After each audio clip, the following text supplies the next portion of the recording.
HQN Books and Harper Audio present Summer on Mirror Lake by JoAnn Ross, featuring the bonus story Once Upon a Wedding by JoAnn Ross, performed by Ashley Klanick.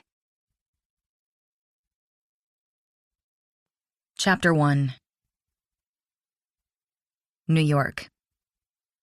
The heart attack hit like a sledgehammer.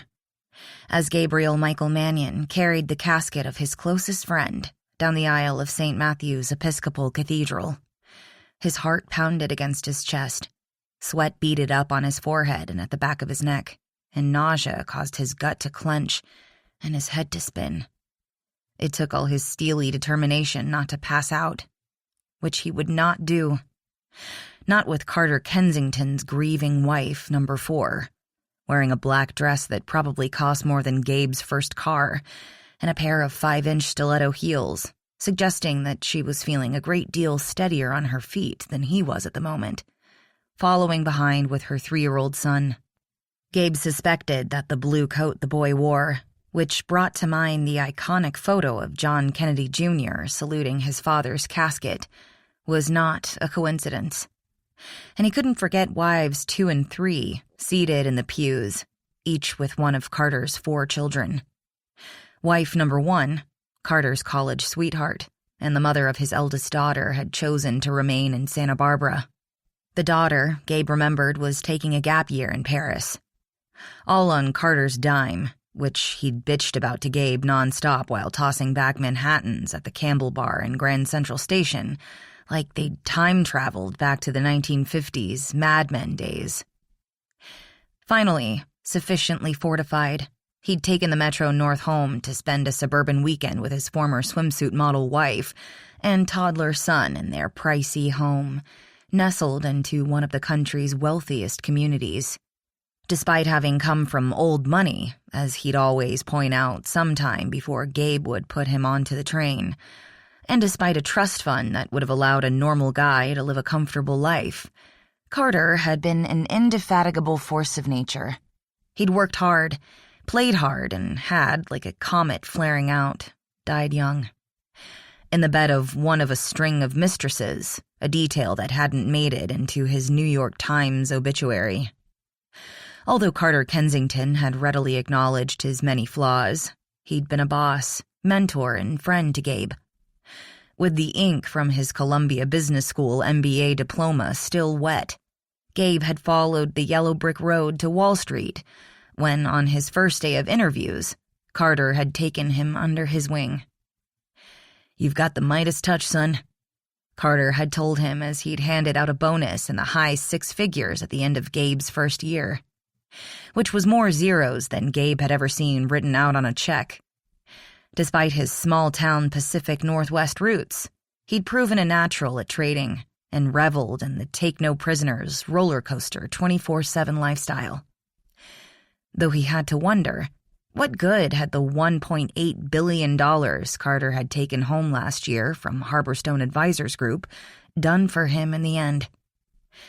Dealing with more pressing issues at the moment, Gabe avoided that question, as he'd been doing for months. "You can do this," he instructed himself. "You will not drop a $20,000 casket." Although his vision was blurred by vertigo and the sweat dripping into his eyes, his mind created a slow-motion video of the casket bouncing on the stone floor, breaking open, allowing Carter, dressed in his favorite James Bond Brioni suit and handmade Brunello Cucinelli shoes, to fall out and roll down the aisle of the Gothic stone church, while the choir belted out, "Nearer, my God, to thee." The church had 8 steps leading down to the sidewalk. Although they were wide and not all that steep, standing at the top of them was like looking down into the Grand Canyon. Unfortunately, he and Douglas Fairfield, the managing company's 60-year-old managing partner, were the first to tackle them. "You can do this." As little black dots swam in front of his eyes like a cloud of gnats, Gabe grasped the brass side rail even tighter and lifted his end to help keep the casket level and prevent the body sliding downward and upsetting the balance even more. The 6 pallbearers managed to get Carter onto the sidewalk and into the waiting white hearse. Then, in a group, they moved to the side, allowing Carter's parents, wife, and son to make their way to their limo. It was only while Gabe was walking toward the car, designated by the funeral home for the pallbearers, that he felt himself folding to the ground like a cheap suit. Then everything went black. He came to in the back of an ambulance, siren wailing, while an EMT stuck an aspirin beneath his tongue, took his vital signs and assured him that he'd be okay. "Nobody's ever died in my ambulance," she said. "That's good to hear, so I don't need to go to the hospital." Trading didn't stop just because one billionaire died. It kept ticking along, and every minute Gabe wasn't working was another opportunity missed and money lost. Not just for him, but for the firm. "There's always a first time," the woman said, her musical Jamaican accent at odds with her stern tone. "You don't get to choose a plan B. Once you hit that pavement, you handed the reins over to me." "You don't understand. I have things I have to do." "Yeah, I get a lot of guys who tell me that." She strapped an oxygen mask over his face, effectively shutting him up. "But here's the thing. In this case, you'll be glad that I'm the decider." That said, she went back to monitoring his vital signs while the guy sitting next to the driver was letting the hospital know their ETA. An hour later, on what was turning out to be one of the most screwed-up days of his life, Gabe was lying behind a curtain, listening to what sounded like chaos in the ER. He was thinking that the hum, buzz, chatter, and fast talking reminded him of his summer internship days on the trading floor, when a different doctor from the one who'd examined him on arrival pulled back the white curtain and entered the cubicle. "Good afternoon, Mr. Mannion," he said. "I'm Dr. David Kaplan, and I have good news for you." He came to the side of the gurney and took Gabe's pulse. "Unless you get hit by an ambulance leaving the hospital, you're not going to die anytime soon." "That's encouraging." What he guessed was an attempt at medical humor from a kid who looked as if he'd just graduated medical school had Gabe feeling 1,000,000 years old. Which, given that Wall Street years were a lot like dog years, maybe he was. "So my heart's okay?" "It's still pumping. It wasn't a heart attack." "Then what was it?" "An anxiety attack. Or another term might be a panic attack." "No way." He didn't survive in his business by being the kind of wuss who panicked. Doogie Howser gave him a long look that suggested he'd heard that denial before. "The EMT said you're a trader." "At Harborstone Advisors Group. It's a hedge fund." Gabe tacked on, realizing the name probably didn't mean anything to anyone outside the investment world. He was wrong. The doctor whistled under his breath as he made a note on the chart attached to the clipboard he was carrying. "Small pond, big fish." Which was exactly how Carter had described it the morning Gabe had interviewed. "My brother worked there for a time," the doctor said. "It didn't suit him. Elliot missed the floor, which surprised me, because whenever I see trading floors on the news, they look a lot like what I've always imagined Bedlam to be," says the doctor who chose to work in an emergency department. Gabe said dryly, "Believe it or not, I've always found a well-run ED to be poetry in motion." Kaplan responded, "But we all respond to different stressors. The same way patients view ERs differently than medical staff working in them. Harborstone didn't match up well with Elliot's risk DNA. Also, my brother had lost all sense of any life outside the street, which is how I recognize the same signs in you." That pissed Gabe off. "You don't know me."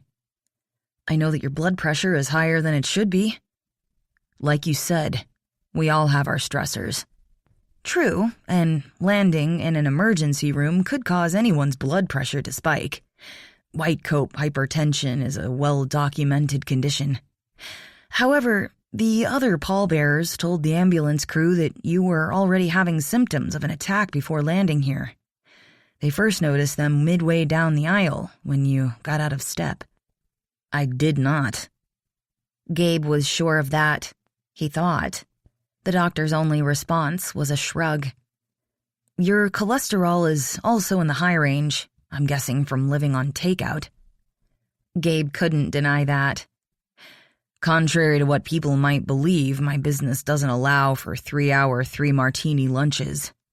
"Mine neither, which is too bad. Not that I'm in favor of the 3-martini lunches, but despite this being a hospital, the cafeteria food here is largely made up of carbs, sugars, and fats, and Americans all need to take more time to eat. The French and the Italians have the right idea. They're not grabbing a bagel and coffee from a food truck, then gulping it down while checking their email. They walk to a cafe, drink coffee from a cup that isn't cardboard, and spend time talking with a friend. They're careful about what they eat. They walk more and believe in a slower pace of life with more time off, which is why they live longer." "Maybe it just seems longer," Gabe shot back. Kaplan's half-smile was more a smirk, suggesting that this was not the first time he'd heard this argument. 6 months after returning to the trading floor, my brother moved his family to Grenoble. He teaches skiing at a small resort at Les Deux Alpes during the winter and spring. Although the glacier there allows year-round skiing, he takes his entire summer off, then gives fall tours of the area before returning to skiing. From what I saw while visiting this past Christmas, his family is happier than they've ever been, and it didn't take a doctor to see how much healthier he is. "I'm happy for your brother, but I'm not into skiing."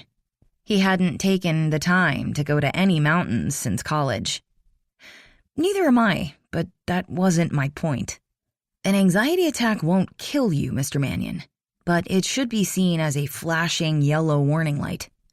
When you're anxious, your body reacts in ways that put extra strain on your heart that could lead to eventual heart disease." "Thanks for the PSA." Gabe looked down at his wrist where his Rolex Submariner should be and found it missing. "It's in the bag with your other things," the doctor said before he could ask. "Along with your cell phone, which I suspect you could use a break from." "I need to get back to work." "And I need to do my job, which is to prescribe regular exercise, a better diet, and a proper amount of quality sleep." "I get all I need," Gabe said. Okay, so maybe he worked 100+ hour week. And maybe he was so jazzed when he got back to his apartment, he'd need a couple or 3 drinks to chill enough to sleep. But that was the life he'd chosen. "Given that you work at Harborstone, I seriously doubt that," the doctor said, writing something else on Gabe's chart.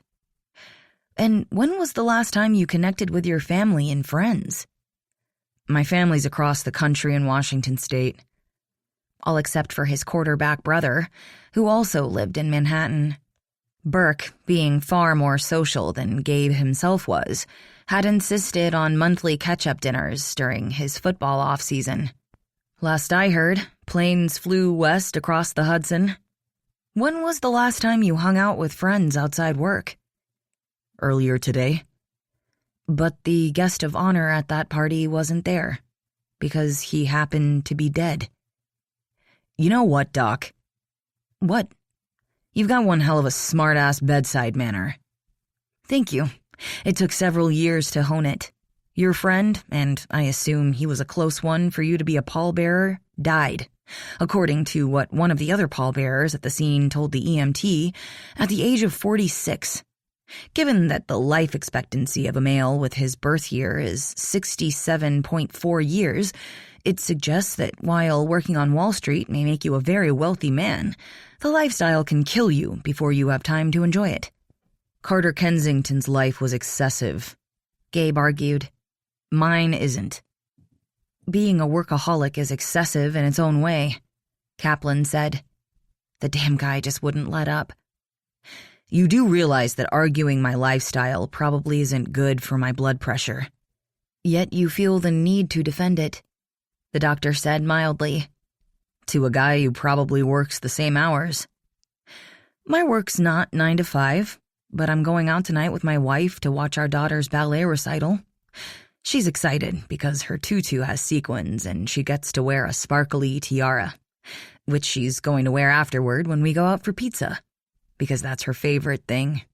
Even if she does insist on pineapple on it, I blame that slight flaw in judgment on her mother.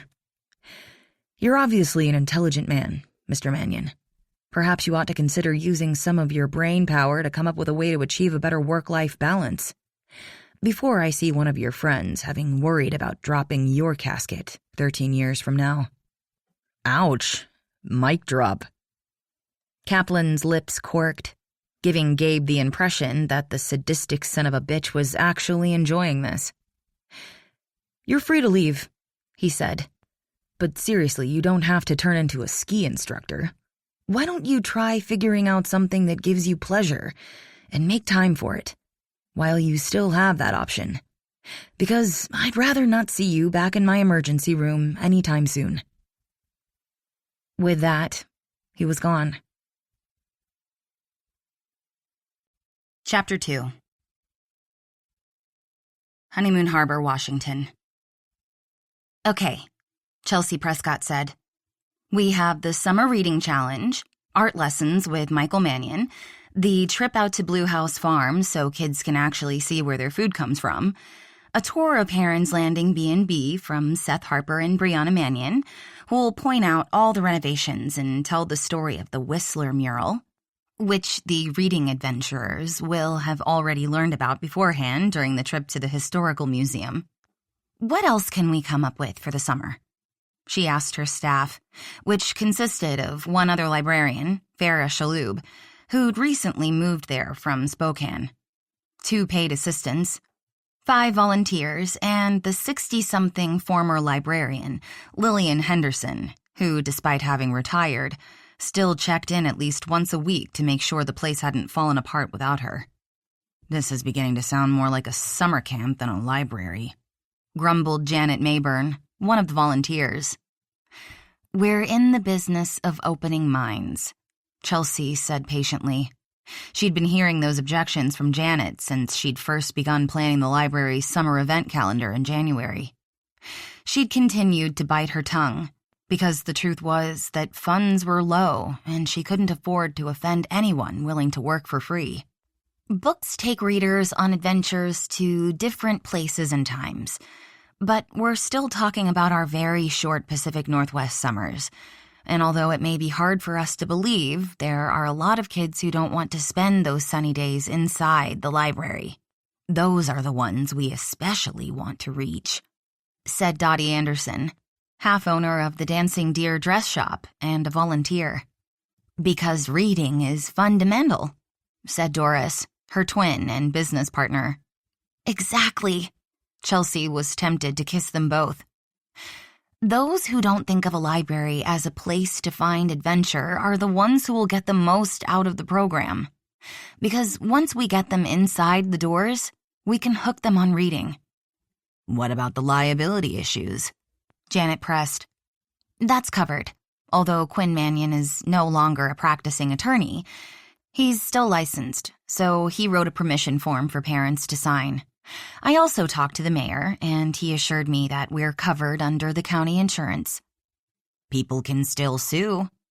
Any idiot can sue for any reason. Lillian Henderson jumped in with a sigh of the impatience Chelsea herself was trying to hide. That's what insurance is for. Although the retired librarian had made her library a safe place for Chelsea during some very difficult childhood years, she'd also run a tight ship. No one had ever argued with her when she was behind the checkout desk. Apparently, Janet wasn't prepared to start now. She merely crossed her arms and shook her head. But Chelsea noted, she didn't get up and march out in a huff.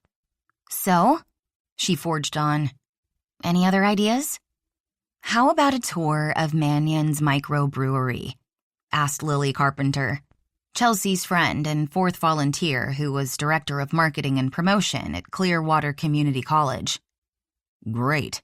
Let's teach the kids to drink, Janet muttered. It could be a special event for the older kids, said Susan Long, who taught chemistry at the high school. The same way going out to Blue House Farm can teach kids where their food comes from, learning about brewing can show them that by knowing chemistry, you can turn grains, hops, water, and yeast into one of the world's oldest beverages. It makes science more relevant to everyday life. Also, the first evidence of beer production dates back to Egypt and Mesopotamia in the 5th millennium BC, said Farah, who had received a bachelor's degree in Middle East Studies at Pomona College in California, before earning her MLS degree at the University of Washington. So there's an opportunity to throw some ancient history into the mix.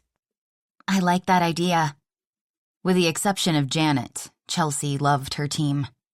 I'll ask Quinn if he'd be willing to do that. He's already giving tours to guests staying at his sister's bed and breakfast, Mrs. Henderson pointed out. I'm sure he'll be happy to do the same for us. Okay. Any more ideas? While her library admittedly wasn't the largest on the peninsula, Mrs. Henderson had left her some very big shoes to fill.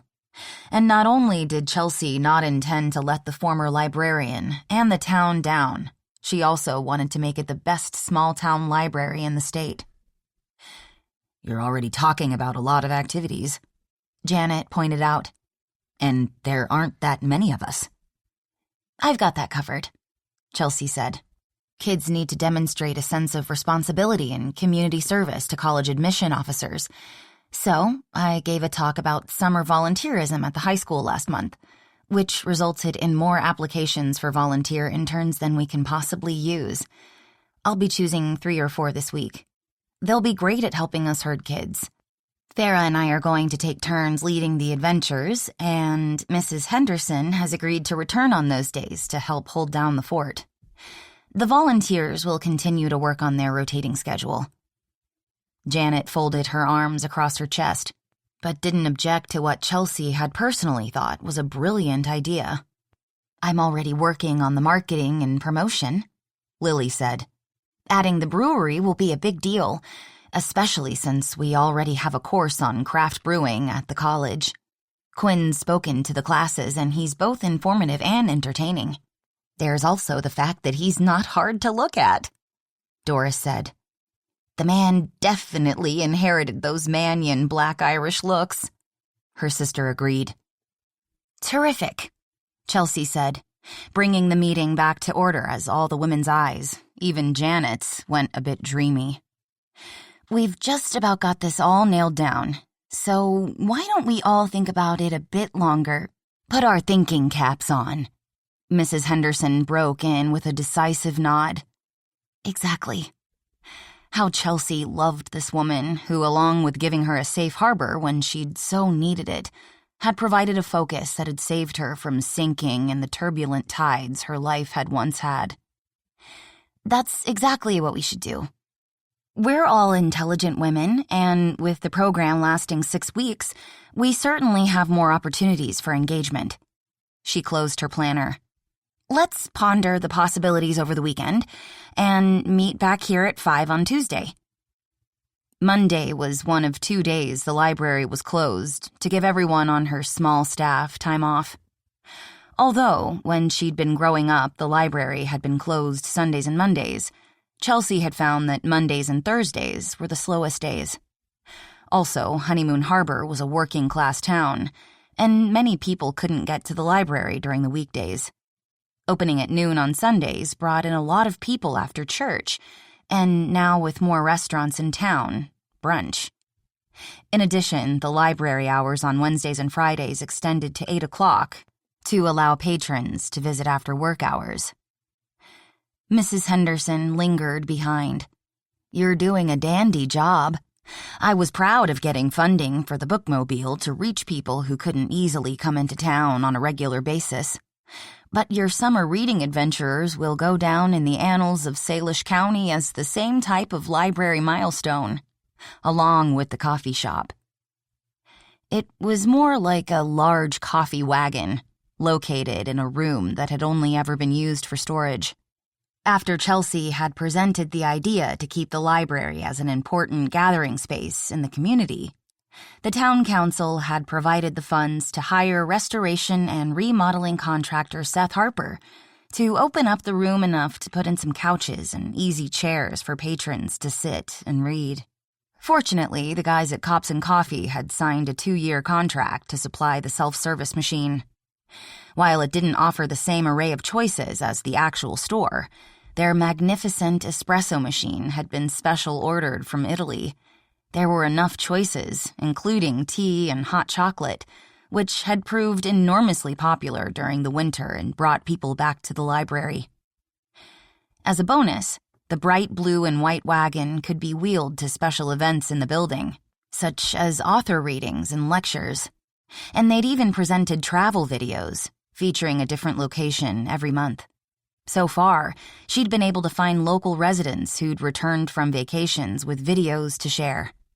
Restaurateur Luca Salvadori had shown his own home photos and videos, answered questions, and told colorful anecdotes about life in Italy.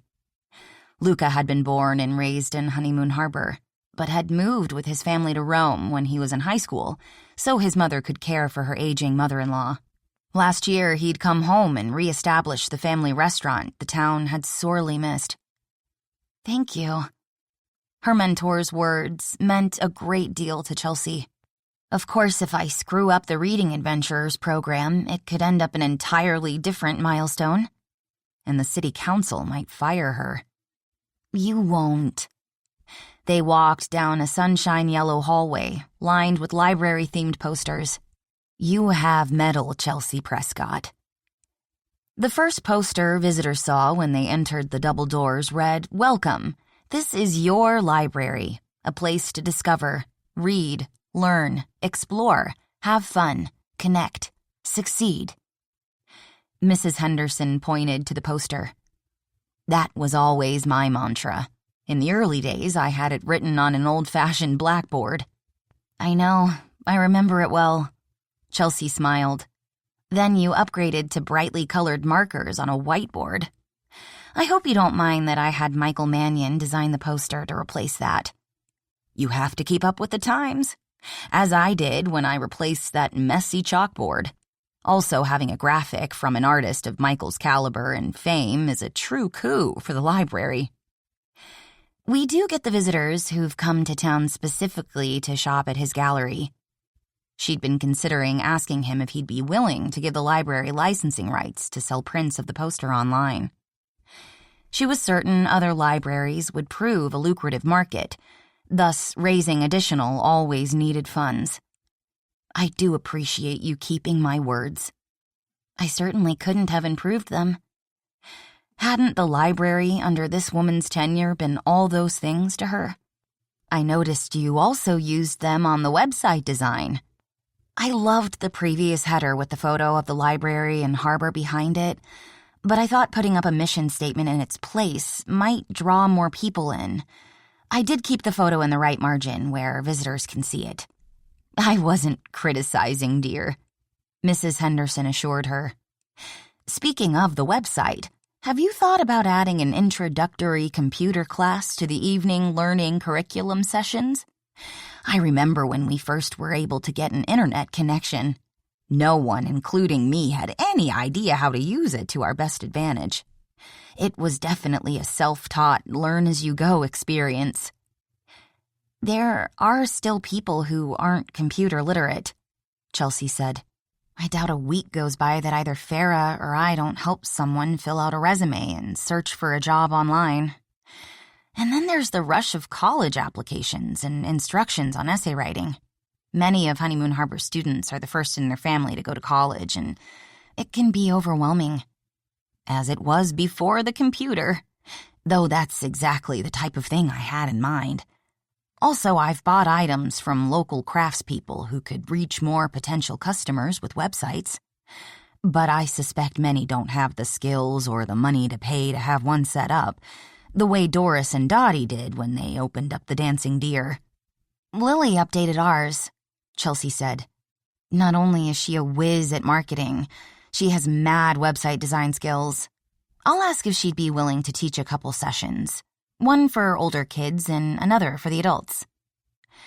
Mrs. Henderson nodded her steel-gray head, her hair flowing down her back in wild waves. No short, age-appropriate hair for her. That's a very good idea. It was yours. I know. Her smile took years from her face. At my age, I don't have time to bother with bad ones. They said goodbye and Mrs. Henderson left the library, walking with purpose down the front steps. Although Lillian remained hale, hearty, and active, Chelsea always held her breath, waiting for a fall. There was a ramp next to the steps, but the elderly librarian refused to use it. Chelsea waited until she reached the sidewalk, gotten into her Prius, and driven off before making one last check of the building.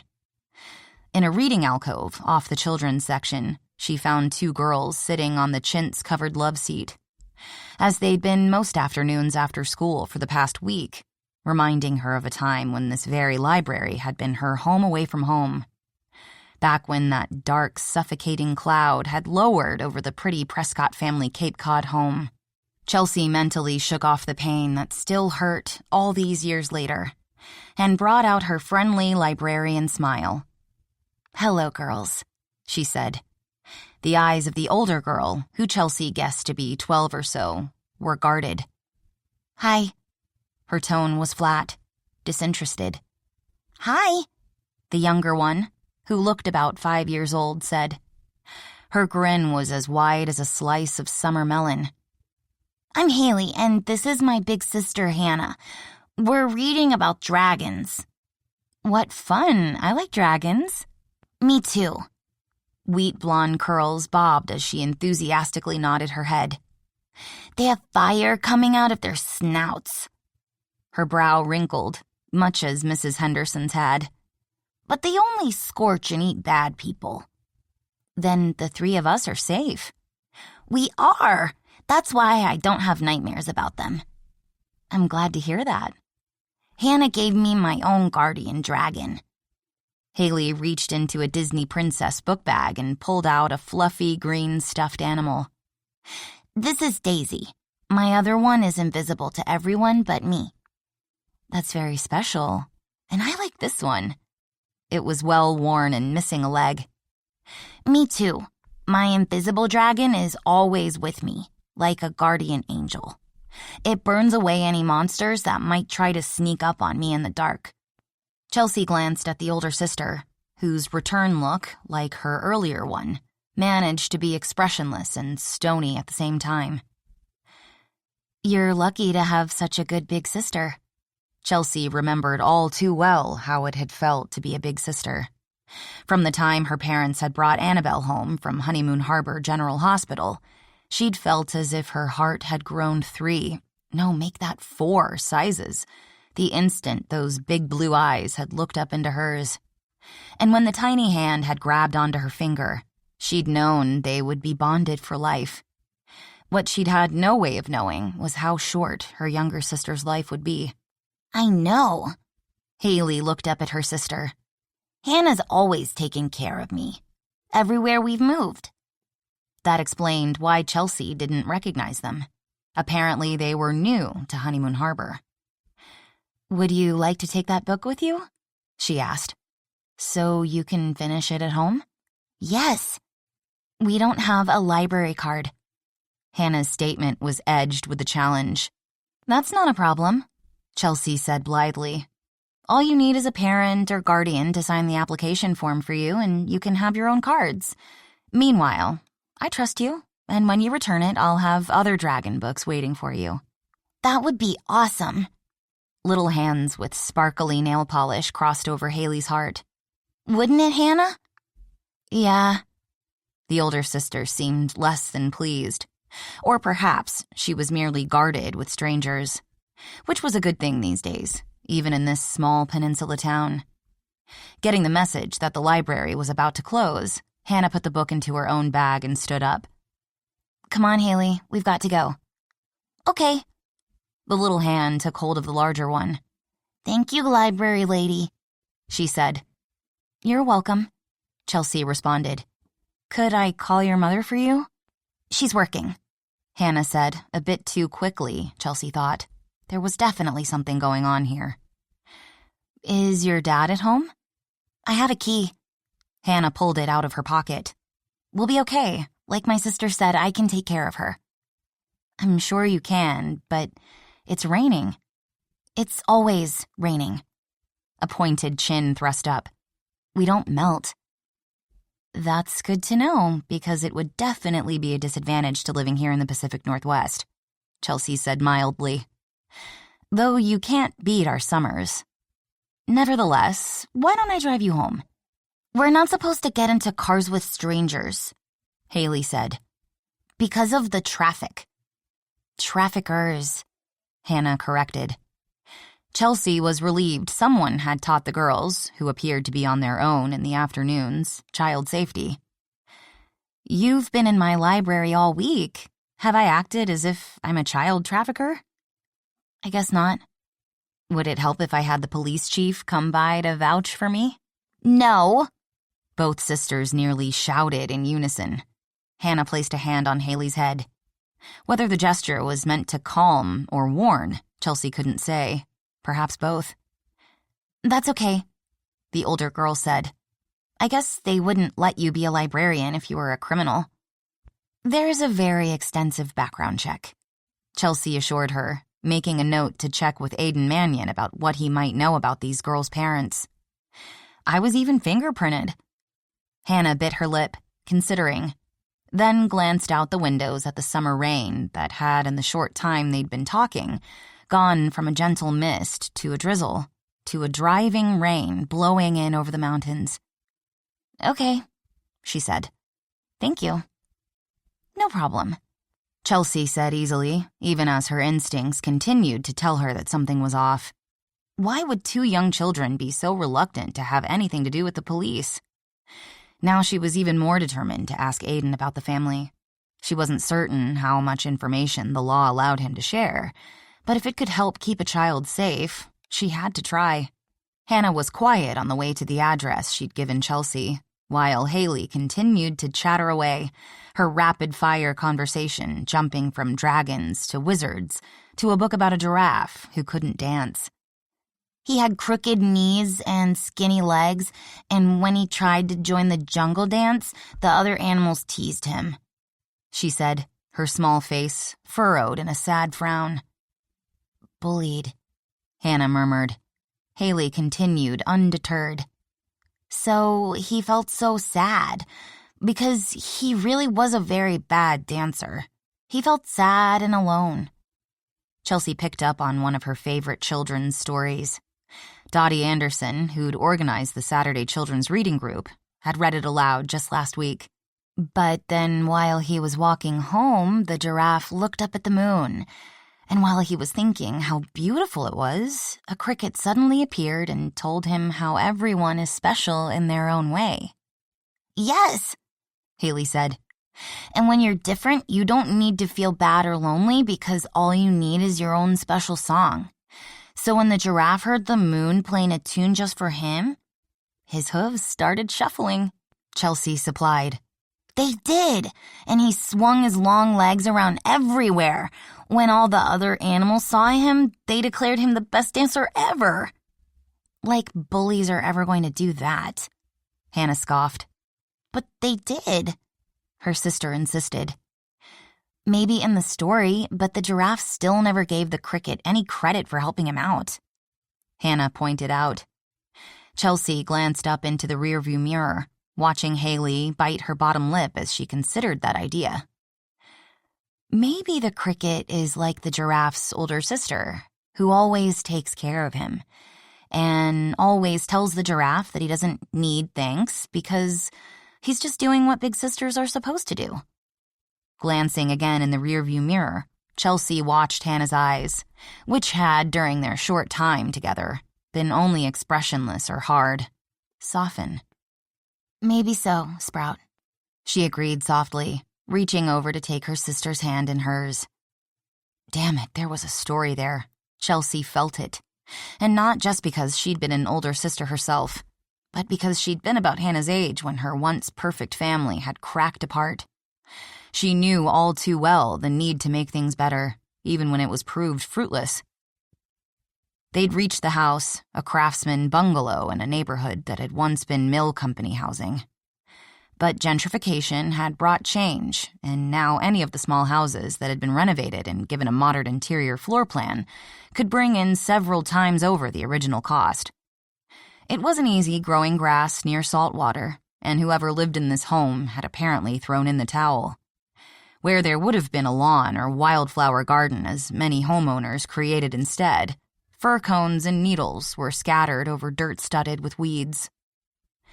Paint that appeared to have once been sky blue was peeling, and a white shutter was hanging crookedly on its hinges. While the bungalow could have been darling, with its front porch and low gabled roof, it was just sad. Chelsea was reluctant to drop the girls off here all alone, or she thought worriedly, perhaps not alone at all. Perhaps the reason for spending so much time at the library was because it was a refuge from being here. "When does your mother get home from work?" she asked, turning toward the back seat. "Any time now." Hannah's hand was squeezing Haley's smaller one so tightly her knuckles had whitened. Was she reminding her sister to remain quiet? Growing more and more concerned, Chelsea hoped Aiden would give her more information. "That's good to hear," she said in a voice that even to her own ears sounded falsely perky and wouldn't fool the older girl for a minute. "I'll just wait here until you get inside." "Bye, library lady," Haley said, after returning the cheerful goodbye, which suggested there wasn't anyone inside she was afraid of. Chelsea watched the two of them cross the broken pavement of the front walk-up to the columned porch, and after Hannah had unlocked the door, disappear inside. Then she pulled away from the curb, dialed Aiden, and headed to the police station. Chapter 3. Home, as someone had once said, was a shifting landscape. Although many things in Honeymoon Harbor had changed during the years since Gabe had left Washington, including, he'd noted as he'd driven off the ferry landing, an influx of new businesses and tourists crowding the sidewalks and slowing traffic down with their motorhomes, it wasn't and never would be like New York. Hell, it wasn't even like Tacoma or Olympia. Which was why, even 2 weeks into Gabe's self-enforced sabbatical, he was already bored out of his freaking mind. How many miles could he run every morning? Not anywhere near what he'd been able to as a distance runner on UW's track team. Proving, damn it, the smart-ass ER doctor's diagnosis. He'd let himself get out of shape. Which, hell, was fixable. He'd already come up with a goal metric, which he'd programmed into the schedule on the new smartwatch that had replaced the Rolex. He'd also programmed it to report his heart rate, which was currently pathetic. Maybe he'd never been the ultimate jock his quarterback brother Burke had been, but he sure as hell hadn't had the heart rate of a couch potato.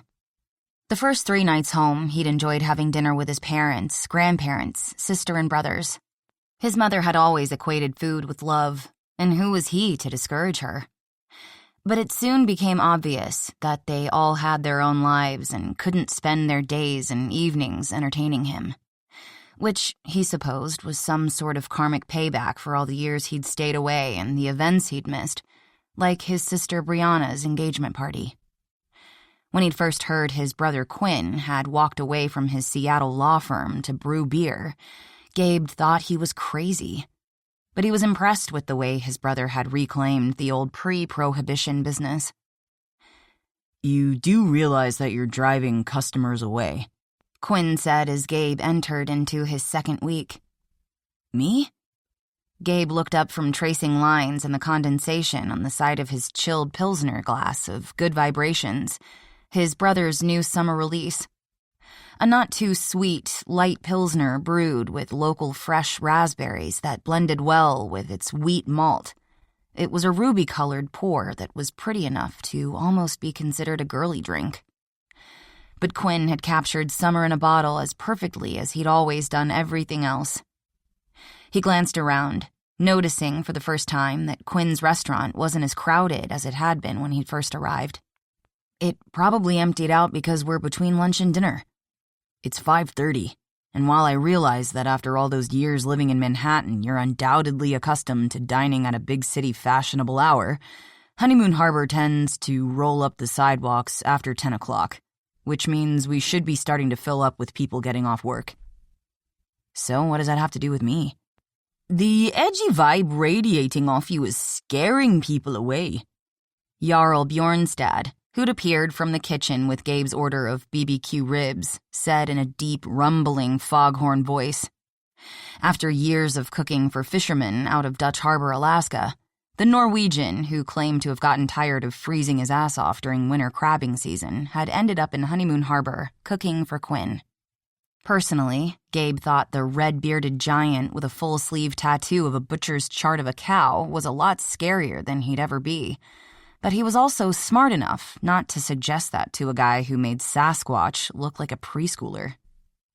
According to Quinn, Seth Harper had had to take out 4 rows of bricks in the doorway leading to the kitchen to prevent the 6'7" cook from banging his head. I'm not edgy.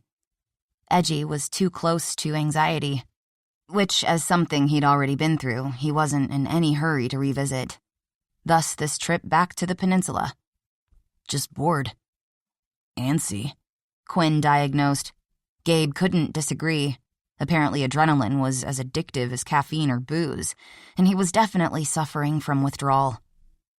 My plan is to take the entire summer off. Technically 3 months and 2 weeks, given that he'd left New York a week after Carter's May Day funeral. With Harborstone already reeling from the death of one of the establishing partners, his announcement that he was claiming all the vacation time he'd never taken hadn't been met with enthusiasm in the boardroom. Fortunately, he'd made enough profits for the company over the years that no one was willing to complain and risk him jumping to another firm. He'd arranged to have Phil Gregg, a longtime friend who'd entered the firm the same week he had, keep an eye on his portfolios. They weren't as close as he and Carter had been, and Phil hadn't risen through the ranks as fast, only because he'd married shortly after he'd gotten his MBA, already had 1 son and a daughter on the way. Unlike Carter, and definitely unlike all the younger guys at the firm, he'd sacrificed promotions and bonuses in order to achieve normalcy in his personal life. Fortunately, since the accounts were all long-term investments, he usually only adjusted them, if necessary, every quarter. Good for you. Did this plan come with any ideas on how to spend all those days of leisure? His older brother asked. The idea was to wing it. Gabe shrugged. Maybe I'll go fishing. You've always hated fishing. True. Okay, sailing. Seth has a boat. So does Aiden. I could borrow one of theirs. Or you could build one, Quinn suggested as he drew a pint of his award-winning Captain Jack Sparrow from one of the taps and took it to a man wearing black fishing boots who'd just arrived and taken a seat at the end of the bar. The fact that Quinn had known exactly what the fisherman wanted reminded Gabe of how no one had ever had to ask Carter Kensington what he'd wanted to drink. Even wild, reckless habits could apparently become routine, like drinking, smoking, drugs, or apparently, in his case, making money. You enjoyed building boats before you headed off to the big city to make your fortune, Quinn reminded him. Again, true.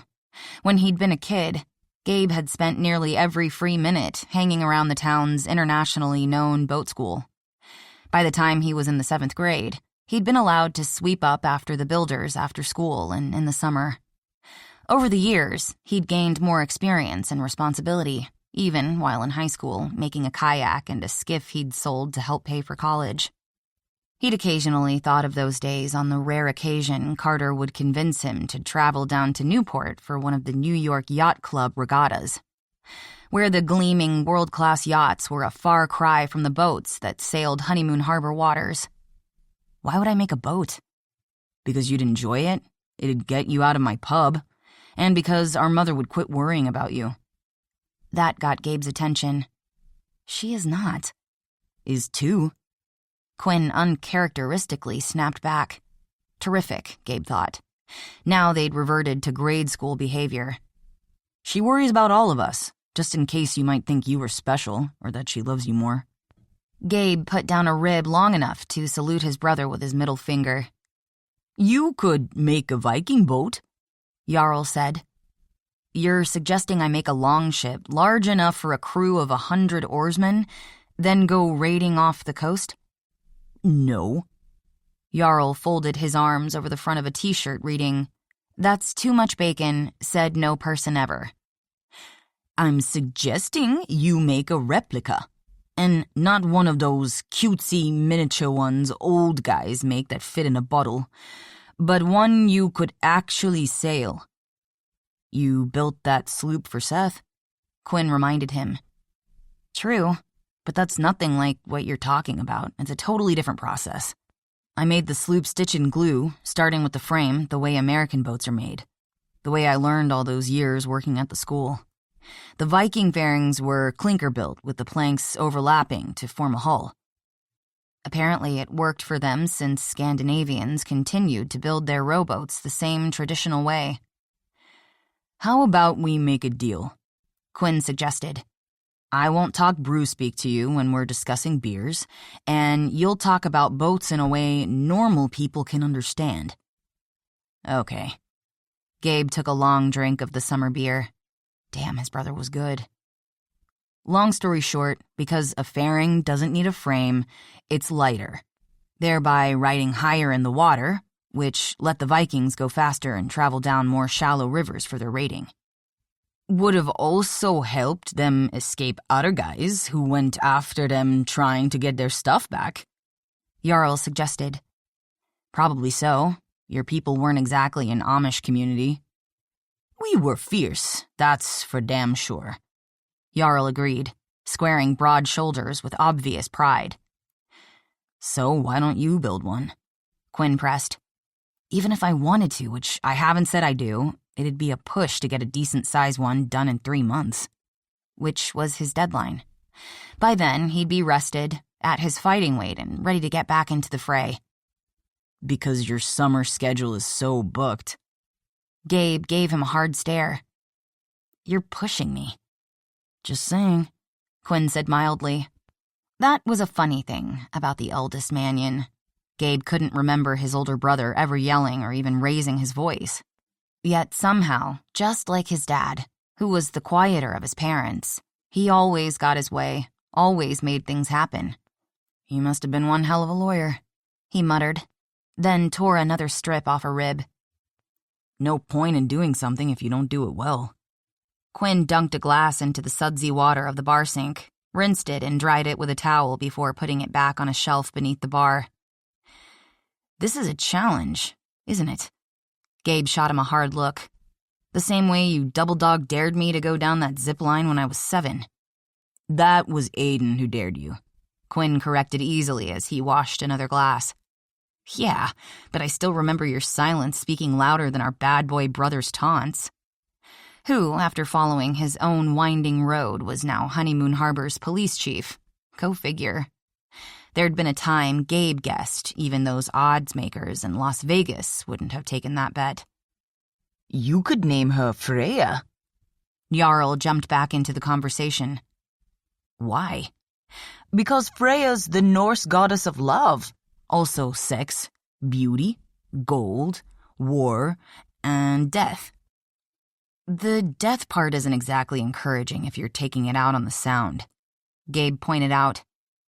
Just ignore the war and death part and concentrate on the love part, the Norwegian cook advised. That's what I'd name a boat if I had one.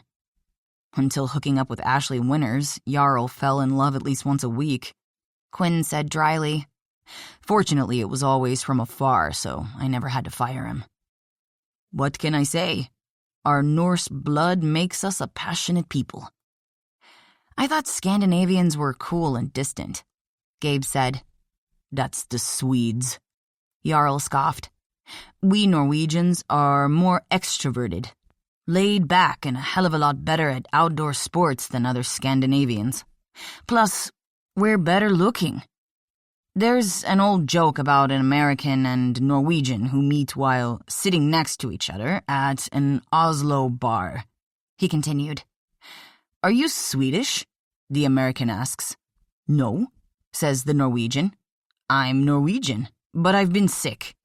I'd be careful telling that joke around here, Gabe suggested as Jarl roared with laughter at his own joke. Descendants of the Swedish loggers who'd helped settle Honeymoon Harbor still made up a good share of the population. Jarl shrugged shoulders as wide as Paul Bunyan's axe handle. Our countries have had a long and complex relationship. But despite our differences, we've always thought of ourselves as brothers. And like brothers, we make fun of each other, the same way you Manions do. Can't argue with that, Quinn said as the door opened and a family, who apparently wasn't put off by Gabe's vibe, sat down at a table overlooking the water. Just think about the boat, he advised. His brother hadn't been kidding about the dinner rush. As the place began to fill up, and Quinn got busy mixing drinks, drawing and pouring beers, and waiting on tables when orders started to stack up, Gabe threw some bills on the bar and left. The Honeymoon Harbor police station was located across from the ferry landing and next to Cops and Coffee, which had been established by 3 detectives who'd retired from the Seattle police force. Not quite ready to take up fishing, they'd settled into small-town life, and given that the entire state of Washington seemed to run on coffee, they fit right in, catering to the caffeinated population. Playing on a cop stereotype, they also made the best donuts on the peninsula. "I have your book," Chelsea greeted Donna Ormsby, the manager and daytime 911 operator. She reached into her bag and pulled out a paperback featuring a woman standing in the middle of burning rubble. In contrast to her unrelentingly cheerful attitude, Donna always was first in line to put a hold on the latest apocalyptic novel. "You didn't have to deliver it," the older woman said as she clutched the book to her chest. For as long as Chelsea could remember, Donna had dressed for the seasons. Today's blue shirt featured a summery beach scene with sugary white sand, nothing like the Pacific Northwest's kelp and driftwood-strewn beaches. "I was dropping by anyway."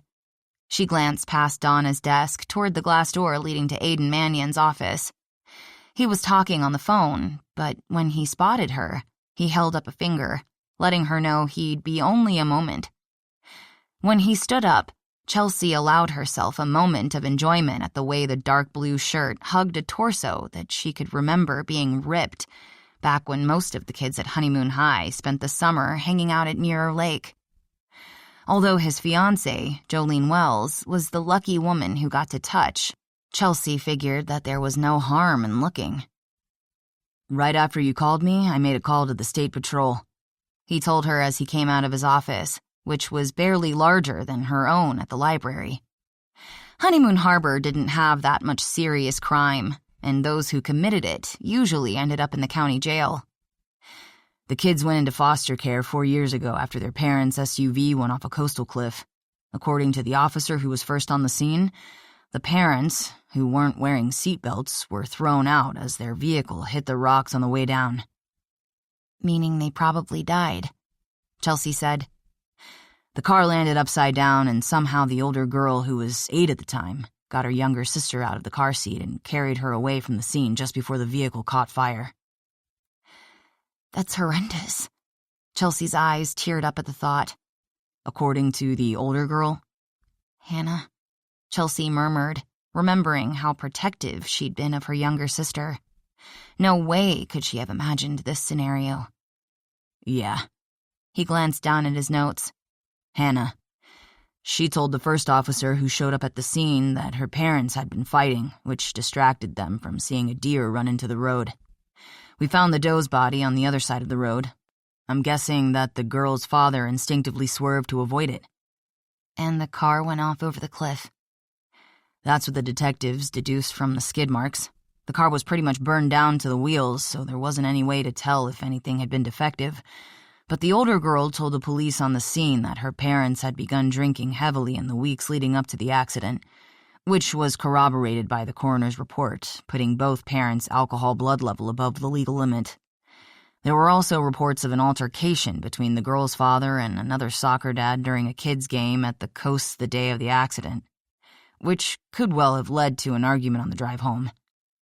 "Poor things." Once again, Chelsea felt a personal connection with the two young girls who'd made her library a sanctuary, just as she once had.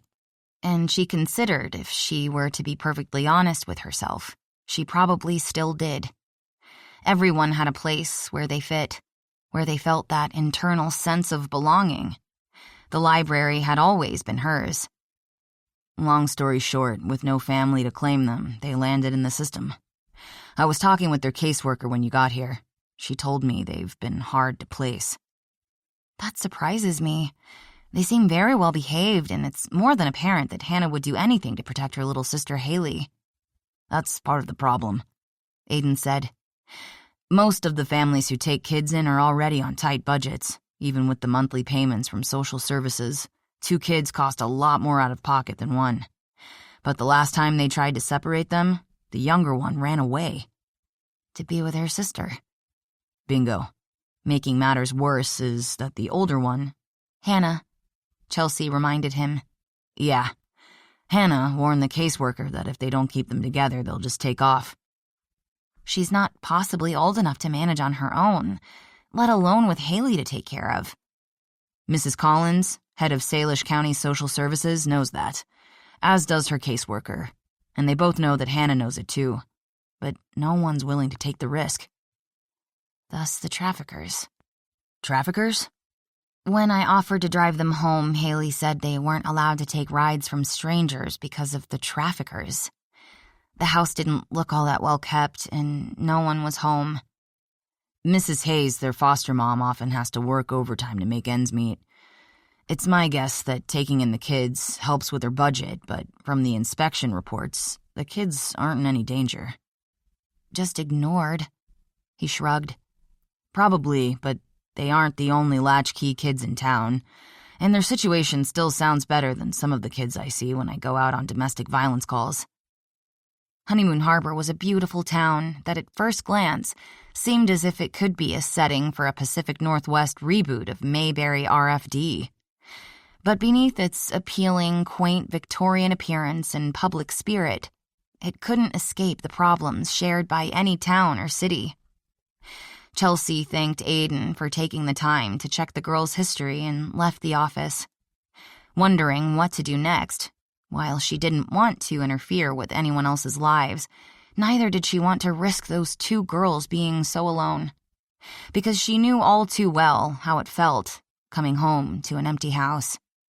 Then later, as things spiraled more and more downhill, coming home to find her mother passed out on the couch. You're a librarian. She gave herself a pep talk as she drove to her apartment, housed in a former 1880s lumber baron's Victorian mansion. Although it involved climbing 3 flights of stairs, her room gave her a wonderful bird's-eye view of the boat basin, where the boats that weren't out enjoying the perfect Pacific Northwest summer day bobbed peacefully on the water. There was also a row of houseboats that had been docked there since long before she was born. Smoke drifted in on the salt-tinged air, suggesting that someone was grilling meat and making her wish that she'd stopped for something at the market deli section. She'd been so busy planning the summer reader's adventure, she was down to Rice Krispies and some berries from Blue House Farm she'd bought at the farmer's market. Deciding that she wasn't hungry enough to drive back down to the market or one of the restaurants, she opted for the cereal, which she ate while Googling, hoping to find some way to legally help the girls without getting on the wrong side of social services. Something she'd spent much of her childhood and teenage years trying to avoid. Chapter 4. Gabe was back out on the deck, overlooking Mirror Lake, nursing a beer while watching a sailboat skim across a skyline that had turned rose gold. Maybe Quinn and the Norwegian cook were right about him taking up sailing again while he was here. The last time he'd been on the water had been the summer of his senior year of high school when he'd built an 18-foot northeaster dory.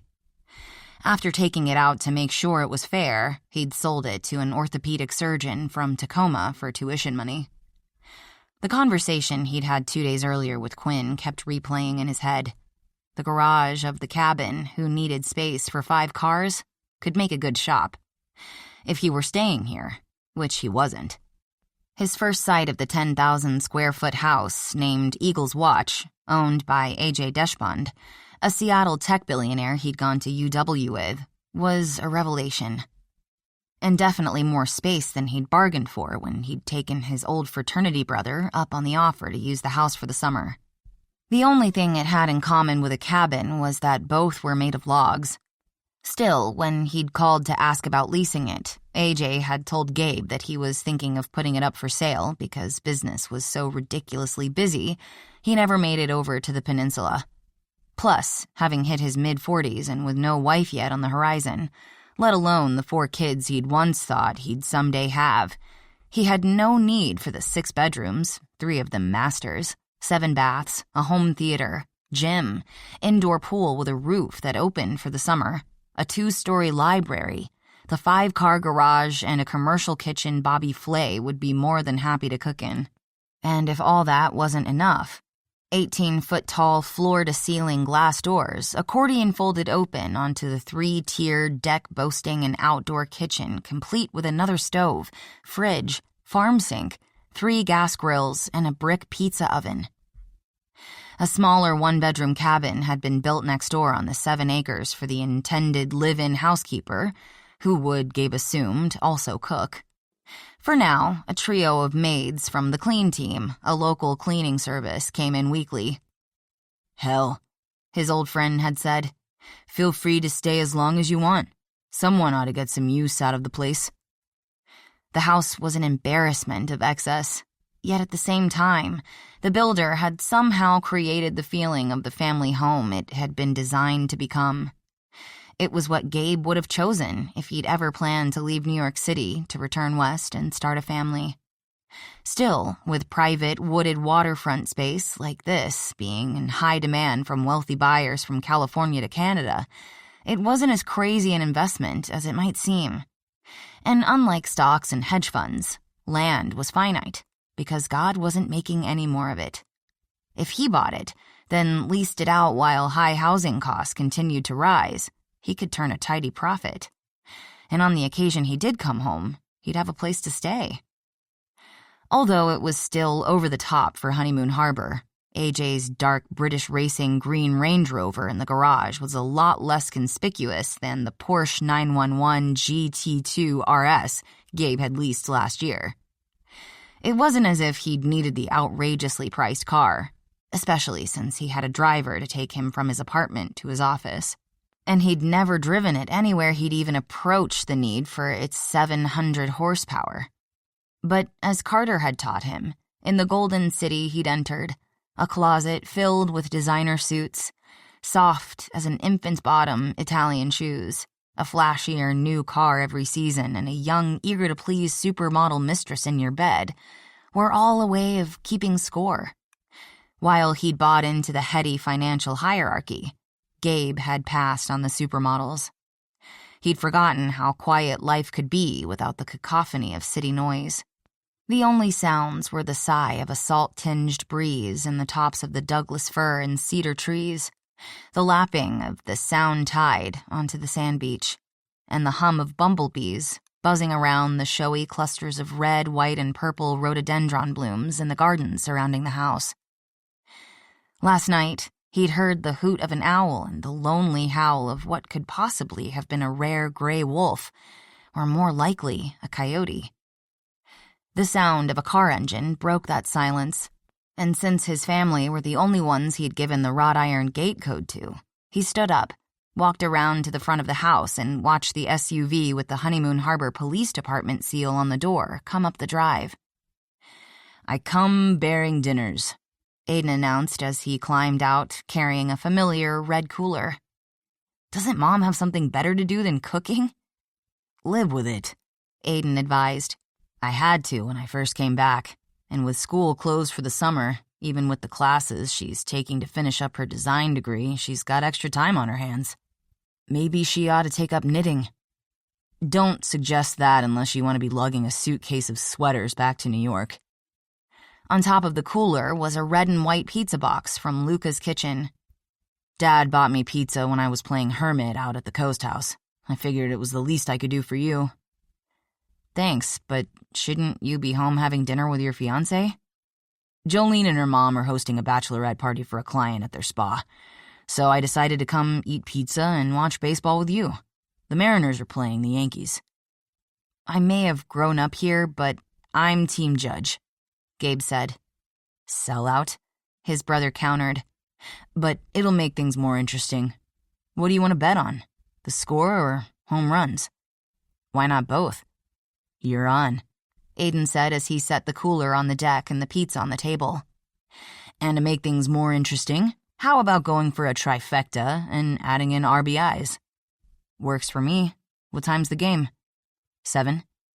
We've got time for the pizza. I'll get some plates and beer. Luca threw in some paper plates and napkins. I didn't know if you had anything that plebeian here at Versailles. So it's a bit excessive for Honeymoon Harbor. And yeah, he had sounded defensive. You think? Yeah, I think. Right now it's home sweet home, though I'm considering buying it. Seriously? I thought you were going back to New York after Labor Day. I am. It'd be an investment property. I happen to know the owner's ready to get rid of it, so I could get a good deal.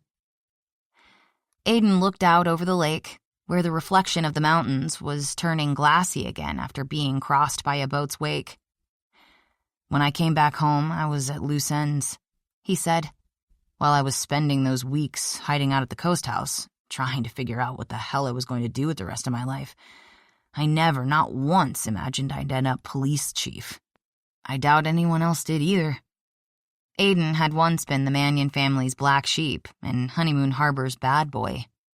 A born charmer, he'd talked his way out of more trouble than a lot of guys would have gotten away with until he'd made the mistake of boosting a 12-pack from the back of a delivery truck outside Marshall's Market.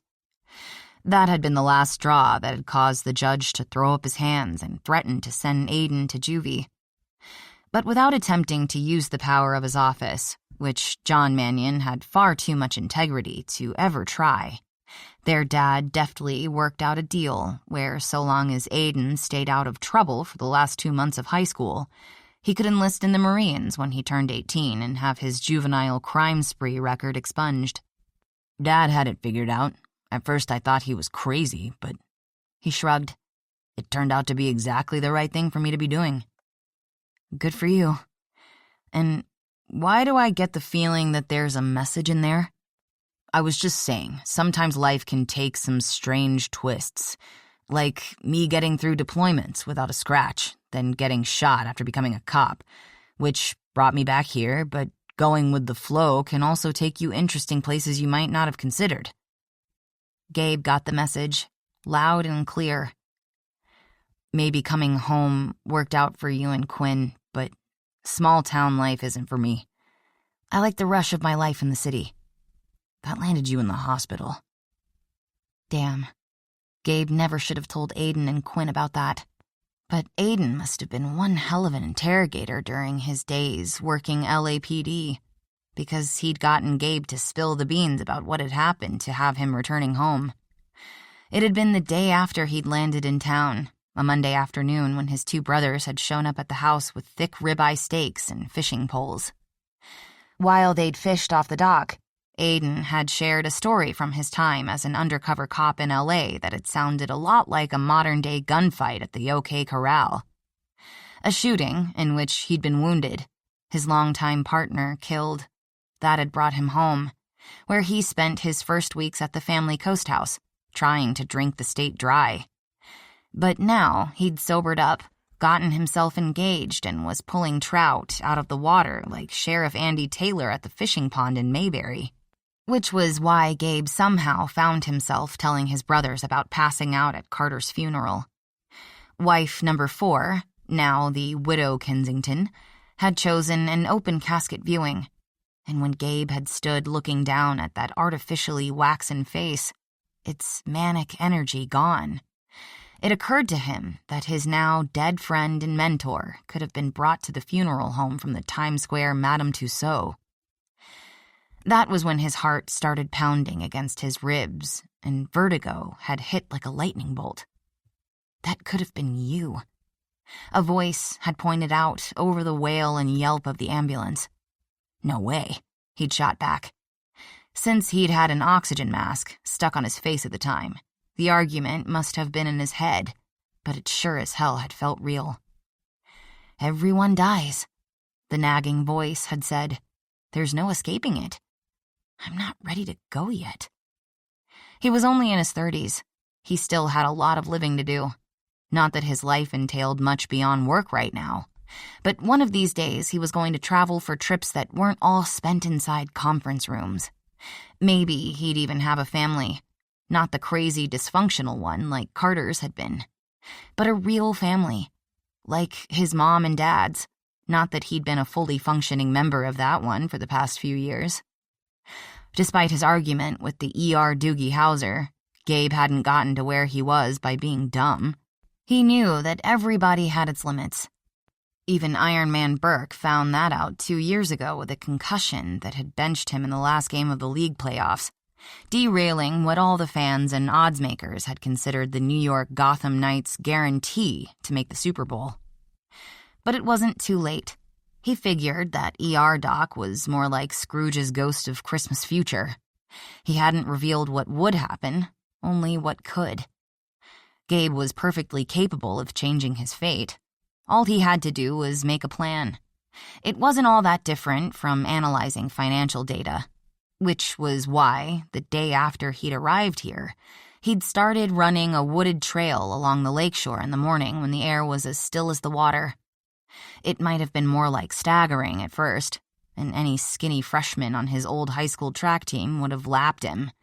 But the crisp, clean air was helping, and he was getting his stride back day by day. The 30 minutes of push-ups and crunches he'd done every morning back in Manhattan while watching the Asian markets had kept him looking fighting fit, which was more important than people might think in his profession. But apparently they hadn't done much for his stamina. Maybe I will ask Seth if I can borrow his boat. Sailing a small craft involved pulling lines, maneuvering the rudder, moving from port to starboard to adjust the sails, all which provided a good workout, and he'd always enjoyed being out on the water. It also would check off that stress reduction box Doogie had prescribed. Seth was so tied up with getting the remodel on his and Brianna's carriage house completed before their August double wedding with Aiden and Jolene. He undoubtedly didn't have a lot of extra time to go sailing. And as Quinn had pointed out, he had built his soon-to-be brother-in-law's boat back in the day. "He'd lend it to you in a heartbeat," Aiden said. That was true. Gabe considered that idea as he took another slice of pie from the box. Okay, maybe he was eating the same way he had in Manhattan, but baby steps, right? Besides, along with 3 kinds of meat, the pizza had tomato sauce and mushrooms, which counted as vegetables. And the organic mozzarella sourced from happy cows down in Oregon took care of the dairy part of the food triangle. "You don't have to get crazy and start eating at Leaf," he assured himself, so used to having only himself to converse with since returning home. He hadn't realized he'd spoken out loud. "Why the hell would you want to do that?" Aiden asked. "I mean, the mac and cheese is surprisingly good for vegan. And I know that doc told you to watch your cholesterol, but didn't some Greek say something about moderation being the best in all things? Or maybe it was in the Bible. Or Shakespeare." Aiden shrugged. "Well, someone sure as hell said it, and it makes sense." Not going to get any argument from me. Gabe took another bottle of the good vibrations from the 6-pack he'd brought out. One problem with this rest and relaxation plan was that he'd apparently burned out his internal governor by the end of his first month at Columbia. He'd grown up accustomed to being the smartest guy in the room, with the possible exception of Quinn, but only because, being older, his brother had had more time to absorb information. But Gabe's first semester in business school had knocked him on his ass. Suddenly he was competing with the best and the brightest the country, hell, the whole damn world had to offer. Not willing to settle for second best, he'd kicked into high gear and his engine hadn't stopped racing. Until he'd found himself on that wedding cake white ferry, plowing through the waters of Puget Sound toward home. So now what?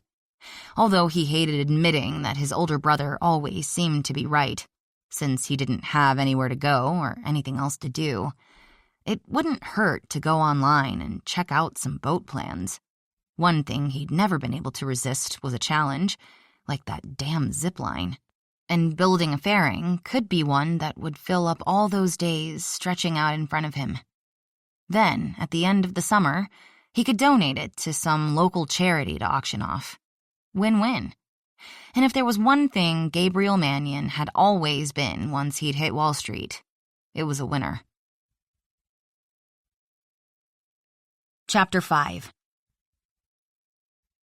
Chelsea had just ordered a skinny mocha frappuccino without whipped cream, which admittedly didn't make all that much difference calorie-wise with all the chocolate syrup blended into it, when Brianna came up behind her. "Small world," she greeted Chelsea with a smile. "Small town," Chelsea responded. "Aren't you usually playing Julia Child to all your B&B guests this time of day?" "We had an unexpected cancellation." Brianna browsed the case containing a plethora of donuts. "It seems that we have an open weekend." "Oh." Chelsea paid for her coffee, adding a generous tip, having worked as a barista in college. "I have some time if you want to sit down and catch up for 10 or so minutes." "That sounds great. Seth is in Boise. Someone bought an Italian at Victorian just to tear it down and build a modern box house on the lot. There's a mantel and some other things he's bidding on before the remains get carted off to be trashed."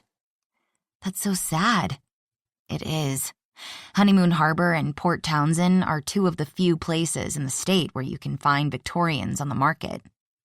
Of course, all the early wealthy Seattleites built ornate Victorian mansions, but after the Great Seattle Fire of 1889, as the city literally rebuilt from the ashes, Seth told me that the styles shifted toward Romanesque, Tudor, and four-square construction. A table opened up in the corner, near the gift shop. "Why don't you go grab that, and I'll order." When a quartet of women Chelsea recognized as working at the Mannion's family bank came in while Brianna was at the counter, she was glad she'd managed to claim the last table. With both of them in their busy summer season, spare time was at a premium. "I couldn't resist the lemon poppy seed cream cheese muffin," Brianna said as she arrived with her coffee. "Want to share?" "Devil get behind me," Chelsea said on a laugh as she took the extra paper plate and napkin Brianna had brought to the table. "It's no fun to sin alone." "That would be true." Brianna bit into the muffin, closed her eyes, and held up a hand. "Sorry," she said, "but I was having a moment. I wonder if the guys would give me the recipe." "They undoubtedly would. You're not really breakfast competition. So what gives you this free time during the wedding high season?" Apparently, the groom-to-be got drunk and banged the stripper at his bachelor party on the coast. Isn't that a little cliché? I suppose. But making it a threesome with the cocktail waitress hired for the party may have pushed it over the top. Sounds as if the bride-to-be lucked out. I told her the same thing, but I'm not sure it helped. She was swinging between sobbing, cursing, screaming about how she was going to sue his ass for the cost of the wedding, including the $100 bottles of champagne, at least one of which she'd apparently opened before calling me, and finally deciding to fly to Maui for the honeymoon on her own. She sounded a bit tipsy by then. Still, it's a good plan. Maybe Mr. Wright will turn out to be a hot, tanned cabana boy. Given that she also mentioned revenge sex, I suspect she'll be looking for Mr. Wright now, Brianna said dryly. I can't say I blame her. With Seth out of town, I take it work has stopped on the gatehouse? Chelsea licked some cream cheese frosting topped with finely grated lemon zest off her fingers and took another sip of her coffee. After the two of them had restored Heron's Landing to its original glory, while modernizing it at the same time for her bed and breakfast, Brianna and Seth had moved into the gatehouse he'd been restoring for the past few months. It's getting closer to completion, Brianna said. The Finnish carpenters are creating a coffered ceiling in the master bedroom as we speak. We're finally down to the kitchen, which I kept moving to the end of Seth's list. I knew it was going to be horribly inconvenient, but thanks to takeout from every place in town, we're surviving. We're going to have a no gifts allowed housewarming party to show it off when it's done. I hope you'll come. I wouldn't miss it. Though I'm surprised you're taking on throwing a party while running your B&B and planning a wedding. I took Heron's Landing off the rental market the week before and the week of the wedding. Although it's our busy season, I didn't want to disrupt guests with preparations, and quite honestly, I don't want any guests getting in my way. As for multitasking, the wedding's proving easy. It's going to be super casual out at the farm with a reception barbecue. Desiree is baking the cakes and singing with Bastian. The flowers from Blue House Farm are ordered, and I've rented a dance floor from a place in Port Angeles. Believe me, it's a lot easier than planning a mid-six-figure, high-end formal wedding for 2 King Charles spaniels. Chelsea almost spit out the drink she'd just taken. That's just crazy. You should have been there. Looking back, I'm surprised I'd come to accept crazy stuff like that as part of the job. Once I got on the hospitality track, after dreaming of it all my life, I just kept moving forward, never looking anywhere but forward and upward. She took a thoughtful sip of her coffee. From what Quinn told me when I decided to buy Heron's Landing, he'd been the same way with the law. I suspect that may be the place Gabe's in. Did I tell you that he's home from New York? You didn't have to. It was up on the Facebook page minutes after he stepped off the ferry. Gabriel Mannion was 7 years older than Chelsea, so they'd never actually personally interacted. But it had been impossible not to notice all the Mannion boys when they came swaggering into town from the family Christmas tree farm. And she'd definitely agreed with all her girlfriends who'd declared Gabriel swoon-worthy going back to middle school. Although she hadn't seen him since his return, he had been spotted at Cops and Coffee, where, according to reports, he'd become even more of a hottie since moving to New York. She'd also heard that he'd been making money hand over fist and was undoubtedly the only 1%er ever to come out of Honeymoon Harbor. He'd also become an angel investor for Jolene Wells, who, in the way of small-town degrees of separation, was currently engaged to Aiden Mannion, which she figured was the reason he'd invested. If you couldn't help family, what was the point in being rich? Jolene's skincare line, which she'd begun while working as a Hollywood makeup artist, was wonderful, and certainly no investment risk on his part. And not only that, Jolene and Brianna were having a double wedding in August. Chelsea had already agreed to be an attendant, which would make it the second summer in a row she'd been a bridesmaid.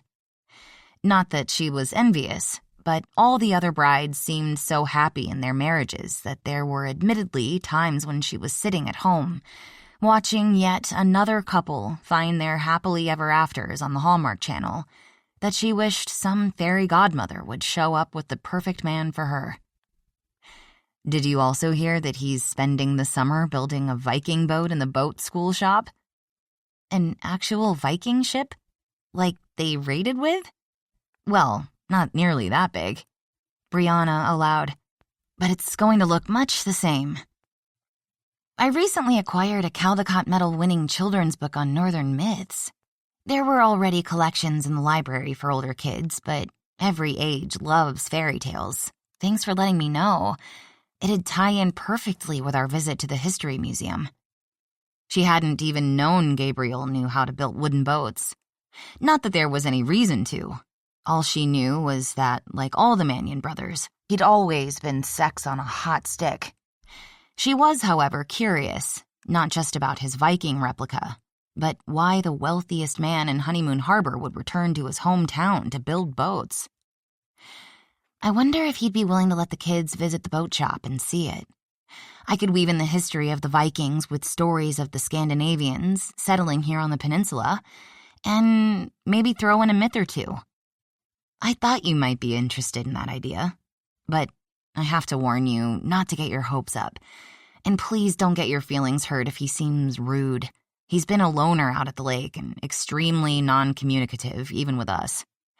I have the feeling something significant happened in New York, but if anyone knows what it was, it'd be Quinn, and he's not talking.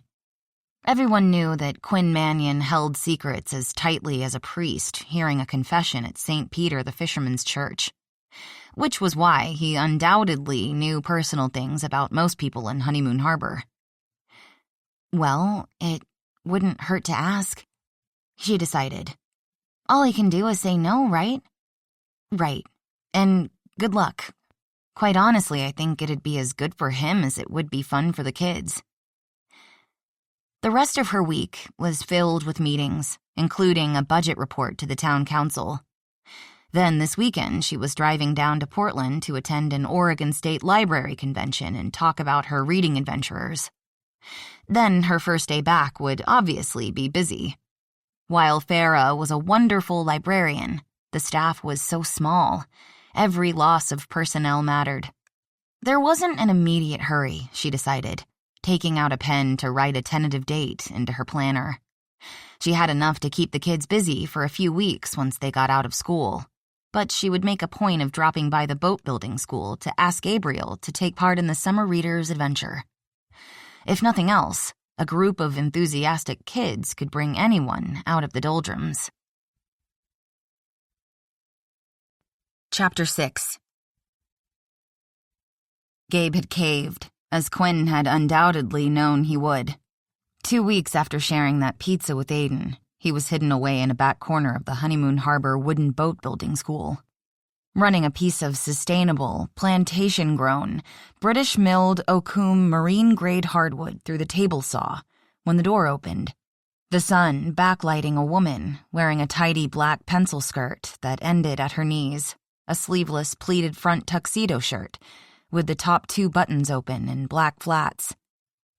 Burnished brunette hair had been pulled up into a messy bun, and as she came closer, he watched her pupils widen behind her black-framed glasses to adjust to the shadows in the depth of the shop.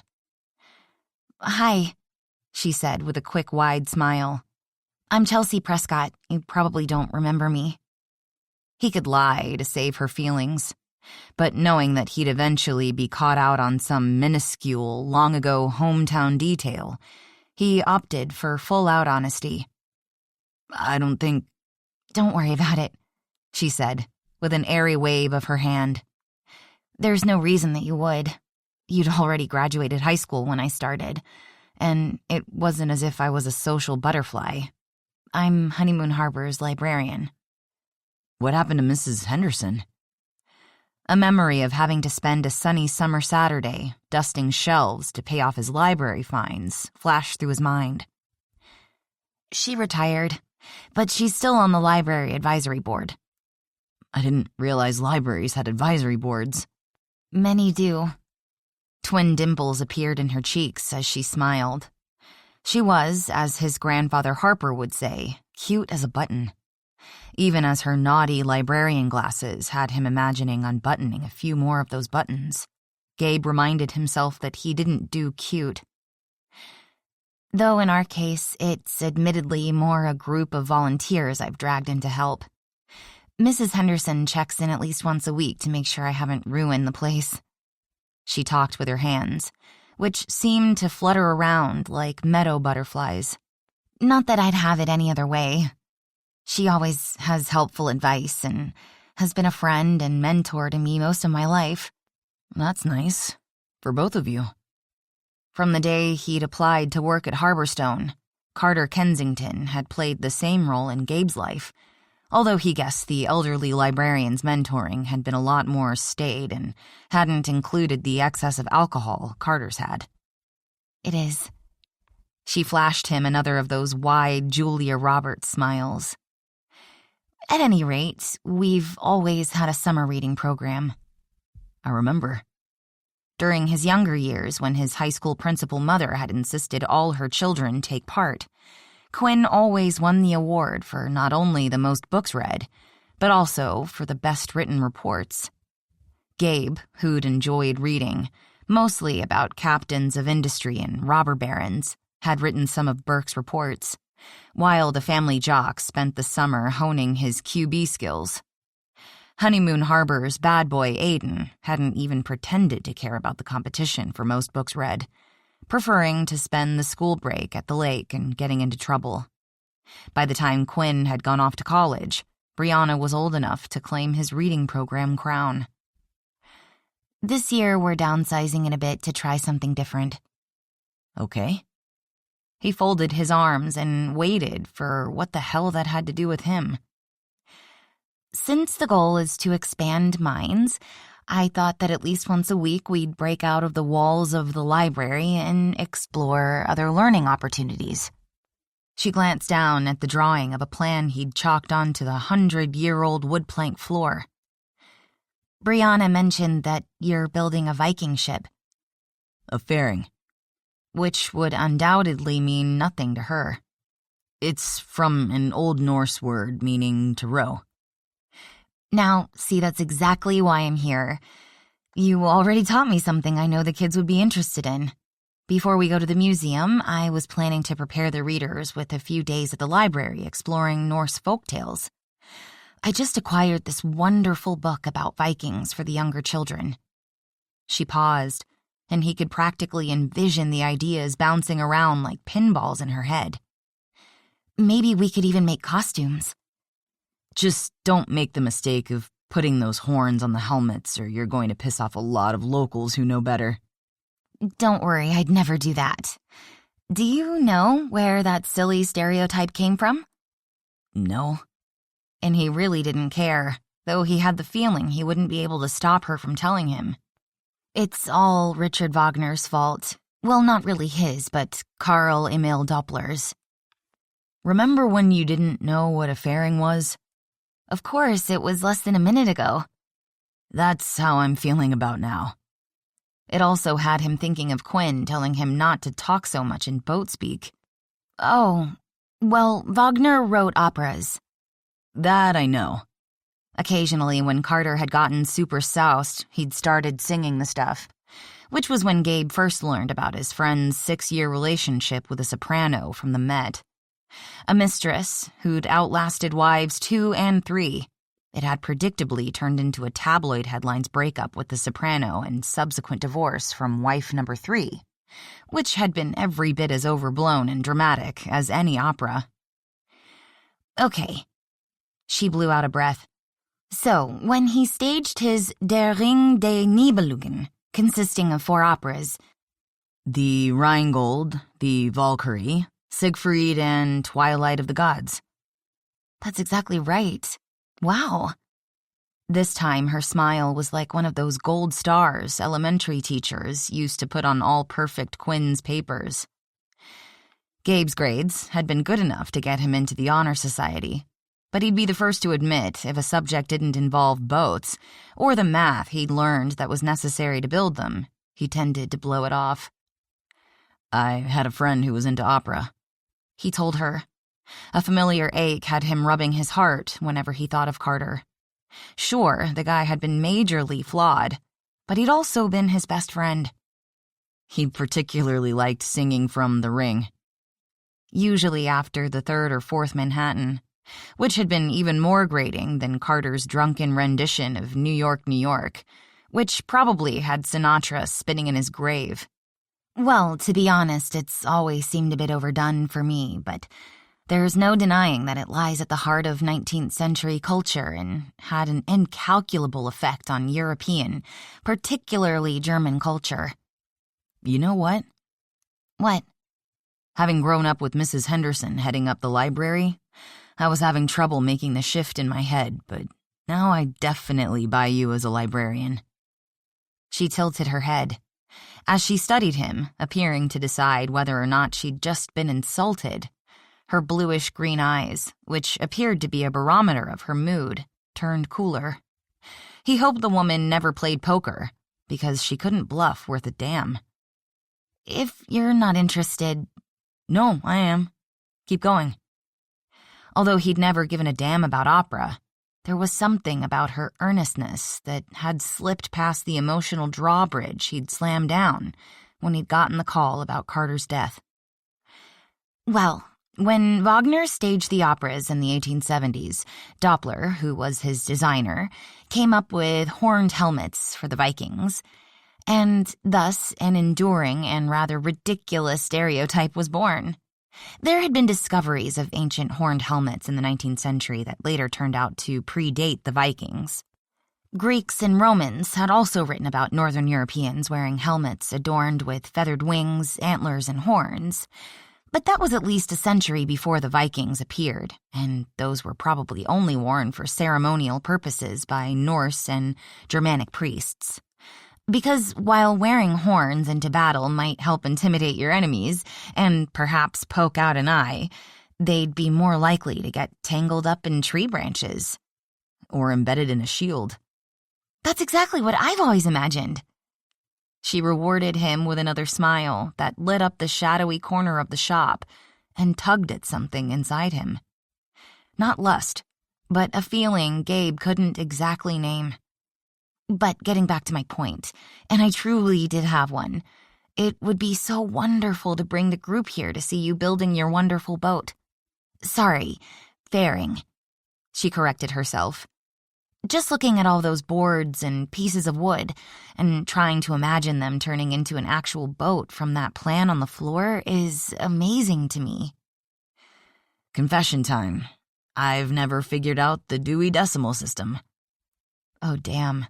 Her laughter tugged that same chord again. You're not alone, which is why we also have a digital catalog and a user-friendly search engine for library visitors to use. Please, don't feel any pressure because it's only a suggestion. She held up her hand again. Her short nails with their clear polish would have seemed suitable to the stereotypical librarian, had it not been for the perky daisies painted on both ring fingers. I was hoping that we could team up. You want them to work on my boat? Hell no. Oh, no! Her expressive eyes widened, even as her forehead creased with concern. I'm sorry, I'm usually more succinct. After delving into Norse myths from the books, I considered asking Jarl at the pub to tell some stories. But his language can get a little colorful. I decided to teach the children the history of the Scandinavian immigrants who settled in Honeymoon Harbor. I'm hoping some will be able to interview family members about their ancestors so we can include those. Since his own family tree didn't include a lot of Scandinavians, at least that he knew of, Gabe still didn't see what that had to do with him. Next, I'd like to tie that in with a visit to the museum, and hopefully wrap it all up in a pretty red ribbon with a visit here to see an actual Viking boat in progress. It would also be wonderful if you'd be willing to explain what they used the fairing, for. They used it for raiding, which, not being up on ancient Norse history, is all I'd be able to tell them, so I wouldn't want you to waste everyone's time coming all the way out here. It's a small town, she pointed out. Even out here on the end of the peninsula, you're not that far away from the library, and the museum, which we'd be coming from, is even closer. Sorry, but the shop's liability insurance doesn't allow kids in here. That was a lie, but she didn't have to know that he'd begun hanging around the summer between 3rd and 4th grades. Even if I promise that they won't touch a thing? Even then, which, given them being kids, undoubtedly isn't a promise you'd be able to keep. It was his turn to hold up a hand to forestall the argument he sensed coming. I'm only trying to keep them safe. Color bled into her cheeks as he belatedly realized his comment also implied that she wouldn't be able to corral them. But it was too late to call the words back, nor did he apologize for them, which would open him up to more conversation. I also promised this would be finished in time for the buyer to sail it in the Labor Day wooden boat regatta. While considering whether or not to build the fairing, he'd decided to donate it to Welcome Home to auction off at the Labor Day Wooden Boat Festival. The charity, which he'd helped fund, in its 2nd year, built tiny rental homes for the homeless, along with providing medical care, counseling, schooling, and help finding employment. So there was no buyer, but she didn't need to know that. Well, He watched her gather her composure. "I apologize for having taken up your time, given that you're on such a tight deadline." The sarcasm in her previously perky tone told him that she'd sensed the lie. Not that it mattered. The important thing was that she wouldn't be invading what so far no one in town, even his family, knew had technically become his school and shop 2 years ago when he'd bailed the owner out of debt. There wasn't much of a market these days for handcrafted wooden boats, which admittedly took a lot more upkeep. Most went to collectors and people like him, who'd always loved the one-of-a-kind beauty and were willing to put up with the inconvenience and expense. He shrugged. "No problem. I was ready for a break anyway." To demonstrate said alleged break was over, he bent, picked up a board, and turned on the saw, leaving her to walk away from the shadows of the boat shop into the still, bright summer sun. "Well, that went well," Chelsea muttered as she walked away from the dim boat shop into the sunshine.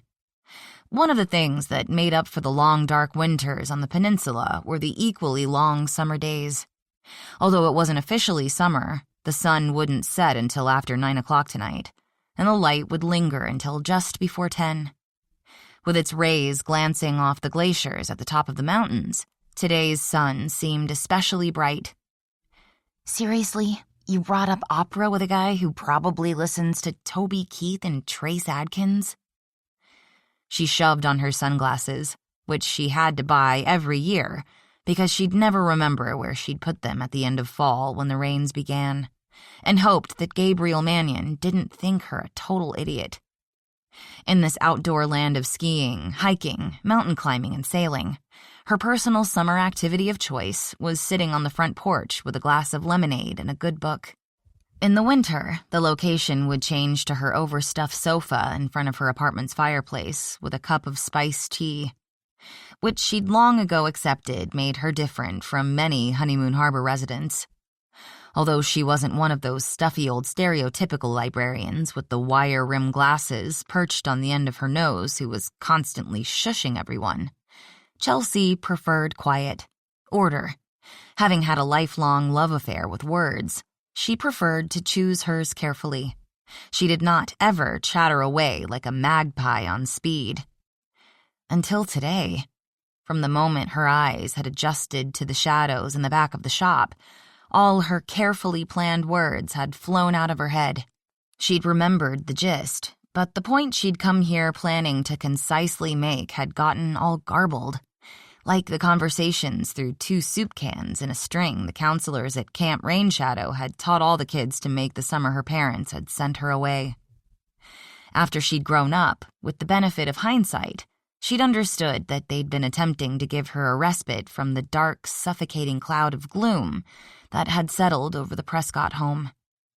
What they hadn't realized was how horribly homesick she would be, or that she'd feel so guilty about escaping such sorrow, she was incapable of enjoying all the sleepaway camp had to offer. She couldn't allow herself to take part in the boating on the glassy dawn waters of Mirror Lake, the crafts, the marshmallows charred over nightly campfires, or even the nature lessons taught by a cute ranger from Olympic Mountain National Park, who all the girls in her cabin had agreed was even cuter than Daniel Radcliffe, now that Harry Potter was growing up. But not her.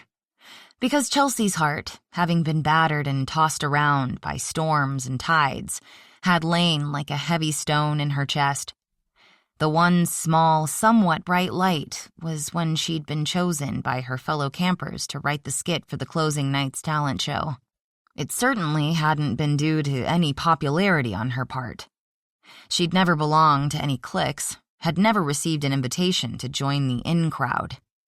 The reason she'd been chosen, one of her snarkier tent mates had informed her, was because she was the only one who'd spent every free moment of the summer with her nose in a book. She'd loved the writing and casting of parts. Just because she'd held back on the outskirts of the groups during activities didn't mean that she hadn't been paying attention to what had been going on around her. She'd been a silent ghost of an observer, learning each camper's personality, which she brought to those pages she'd carefully written on filler paper with a yellow No. 2 pencil. The paper and pencil had been given to her by Mrs. Henderson, who'd instructed her to report in weekly about what she'd been reading at camp. In turn, the librarian had written about library and town goings-on. The daily notes were far more than Chelsea had heard from her parents, which she'd sort of understood. But that hadn't made her any less sad or homesick.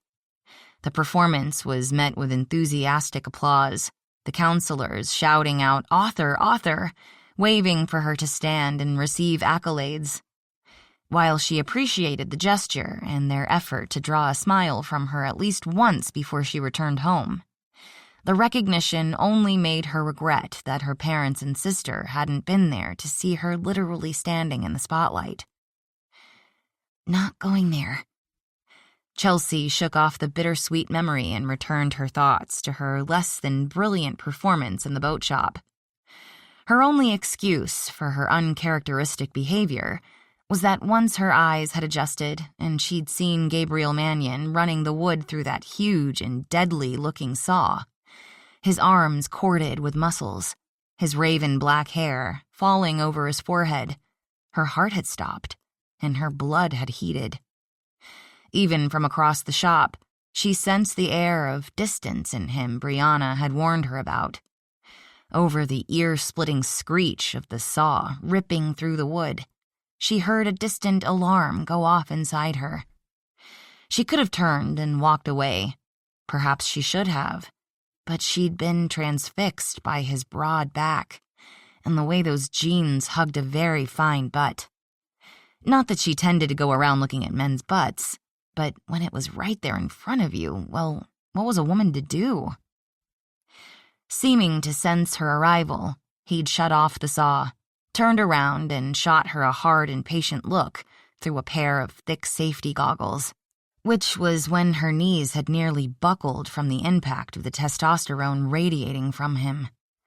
An olive-green t-shirt, damp with sweat, clung to his body, outlining abs that belonged on a Men of Honeymoon Harbor hunk of the month calendar, like the one of local hot guys Kylie and Mai had put together and sold to raise money for Project Backpack, which collected school supplies for needy children. She supposed the theme for his would be Men of Wall Street. Not that she could imagine many finance guys were as delicious as Gabriel Mannion. His scruffy jaw was firm, and when he yanked off the headphones and safety goggles, once her eyes had adjusted to the shadows, she could see that Gabriel Mannion's eyes were the dark and dangerous gray of a Pacific storm over the water. The instant they'd clashed with hers, Chelsea knew. This was him.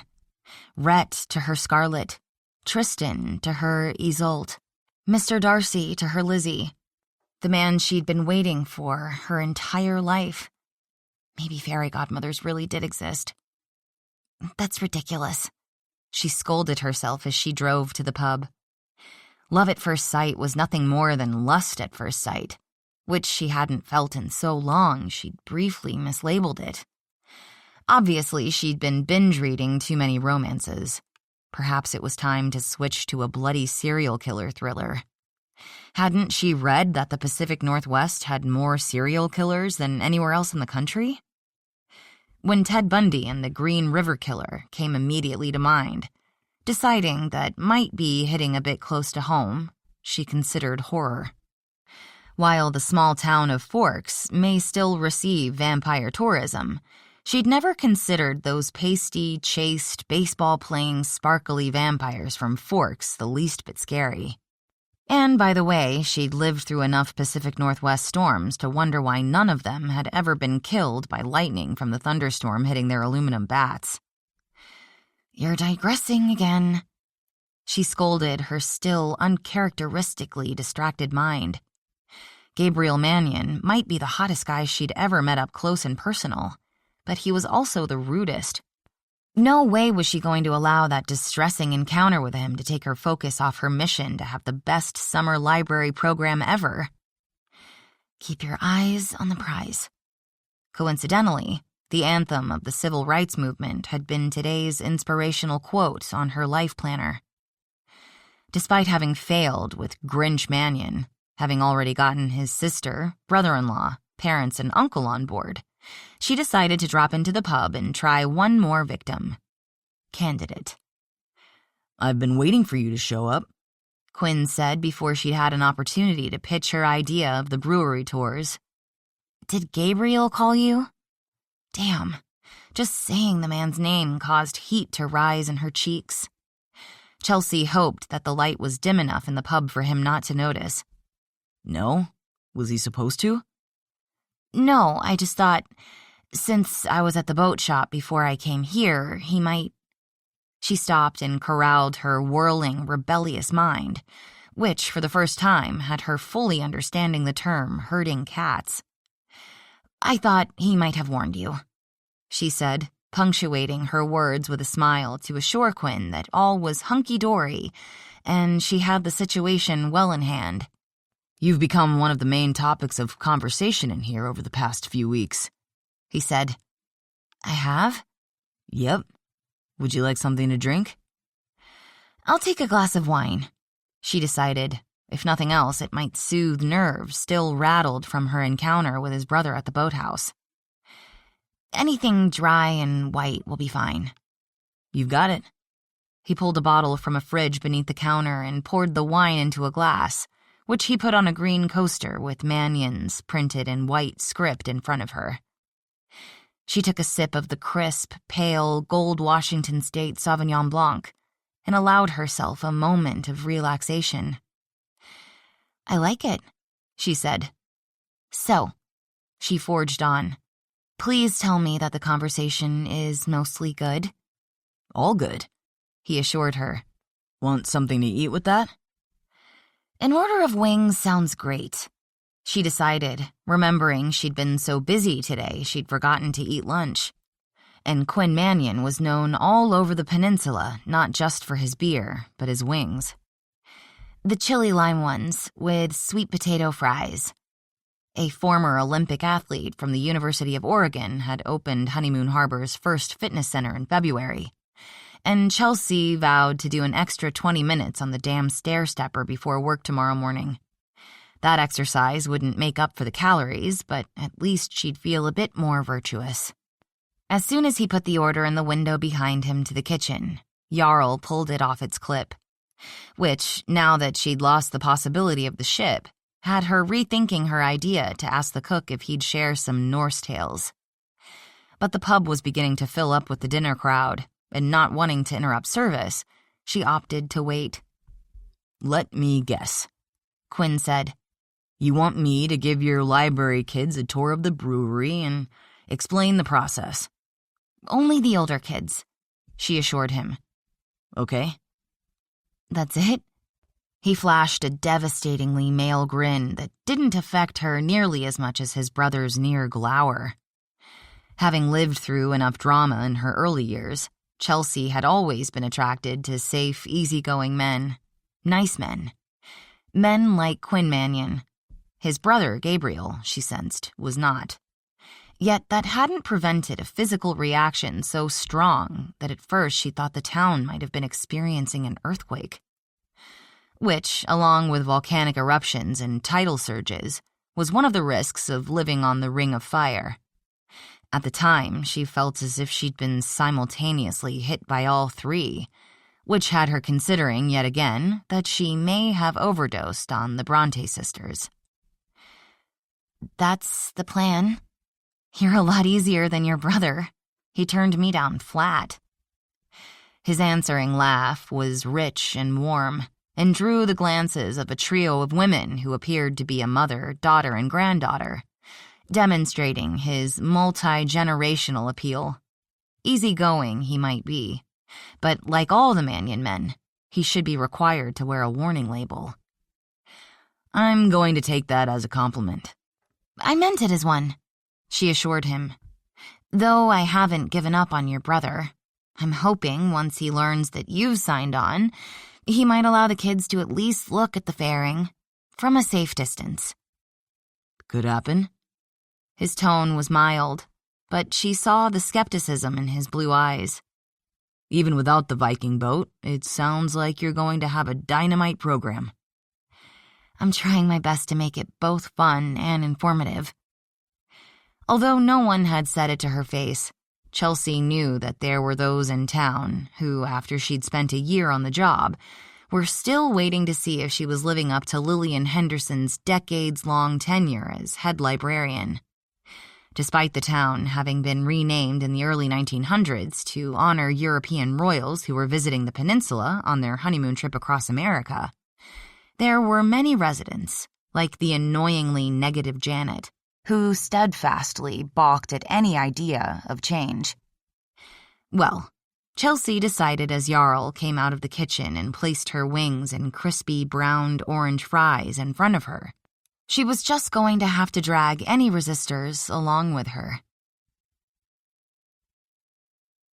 Chapter 7. Gabe was still thinking about Honeymoon Harbor's librarian as he sat back out on his deck overlooking Mirror Lake, as he'd taken to doing after working at the shop. It was a perfect summer evening on the peninsula.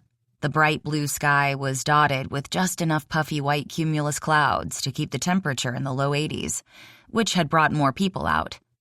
A white sailboat with a diagonal rainbow-striped sail skimmed along the water, while two energetic kayakers paddled closer to the 11-mile shore.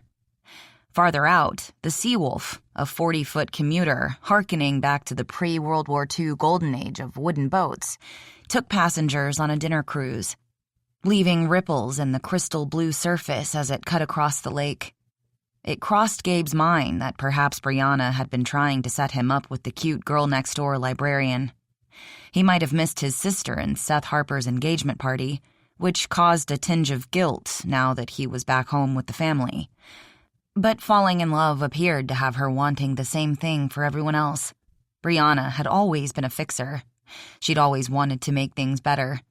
Although he'd only told Aiden and Quinn about the episode at the funeral, Gabe was aware that he wasn't fooling anyone, that they knew something had happened. But being family, they had decided to let him tell his story in his own time. He'd been home only a month, but in that time he'd discovered that he'd lost the art of conversation. Oh, he'd been great at tapping into his inner Irishman and talking a blue streak while buying and selling to make money. Expenses for a driver were one of the perks at his level of success, and he'd remind himself to ask Leo, his longtime driver, how his day was going and offer appropriate comments in response to news of high school graduations of kids he'd never meet, and new grandchildren who were apparently the most beautiful, smartest children on the planet. He could go out at night to a bar and talk about the markets until closing with other traders. And if he were in the mood, he could toss out pickup lines that would have like-minded women take him home for no-strings-attached sex. But the pitiful truth was that the give and take of the type people casually and easily exchanged on a daily basis seemed to have evaporated. He suspected Chelsea Prescott had left the shop thinking him curt, rude, which he'd admittedly been. Not that she hadn't been capable of filling any conversational gaps herself. If Gabe had made a list of the top things he was looking to do this summer, playing host and teacher to a bunch of kids definitely wouldn't have made the top 10 list, probably not even the top 100. Fortunately, it was unlikely they'd run into each other all that often. Despite what she'd said about the town being small, the boat school and shop was located on the far end of the peninsula, the library at the other side of town. Plus, the only places he went, other than this rented cabin, were his brother's pub, Cops and Coffee, his family's farm, and the shop. So, no problem. As he took a pull on the beer he'd brought out with him, it occurred to Gabe that the stock market had been closed for hours. This was the first day that he hadn't felt that inner bell announcing the end of the day's trading. Despite that, he still checked in at least once a day. He was, after all, only human, and it wasn't his money he was playing with, but not every 10 minutes like he had his first 3 weeks back. That his brother appeared to have been right about the boat-building idea proved a little annoying given that Quinn, being the eldest, had always been the perfect one. He'd been head altar boy, Eagle Scout with the badges to prove it. Valedictorian his senior year, and after a stellar career at one of the Pacific Northwest's best law firms, he was now making a beer that deserved all the awards he was winning. In his rare introspective moments, like now, Gabe often wondered if he owed some of his success to feeling the need to compete with his brother. The role of perfect eldest was already taken. Aiden had claimed the rebel role, and Burke, 2 years younger, had been the jock. Not wanting to risk juvie like Aiden, or throw rocket passes every Friday night on the Honeymoon Harbor High School's football field like Burke, Gabe had focused like a laser on becoming the wealthiest Mannion brother, and he'd succeeded beyond his wildest dreams. So what had that gotten him? And wasn't that the question? Just build the damn boat, donate it, and get the hell back to work. Despite his determination to avoid any interaction with Chelsea Prescott, that night Gabe dreamed of Vikings and a goddess of a shield maiden with hair the color of sun-burnished autumn leaves, who welcomed him home after a successful raid, passionately rewarding him for the hammered gold bracelet he'd placed on her bare arm. When the sun rose the next morning, Gabe woke with an erection and the vivid memory of sailing into port, the single blood-red sail of his fairing billowing in the northern wind, and the long night of lovemaking beneath a midnight sun. He couldn't remember the last time he'd experienced a sex dream, could barely remember the last time he'd had sex. He vaguely remembered picking up an ER senior resident from New York Presbyterian at an Oktoberfest party at a bar, then going back to the place she shared with 2 other doctors, one of whom, a surgical resident, no lie, had been watching an old Dexter episode when they'd arrived at the apartment.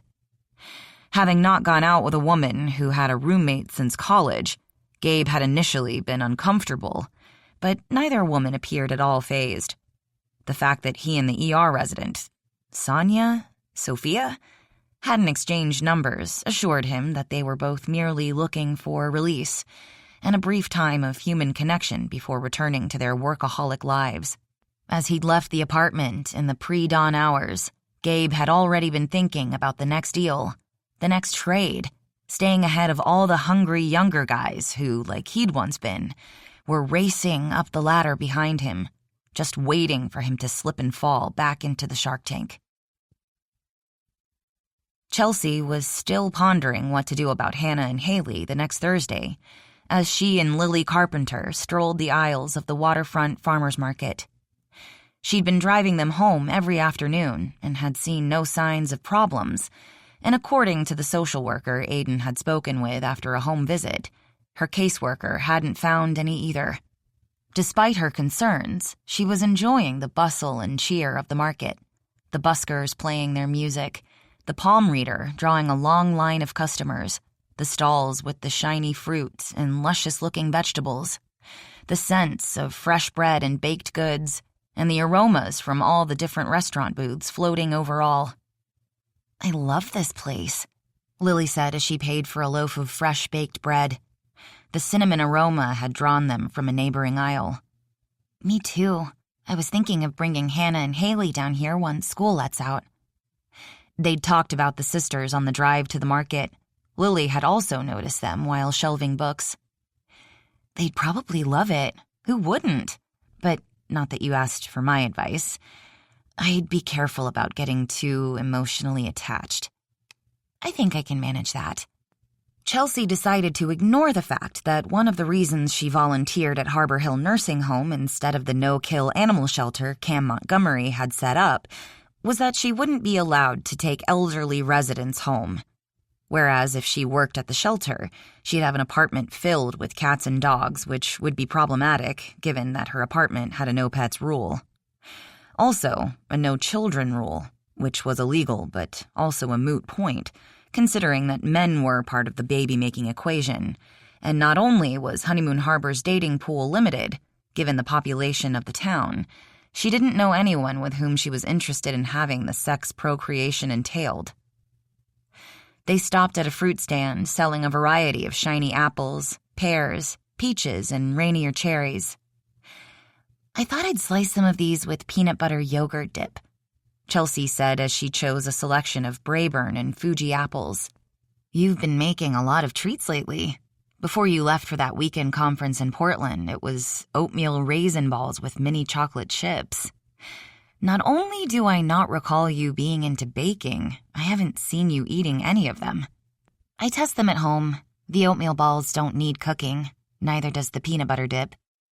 I found a book of healthy after-school snacks at Rain or Shine Books. We do work in a library. True, but I like to support local business. Besides, cooking has never been my forte, as you know, and I didn't want to get chocolate all over one of our books. You bought that book precisely to make treats for the kids. There was a time when whatever had happened at school, coming home to fresh-made snacks made me happy. My mother made the best lemon cream cupcakes. That had been before the bad times, before the snacks and the happiness went away. You do realize that at least the older sister doesn't believe your excuse that you just happened to have some left over from your lunch? I knew Hannah would never buy that, but I also knew she'd play along if it made Haley happy. Because that's what big sisters did. You also realize that they're not in the type of home where cupcakes are an expected part of a happy child's life. Believe me, I know that. All too well. I was a volunteer court-appointed special advocate for kids in family court for a time when I was in Arizona. Lily said, I have one more word of advice, then I'll shut up. Okay. From her friend's tone, Chelsea wasn't sure she was going to like what Lily was about to say. But being totally out of her depth, she was willing to take any advice she could get. Kids in the system get moved around a lot. Having been watching you out of curiosity, I Googled the stats last night, and the average in Washington state is over 5.6 moves in the first year. It's good that these girls are using the library as a safe zone after school, but if you let them get too attached to you to think of you as a surrogate parent, like your mom making you those cupcakes, you could be putting them at risk of being even more emotionally and psychologically wounded when they move on. The system's statewide, Chelsea. The kids could end up in any other county next week, and there they'd be, suffering the loss of someone else they'd come to, if not love, depend on for kindness. Chelsea hated that made sense, but surely you're not suggesting I back away, stop the snacks and putting holds on books for them? Of course not. But after you left for Portland, Haley asked me if you were coming back. I assured her I was. Given her backstory, I imagine she's lost a lot of people in her young life, so it would be natural to worry that you wouldn't. I'm just saying that perhaps you should make sure you're more the library lady, the way you've said Mrs. Henderson was to you, than a replacement mom. Thanks. That's good advice. Chelsea decided not to mention that although she hadn't realized it at the time, the now elderly librarian had not only proven a life raft in the turbulent seas of her life, she'd become the closest thing Chelsea had had to a parent during those difficult years. The one thing she didn't want to do was make the girls' situation worse while trying to brighten their lives a bit. She was relieved when the topic was dropped as they stood in a line to order a salad made with yellow and red watermelon, green grapes, pecans, feta cheese, mint, and balsamic glaze on a bed of fresh greens to split along with glasses of iced tea. The conversation turned to the upcoming Reader Adventures field trips and a recent meeting where Janet had continued to rain negativity on Chelsea's Reader Adventures parade. I have a brother who works in tech in the Silicon Valley, at one of those places that considers their workplace a living laboratory. Lily said, they're always looking for new ways to keep team members happy. Did you know that diner booths create better work interaction than conference rooms? No. Chelsea glanced over at the glass case of the new Cops and Coffee booth that had appeared last week and wondered how many steps she'd have to do to come close to working that glazed, lemon-filled donut off. But if it's true, perhaps I should try moving our meetings to the diner. Maybe Janet would react better to new ideas. Nothing's ever going to get that stick out of her butt. She probably came out of the womb bitching about the light. You'd have a better chance of holding them at the pub. We could order a pitcher of pomegranate margaritas and get her sloshed. Lily considered that as she took another drink of tea. Though I bet she'd be a mean drunk. You're probably right. Chelsea sighed. As much as she needed all the volunteer help she could get, Janet's insistence on arguing every little point took up valuable time they didn't have. Too bad there probably aren't enough oatmeal cinnamon balls on the planet to get her to bond with me. She and Lily shared a laugh, enjoying the sunshine, the folk singers who were playing on a nearby stage, and their friendship. Chapter 8. The day after her market lunch with Lily, Chelsea had just wrapped up this week's library purchase order with a nonfiction book featuring the 9 Native American tribes of the Olympic Peninsula, along with offering insight into the unique legacy of the groups, whose stories too often went unnoticed or forgotten. The essays, written by members of the different tribes in their own voices, moved beyond the popular romanticized views of American Indians and portrayed real-life experiences. Lily, on her way out the door, stopped at the desk. I forgot to ask, how did things go with the Viking boat builder? They didn't. Chelsea rubbed her forehead, where a headache had been building all day. He turned me down, flat. That's too bad. I was having coffee with Kylie the other day. She's going to be taking photos at the scholarship dinner in September, and pointed him out to me as he was leaving with his coffee and a bag of donuts. I was going to volunteer for that adventure just to have an excuse to meet him. I suspect you'd be underwhelmed. Brianna warned me not to expect Mr. Rogers, but he's more like Heathcliff. That bad? No. Chelsea wanted to be fair, although she was in the camp of those who'd never considered Bronte's character a proper romantic hero. Gabriel Mannion, while gruff, hadn't shown any signs of being a cruel, sadistic sociopath. He was nowhere near that, but I could tell that he spells trouble, with a capital T. Trouble can be appealing in a guy. Not long-term, but as a change of pace from the possible husband material, I'd do him. Lily! Chelsea glanced around, looking to see if there were any patrons still hanging around to overhear her. Just saying, not only is he hot, he's a gazillionaire who made New York Magazine's list of hottest eligible guys in the city. You're well-read, Chelsea observed. I lived in Manhattan for a year while trying out the ad business as an intern at a Madison Avenue agency. Perhaps it was too much of a sudden contrast in lifestyle, coming straight from the University of Hawaii, but I decided that while the city was a great place to visit, it wasn't for me. I did keep up my subscription to the magazine because it's a great mix of politics, culture, food, fashion, and gossip, along with the occasional high-profile society crime, which gives me the same kind of guilty pleasure I get from watching Dateline. I love the investigative part of that program. Me too, and figuring out the killer from all the suspects, like a real-life Law and Order. But then I feel bad that I'm using someone's death as entertainment. I'm right with you there, but Dateline's so addictive, I have my DVR program to record it. We should start having watch parties. Its tagline is, "Don't watch alone." I like that idea. Chelsea also liked Lily, who'd become one of her closer girlfriends. You can bring the ice cream, and I'll make the chocolate martinis.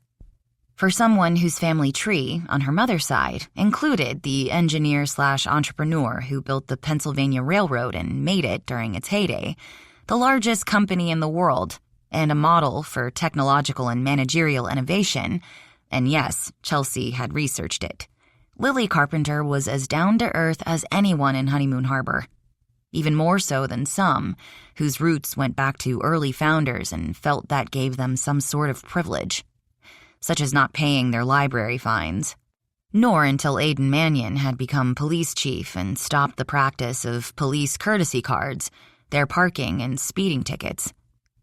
Though, Lily said as she put the strap of her lambskin bag with its iconic double interlocked C's over her shoulder, it does say something about the men in this town that two smart, beautiful, successful women have nothing else to do on a summer night than to sit in front of a TV, eat ice cream, and drink alcohol.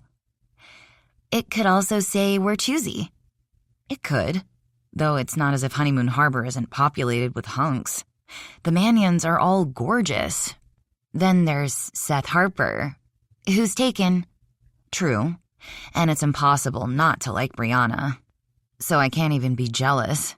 Desiree snatched up that haughty Cajun sax player and chef, Bastien Broussard, the first day he hit town. But apparently they have a long backstory, so none of us would have had a chance. Still, Quinn's not taken, nor is Luca Salvadori, who could feed a woman well, which is a decided plus. So could Diego Chavez. Is it true he's turning in his taco truck for a restaurant? I was at a town council meeting when he said that even after he gets his restaurant open, he's keeping his Taco the Town to take to various festivals around the peninsula. That's a smart business plan.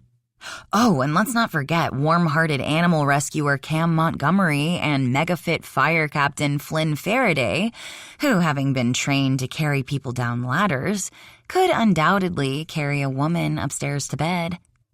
Over his shoulder, which isn't exactly Rhett carrying Scarlet up the curving stairs of Terra. I'll bet there are a lot of women in town who wouldn't mind if he carried them piggyback, as long as they ended up in the bedroom. Which brings us back to Gabriel, middle name Trouble Mannion. Since you appear to be the only woman besides his sister who's actually spoken with him since he arrived in town, that gives you an inside track. Maybe you should go back and try again. For the sake of the library, of course. Of course, but he's only here for the summer. So? Lily shrugged. There's something to be said for a summer fling. That's why so many books and songs are written and movies made about them. Believe me, he wasn't the least bit interested. In fact, the few minutes I was in the boat shop, he barely tolerated me. Then he's a fool, Lily said. Gotta go. I'm leading the after-dinner sing-along at Harbor Hill. Then the readers group gets another chapter of The Sorcerer's Stone read aloud. That's an ambitious project for such an elderly age group. That's why I chose it. I figure waiting to find out what happens next gives them something new to live for. She waggled her fingers and left the library. Before turning off the lights, Chelsea retrieved the white bag of treats, paper plates, and napkins she'd brought with her that morning from the lunchroom. Then went to the children's section where she found Hannah helping Haley read. "Hi, Miss Prescott," Haley said. "I'm reading Dragon Rider. It's a story about dragons. Bad people are going to flood the Silver Dragon's special valley, so a brave dragon named Fire Drake and Sorrel, she's a girl like me, but a forest brownie, go on a quest to find a mythical," Hannah murmured. "That's a magical place called the Rim of Heaven, where the dragons could be safe and live in peace. They meet an orphan boy, Ben, who goes along to help them." Haley's cupid lips turned down. "He's like me, too, because he doesn't have any parents, but he's a boy." Despite Hannah's obvious efforts to continue the deception, Haley had let their foster situation slip last week. "Tell her about Nettlebrand," Hannah suggested in an obvious attempt to change the conversation from the fictional boy's orphan status. From their orphan status. "Oh, Nettlebrand is really bad. He's called the Golden One and isn't really a dragon. He has metal scales and was made to kill the last of the dragons." Her small brow furrowed. "I hope Fire Drake and Sorrel find the Room of Heaven before he finds them." "I guess you'll just have to keep reading to see." It did not escape Chelsea that the story was about finding a safe home. She was going to have to be more careful about what themes the 5-year-old read. "I am, and I'm almost reading it all by myself, aren't I, Hannah?" "Yes, you are." The older girl looked at the bag, then up at Chelsea. "You keep bringing us stuff to eat." She jutted out her slender jaw. "We're not two poor, starving orphans like from some Hans Christian Andersen fairy tale. We don't need charity." "I'd never suggest that," Chelsea said mildly. But they did, she believed, need love and nurturing. When I was your age, I spent a lot of hours here in the library after school, and Mrs. Henderson, she was the librarian before me while I was growing up, would bring me treats from home. She likes to bake. Something the former librarian still did for the funeral lunch committee at St. Peter's. Hannah taught me to make s'mores, Haley volunteered. We couldn't make a fire in the backyard because it would be dangerous, but she knows how to make them in the microwave. They're really good and gooey. I remember doing that with my sister, Chelsea said. When she'd returned home from camp, Annabelle had wanted to hear everything she'd done, which hadn't been all that much, given her lack of participation.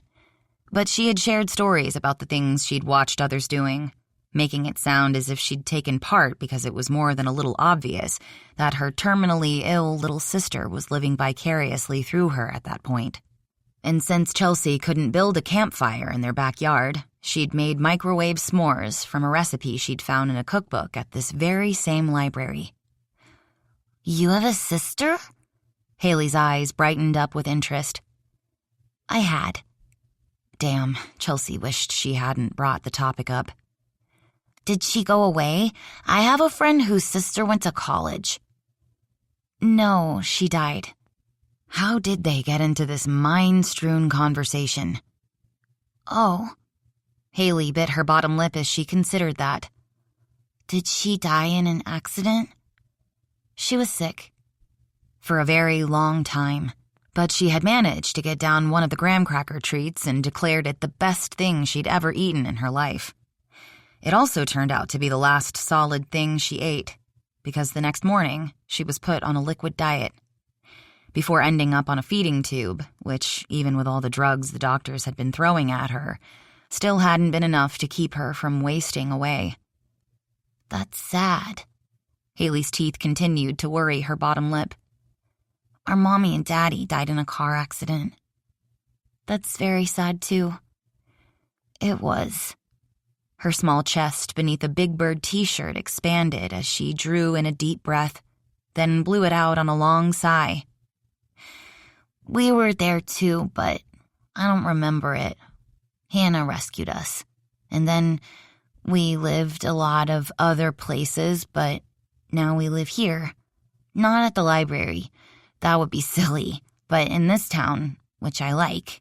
It's fun watching the fairies come in with the seagulls, diving into the water and pulling out fish.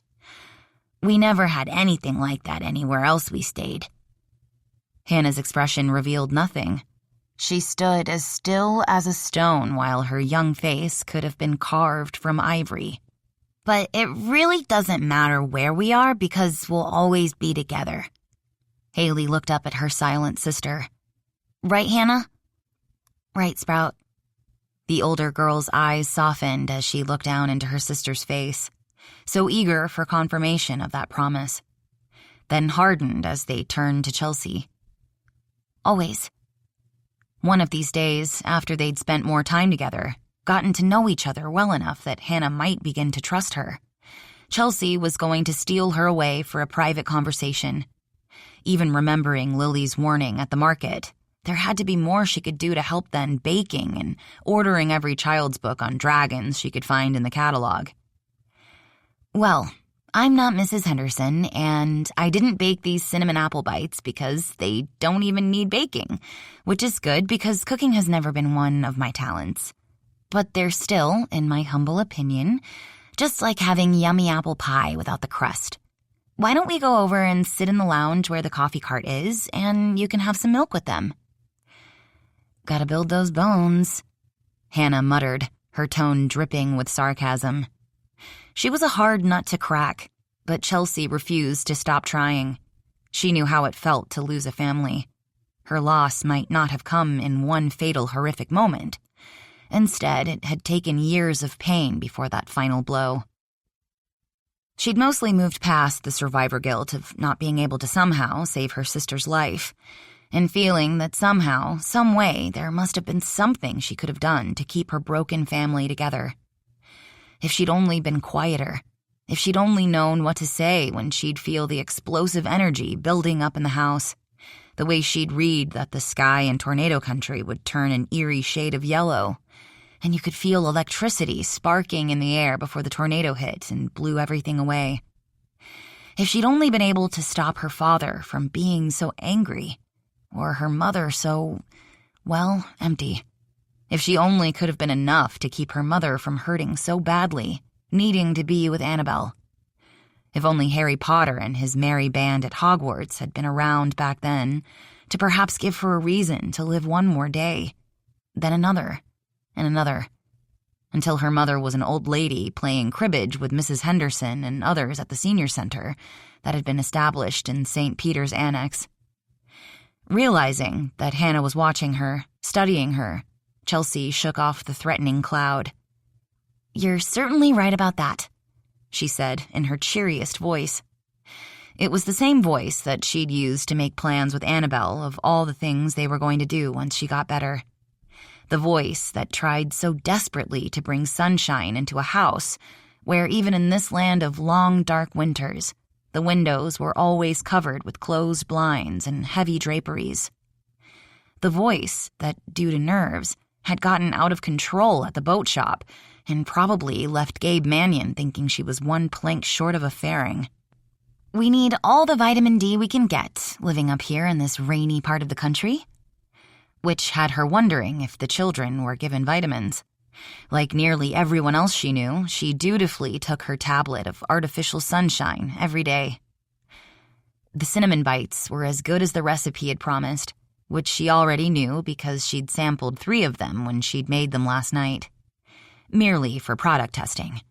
Just because a recipe was on a healthy after-school snack board on Pinterest that promised it was good didn't mean it was. She didn't want to give the girls something that wouldn't taste like love. After the snacks and more discussion about dragons, she drove them home. Hannah finally stopped protesting being driven because Chelsea suspected it gave Haley more opportunity to chatter, to connect with someone besides her sister, someone who cared. As she watched the older girl unlock the door and let them both into the house, Chelsea wondered yet again how much time their foster mother spent at home. One of these days, she decided, she'd make up an excuse to drop in later in the evening, just to check. Chelsea had nearly reached her apartment when her phone rang. At the caller ID announcement from the car's speaker, she pushed the icon on the steering wheel. "Hi, Dad." It wasn't that often her father called her. For a long time after he'd left his family in Honeymoon Harbor for an anesthesiologist position at Cedars-Sinai Medical Center. It was as if he'd forgotten she'd ever existed, as if she'd died, like Annabelle had. After a few years, she began receiving postcards, showing palm trees and beaches, yet more proof that he'd left the Pacific Northwest behind in his rearview mirror as he'd driven away from their waterfront home. It was only later, after he'd remarried, and yes, she had been invited to the wedding, and although it was a little weird, she'd gone, that communication had increased. Not so much in person, but calls on the big holidays like Thanksgiving and Christmas and her birthday. Along with cards, actual paper letters with seasonal headers, made up with some sort of publishing software showing photos of the half-brothers she'd seen only a handful of times, growing up from infancy to kindergarten graduation. Every card, every letter had included an invitation to visit anytime. "Hello, Chelsea." Although she might not be all that close to his second family, her first thought was concern that someone had been hurt. Or worse, bad things could happen to anyone, any day, without warning. "What's wrong?" "Why does anything have to be wrong?" "Well, it's not every day that I get a call from you." "It's not every day my only daughter has a birthday." If she hadn't been driving and didn't want to avoid crashing into cars coming off the ferry, Chelsea would have closed her eyes, taken a few deep breaths, and pictured herself lying on a tropical beach while a hot surfer smoothed coconut oil onto her bare back. The meditation technique was one Jolene Wells had learned while working on a movie set in L.A., and had become a popular start to treatments at her Mother's Day spa. "My birthday was last month, Dad. You sent a card and a box of chocolate truffles." which she'd taken to the library committee meeting the following day. This call was also yet more proof of what she'd already known. That her stepmother, and wasn't that a strange word for a woman only a few years older than she was, had sent them. There was a long pause. "You're right. Of course I did." The laugh was as fake as it was forced. "One of the downsides of getting older is your memory starts to go." "So I hear," she said mildly. "So how is Heather and the kids?" "The boys are going into first grade in the fall. Can you believe it? It seems like just yesterday they were born." "Well, you know what they say about time flying." "True. Look at you, all grown up. Before I know it, you'll be making me a grandfather." He did not sound exactly thrilled by that prospect, and no wonder that he'd chosen to begin his new life in La La Land, where Chelsea wasn't certain people were even allowed to age. "I wouldn't hold your breath." "You're not a lesbian, are you?" he asked. "Not that there's anything wrong with that." Chelsea laughed, thinking about the wedding she'd taken part in last summer. "No, Dad, I'm just not in the market for motherhood at the moment." Watching Kylie and Mai with their adopted daughter, she'd seen how much work children could be. You'd think that things would get easier once babies were past the infancy stage, but now that Clara had started walking, nothing in their darling folk cottage house was safe unless it was locked away or put up high. Though it was, she admitted, fun to watch the speed with which the little girl could run on her tiptoes. "Heather had a thought she wanted to bring up," he said. "You know we go to Maui every Christmas." "Yes, I've seen the family photos on the New Year's letter." At first, they'd caused a twinge in her heart, but over time she'd come to realize that they were a sincere effort on her stepmother's part to reach out and invite her into the family. Especially since she was all alone. No, not alone. She had friends like Lily who were as close as family, certainly closer than her father. "Well, the beach house has 3 guest rooms, and the boys would love to see their big sister. Why don't you give some thought to flying down? I'll pay for the tickets. First class, of course." "Of course," she murmured. "Tell Heather I appreciate the offer, and we'll think about it." "Okay, but don't take too long," he warned. "You know how fast flights fill up for the holidays." "I said I'll think about it." She blew out another breath. "Thanks for calling, Dad. It's always great talking with you. Sorry, but I have to run. I have a meeting." She hit the phone icon, cutting off the call. Because the stupid tears in her eyes were blurring her vision, she pulled over into the pier parking lot and cut the engine. She'd survived her father walking away, being young for a time, although she'd missed him terribly. A stronger part of her was grateful for the quiet that had replaced the yelling, accusations, and the slamming of doors. It was only later that she'd realized that silence could be even more difficult, more deadly than domestic war. The boys would love to see their big sister. Chelsea bit her lip. She liked her stepbrothers. They were smart, funny, rambunctious, and had her thinking of golden retriever puppies. She didn't love them, but that wasn't their fault, or even her dad's or Heather's. It was because she couldn't fully open her scarred heart up again. After losing her mother while she was in college, she'd gone to a therapist who had, after a few months, convinced her that she had no reason to feel guilty about Annabelle's death. Though Chelsea knew that intellectually, there was still a part of her, a deep-down instinctive part, perhaps woven into the DNA going back to the beginning of time, that the role of a big sister was to be a stand-in mother, to take care of the younger ones. If that was the case, she and Hannah had definitely inherited that same sister gene. Usually, she was able to brush off her father's benign neglect, to accept it as perhaps having always been his nature, or perhaps she'd considered during therapy, a way to protect his wounded heart that same way she'd protected hers. No risk, no pain. Whatever, it was what it was. He was who he was. But that didn't stop her from not wanting to be alone right now. She went through her list of friends. Brianna had a wedding party who'd booked a night's dinner at Heron's Landing. Bastian, owner and chef of Sensation Cajun, was catering the meal, and Desiree, the dessert course, but Brianna was still playing hostess. Lily was reading Harry Potter to the residents of Harbor Hill, and Mai and Kylie had taken Clara to the coast to walk barefoot on the sand for the first time. She could go to the pub, where she'd undoubtedly find someone to hang out with, but she also wasn't up to all the energy it would take to pretend that things were just hunky-dory, especially with Quinn being so perceptive. There was one person who could take her mind off herself and get her back on focus. Of course, she risked being turned away again, but if she could convince Gabriel Mannion that she could keep the reading adventurers from damaging his boat, faring, it was worth another try. Not just for the kids, but if she were to be perfectly honest, it would give her a distraction from feeling sorry for herself. What do you have to lose? Decision made. She started the car and headed out of town. Chapter 9. As she drove along Lakeshore Drive, Chelsea passed Aidan Mannion heading back toward town. Despite his friendly wave, goosebumps prickled on her skin and her heart hitched.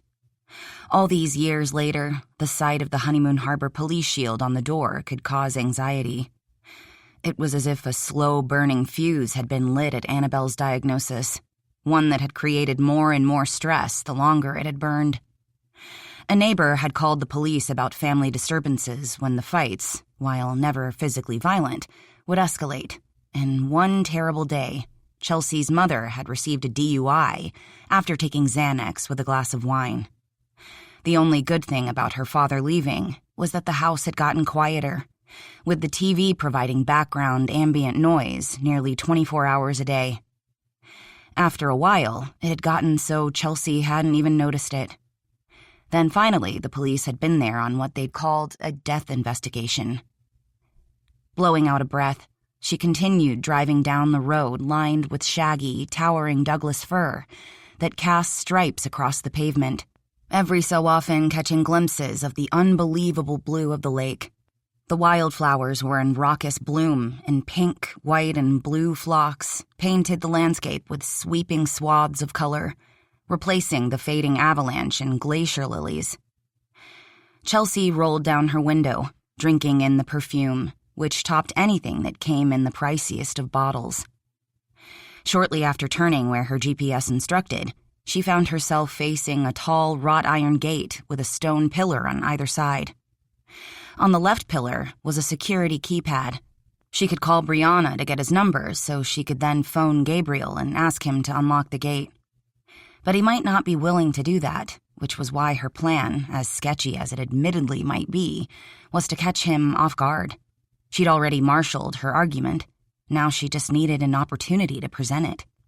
Having run into a literal stone wall, she thoughtfully tapped her fingers on the top of the steering wheel, regretting that she hadn't taken the time to create a plan B. She always had a plan B, and C, and if all else failed, a D. Because life had a way of spiraling out of control, and it was best to always be prepared.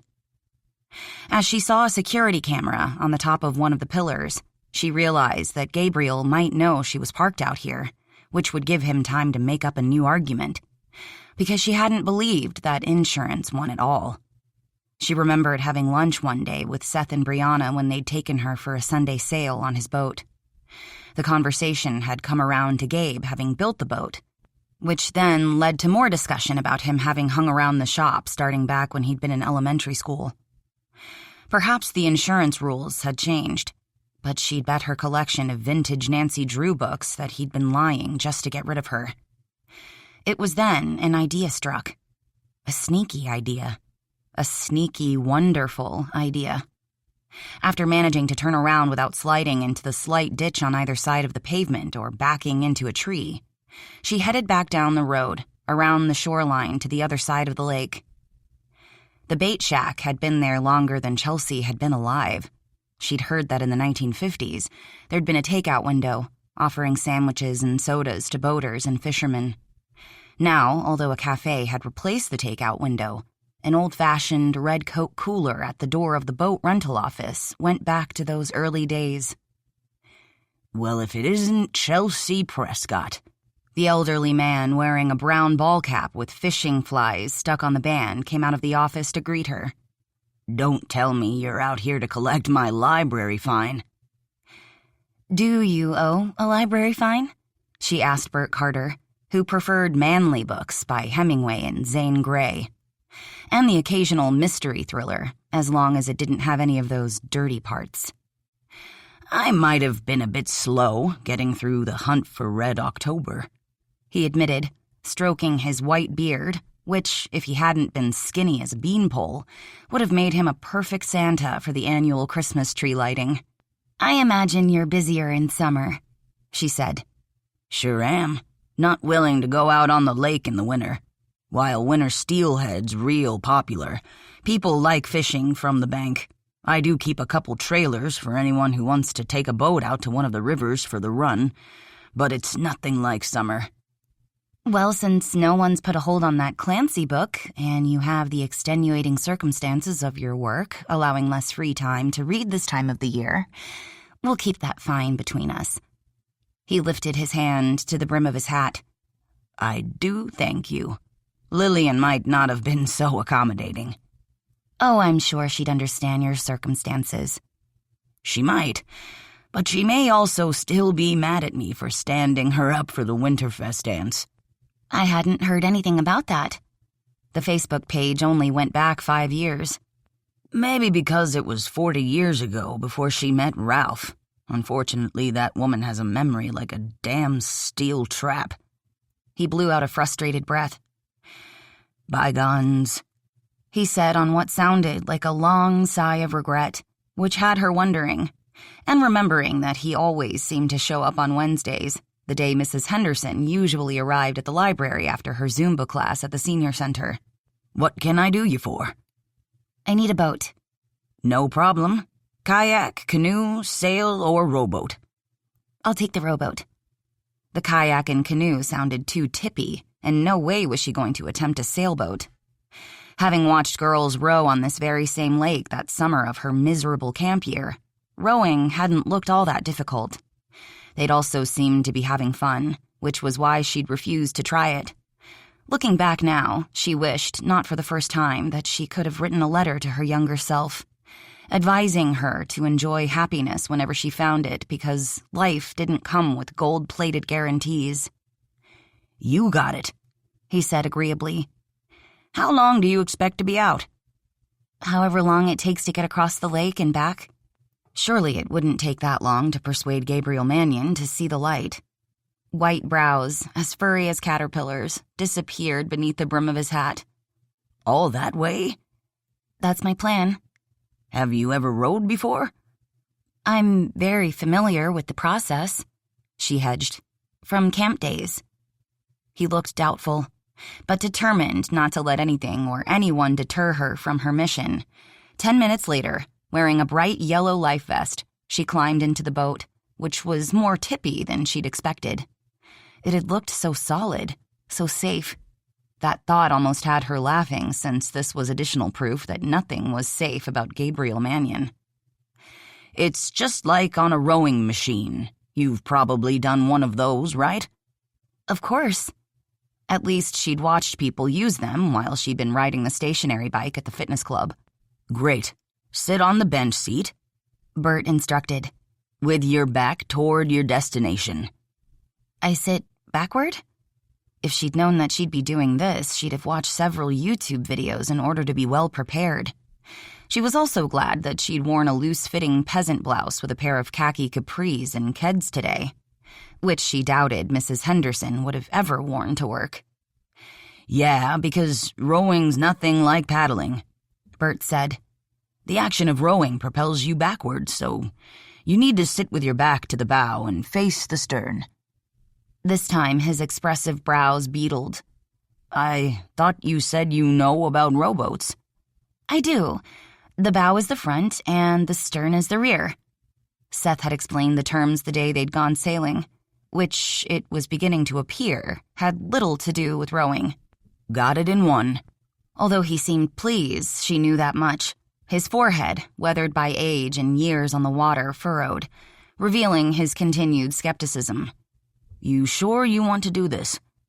"Absolutely," she said, sitting in the center of the wooden bench, placing her feet in the stretchers as instructed. "Grasp an oar in each hand with an overhand grip," he said. Again, she followed instructions, listening carefully as he explained the motions of catch, drive, release, recover.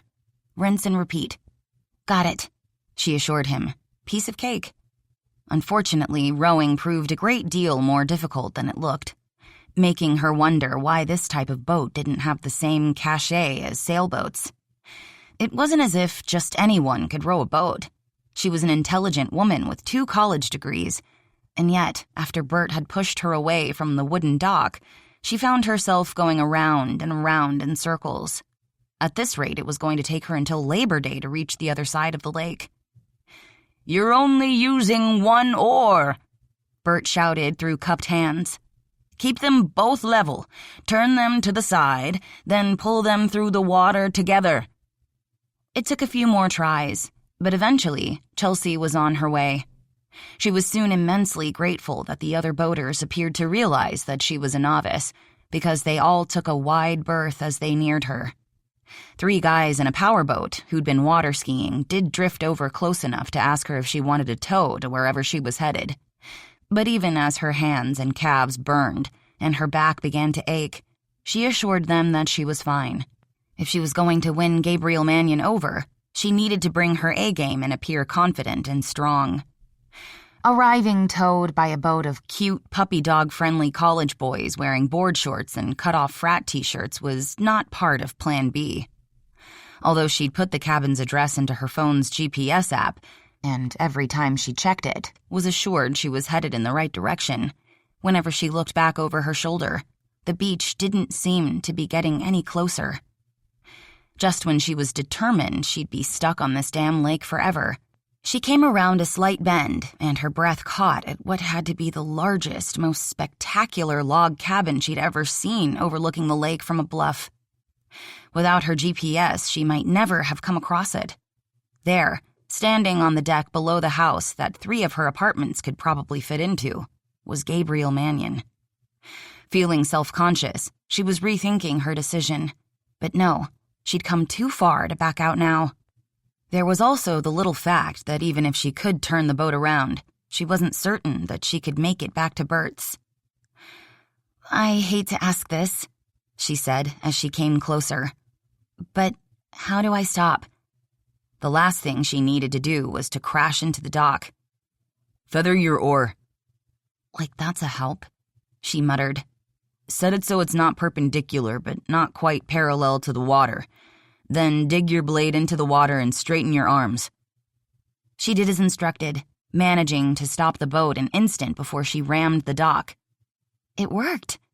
"It always does." "Well, hi." She smiled brightly as if her rowing all the way across Mirror Lake to his hermitage was nothing out of the ordinary. As if butterflies weren't fluttering their wings in her stomach. "Hi." He leaned forward and caught hold of the side of the rowboat. "Toss me your lines." It didn't take a sailor to know those were the ropes coiled at her feet. She watched, impressed, as he tied a line from the bow and stern, and a third from whatever the official term for the middle of a rowboat might be. "I'm impressed."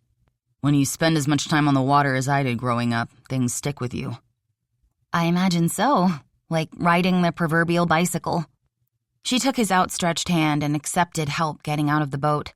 Even tied to the wooden dock as it was, it still felt a bit too unstable for comfort. "Thanks. I guess you saw me coming up the driveway." "There's an alarm system that sounds whenever anyone comes up to the gate.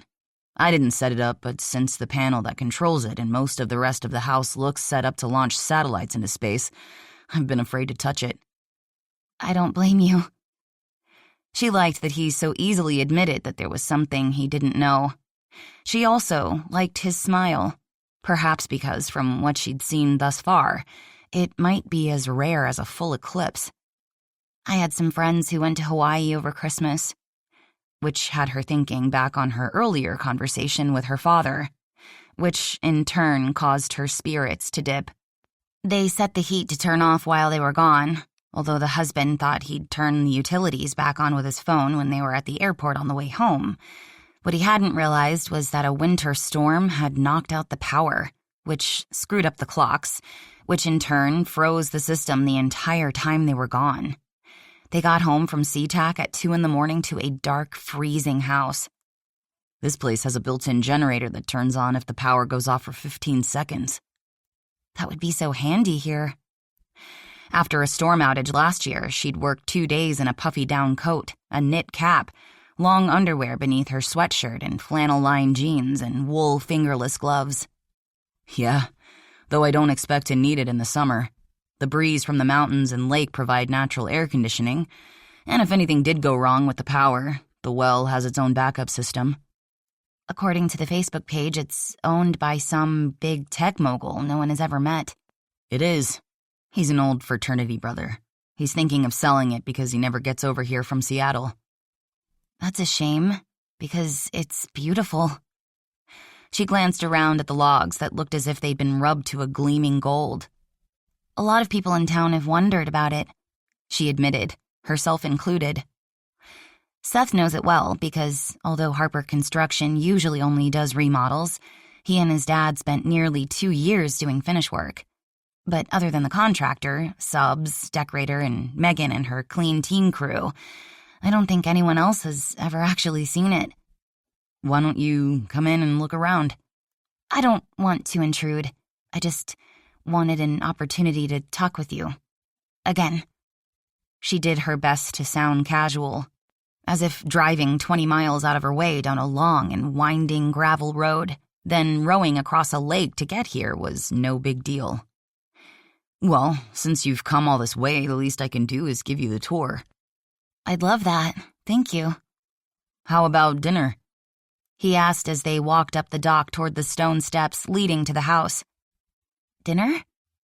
A noun, usually used to describe the third meal of the day. Unless you live in the South, then it could just as likely be referred to as supper.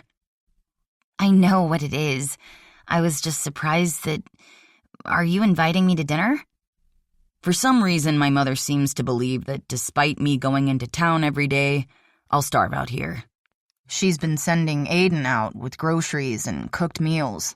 Today's package included some Alaskan king salmon fresh off one of Seth Harper's cousin's boats. How does cedar plank smoked salmon with rosemary roasted potatoes and grilled asparagus sound? Heavenly. As they reached the expansive 3-tiered deck, she paused to look up into eyes that weren't as stormy as they'd appeared in the boat shop. Tonight they were a lighter bluish gray that contrasted with his black hair. It was funny how the Mannion men, father and sons, possessed the same features, but they'd all come together in individual ways. Although they were all stunningly good-looking, none of the others affected her the way this man did. So, you're cooking? I am. And don't worry. He pushed open a glass wall that somehow disappeared into the walls and literally brought the outside in, just like she'd seen on a House Hunters episode. Mom taught all her sons to cook. She thought it was important for men to know how to feed themselves. I'm impressed, she said, especially by the asparagus. She threw it into the box because, being like most of her feminine persuasion, she believes in eating green things. Asparagus is a superfood. It's filled with lots of vitamins, antioxidants, and fiber. And that's just the short label. Why am I not surprised you'd know that? As for the potatoes, I was already intending to oil them and throw them on the grill. I enjoy cooking, but I learned mostly from following recipes and cookbooks from the library and watching cooking shows on TV. She didn't mention that she'd resorted to learning how to feed herself and her mother after dinners had degraded to bowls of cereal every night, or, on a good night, sandwiches. I'm honestly surprised by the invitation. That makes 2 of us, he said. Chapter 10. I owe you an apology for being rude the other day. She shrugged. I was pre-warned. Brianna said you might not be thrilled to see me, she admitted. Did she? Gabe once again considered how open she was, how she seemed to share every thought. The words non-communicative and loner may have been used. Yet you still asked me to take part in your reading adventures. And even after I turned you down at the shop, you rode across the lake to try again. When he'd seen her coming, he felt anticipation curling in his gut. Now, as the lake breeze caught the edge of her blouse, lifting it to reveal a band of smooth skin, that anticipation shot south. The worst that could happen is that you'd turn me down, again. Then I'd row back and we'd simply concentrate on studying Vikings and perhaps put on a play, without any horned helmets. She had a quick, agile mind, was obviously goal-oriented, and apparently relentless, since that 2-mile trip here wouldn't be an easy one for someone who obviously had never rowed a boat before. Change out her personality, exercise what appeared to be a warm and generous heart, and she'd make a dynamite traitor. No one's going to touch the fairing, he warned, even as he felt himself caving in. Of course not, she agreed. I'd never forgive myself if something happened to it. Perhaps you could share a short explanation with the children about why you chose to make that type of boat instead of, say, a Spanish galleon. A galleon wouldn't fit in the shop. She laughed, despite it being a lousy joke. But hey, any joke was as uncharacteristic of him as taking even a day, let alone 3 months away from the street. Scandinavian boat builders still make fairings, he said. They're popular for fishing and recreation. The lapstrake double-ender is indigenous to the region, and the design hasn't changed much in 1,000 years. Which suggested to Gabe that when you got something right, there was no use messing with it. Now see, that's even cooler, that it's continued all those centuries. There's an elemental simplicity, without the use of a single extraneous piece of wood. He found himself sharing what had him deciding to take Jarl up on his challenge. There's never been a shape better suited to the sea, oars, and wind. Those ancient builders figured out how to fasten together a couple of wide planks in a way that combines a fine underbody with plenty of reserve stability topside. Yet more proof of how clever the Vikings were. Farah, she's the other librarian, would love learning about this. Gabe figured that the woman could probably coax a smile from the tall painted wooden totem a long-ago town council had commissioned from a Quileute woodcrafter in honor of Honeymoon Harbor's centennial. I probably shouldn't have sprung the idea on you the other day, she said. But am I making you at all interested? Yeah. Gabe was getting more interested by the minute, even as he reminded himself that the librarian with the delicate hands and the bright blue sneakers printed with cheery daisies wasn't his type, and the reason for this forced vacation was to have some peace and quiet and to be left alone. No way had he wanted a bunch of kids invading his shop. I suppose I could give the project an hour, he heard himself saying against his better judgment. He was leaving right after Labor Day, and this was not the kind of woman you had a summer affair with. Chelsea Prescott had white picket fence stamped all over her. Oh, thank you. Her hands crossed over her heart, which momentarily drew his attention to pert breasts beneath the gauzy blouse that reminded him of photographs of hippies and flower children at Woodstock. She looked as if at any moment she'd begin dancing to Creedence Clearwater Revival's I Put a Spell on You. He returned his gaze to her eyes, which were practically sparkling with pleasure. Once again, his guy brain went to wondering what they'd look like during sex. Your family has been wonderful about the reader's experience. I don't know if they've told you, but your parents have invited us to their Christmas tree farm. Brianna and Seth are giving a tour of Heron's Landing. Your Uncle Mike is giving art lessons, and even Quinn agreed to give the older kids a tour of the microbrewery. Dimples flashed like the beam of the Honeymoon Harbor lighthouse that warned sailors of breaching onto the rocky shore. Although this was a very different kind of warning, Gabe told himself he'd be wise to heed it. He's always liked kids. Which is why, now that he thought about it, Gabe wondered why his older brother had never married. You're not planning to have Aiden give the kids a tour of the jail? As fine a police chief as he is, I'm not sure. Oh, that was another joke, wasn't it? Now I feel really foolish. Don't, it was a lousy joke. Obviously, he was as out of practice with telling jokes as he was with casual conversation. Still, I'm honestly not as naive or as annoyingly chatty as I've seemed. I'm just, well, a little nervous. You're not annoying. On the contrary, she was temptingly appealing. Do I make you nervous? You do, a little, she said. I don't want you to take this the wrong way. Okay. I've never been into all that woo-woo stuff, though the jury's still out on ghosts, despite Brianna saying no one has ever heard or seen the ghost supposedly living in Heron's Landing. But you have this vibe going on that's a little unsettling.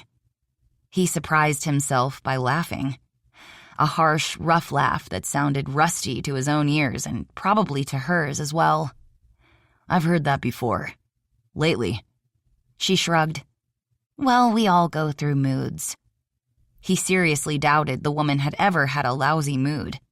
Maybe she'd get a little cranky if a patron brought back a book with the page corners turned down, or penned notes in the margin. But it was unlikely she'd ever experienced the kind of stress-related anxiety that had landed him in the ER. Chelsea Prescott was the antithesis of every woman he'd been with since leaving Honeymoon Harbor for college. She was obviously intelligent, while open-hearted, the type of naturally content individual who danced happily through life. A smiling sun shining down on her from a blue sky not a single cloud would dare darken. He could almost envision little cartoon birds flying around her glossy hair. As an additional warning to keep his distance, Gabe mentally added a stroller, a pink bike with sparkly streamers, a wooden swing hanging from an apple tree branch, and a cocker spaniel to that damn Norman Rockwell painting in his mind, along with a calligraphed sign out in front, like the ones printed on ancient maps, usually accompanied by a fanciful drawing of a sea serpent, reading, "Here there be danger." I think I'll save this visit for last, since it'll undoubtedly be the best part of the kids' summer, she enthused. You've no idea how much I appreciate you doing this. No problem. Now it was his turn to feel uncomfortable. It wasn't as if he'd given her a kidney or anything. Expressions of appreciation hadn't been part of Gabe's lexicon for a very long time. In New York, he had a job to do, period. It was his responsibility to perform at the highest level, which would in turn make him more money. Words of praise or gratitude were unexpected and as rare as unicorns in his world. He was wondering what was wrong with the guys in town that no one had snatched Chelsea Prescott up when he realized his mind had been wandering and he'd missed a question. I'm sorry, he said. What did you say? I was just wondering if it's going to be hard for you to return to New York after being here. Not at all. I can't wait to get back to work. I miss the adrenaline rush of trading. That same rush that the doctor warned could kill him, like it had Carter. But Gabe had no intention of living so far out on the edge. I don't think I'd ever be able to leave this house, and I haven't even been inside yet. They say money doesn't buy you happiness, but living out here with all this peace and quiet would be a good start. Away from the hustle and bustle of Honeymoon Harbor, he said dryly. She laughed at that. Point taken, but it's still an amazing place. If I had $1 gazillion, I'd put in an offer right now. Well then, he said, let's go in and you can see what you'd be buying. Good luck with that on a librarian's salary, she said with a laugh. She was understandably impressed with the interior, oohed and awed over the kitchen and the high-beamed ceiling, and all the views out to the lake. Especially the master bath that boasted a sleek, white, freestanding soaker tub. Since Gabe never used it, it still had the little wire tray with a book in a holder and a fragrant candle that had probably been there since the decorator had placed it there. Okay, she said. Correction, I would absolutely never move from here. Why don't you look at one more room before you make a decision? He suggested, leading her back downstairs. Oh, wow. She stood in the doorway of the library. gazing around in awe at the wood-paneled, book-lined walls, at the towering ceiling and the winding stairs leading up to the second-level catwalk where more books filled the shelves. I visited the Biltmore estate in North Carolina once because I'd heard wonderful things about the library, she said. It has every book George Vanderbilt collected, all 22,000, many which are rare first editions. My plan when I arrived in Asheville was to briefly tour the estate and move on to Savannah to visit all the locations in John Barrett's Midnight in the Garden of Good and Evil, but I ended up spending my entire vacation in Asheville, just to read the spines on all those books. Now, why doesn't that surprise me? Her eyes shone like a zealot looking into the face of her god. It's one of the greatest private collections in the world, she gushed. And very eclectic, from English and American literature, architecture, world history, philosophy, and religion. He also had 230 copies of the French author Honoré de Balzac's works. You counted them all? No, it was in the brochure. There were too many to examine them all in only 5 days. The collection isn't up to Karl Lagerfeld's 300,000, or even George Lucas's 27,000, but when you think about how fewer books were published over a century ago than now, 22,000 is amazing. Not many people collect books anymore. They're more into art. Probably because art can be more profitable if you choose the right pieces, he suggested. Carter had, of course, chosen solely for investment. Art is important, she said. The world needs it, just as it needs music. But my heart will always belong to books. You're right. I'd never leave this room. Or, he suggested, you could take a book outside on the deck on days the weather was good, even when it was drizzling since it's covered.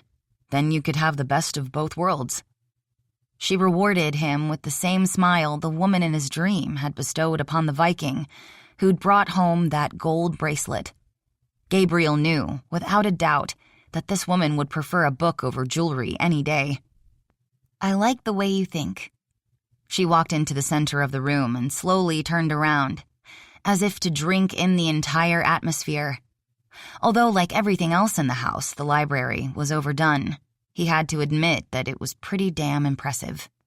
I can't imagine owning all these books and not coming here to read them. It's not really that far from Seattle. I hate to burst your bubble, but the decorator bought them in packs. Packs?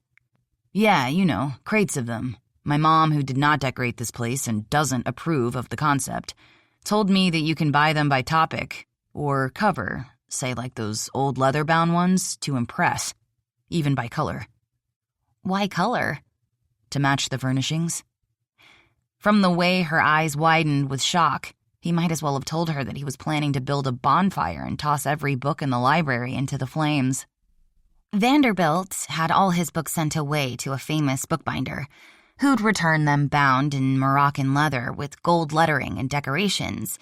But at least he was a voracious reader. I never would have imagined anyone ordering books by color. She walked over to one of the walls and ran her fingers along a leather book. The colors the decorator had chosen were brown, a deep red, and dark blue.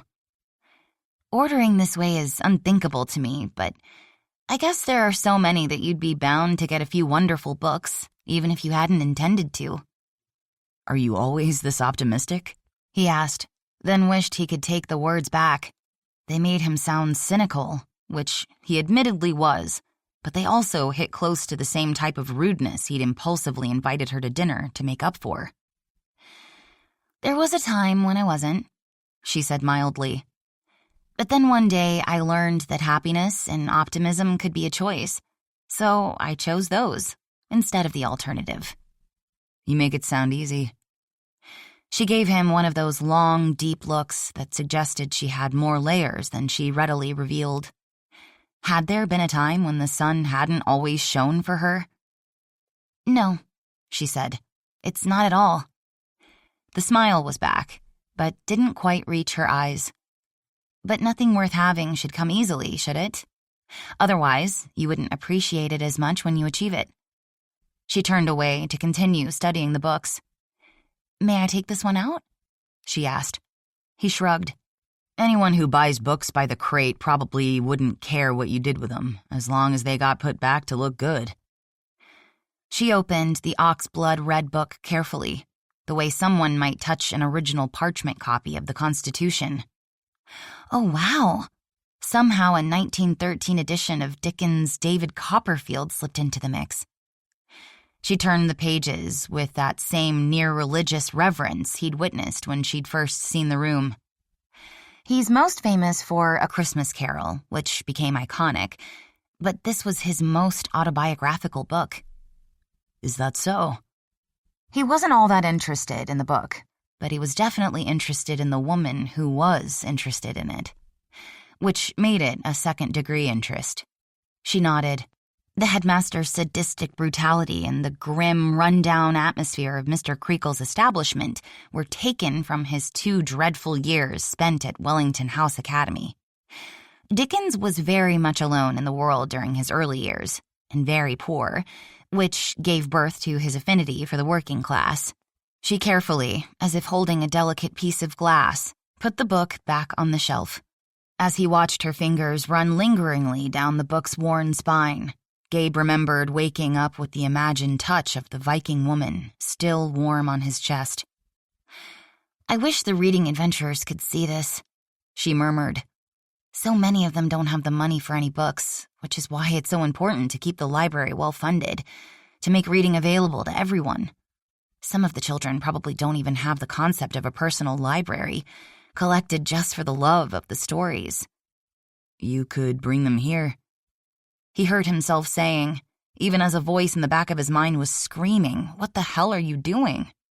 She blinked, slowly, seriously, like that owl he'd heard again last night before falling to sleep. "You're suggesting I bring them here? To this house?" After the boat shop, he suggested, if you can keep them from running wild all over the place. Her spine stiffened as she lifted her chin. "The reading adventurers are very well behaved," she said. "Granted, they have a lot of energy because they're children, after all. But they certainly know library manners, which they will demonstrate at both your boat shop and here, if you're serious about the invitation." I am. He found himself smiling. You know, for a moment, you reminded me of Mrs. Henderson when she had me dusting shelves to pay off my library fines.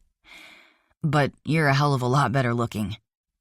She was very beautiful when she was younger. I've seen a photo of her on her honeymoon. When anyone mentions my looks, which isn't that often, it's more along the lines of cute, which annoys me. Baby elephants are cute. Puppies and kittens are cute. But I suppose it's better than the other description I read in the Honeymoon Harbor Herald when I was appointed to take over Mrs. Henderson's head librarian position. What was that? The girl next door. Her brows furrowed, and her mouth drew into a tight line. Why would the reporter even feel the need to mention that in the article? Especially when they didn't bother to mention my BA in literature and MLS. That's blatant sexism. There's a lot to be said for the girl next door.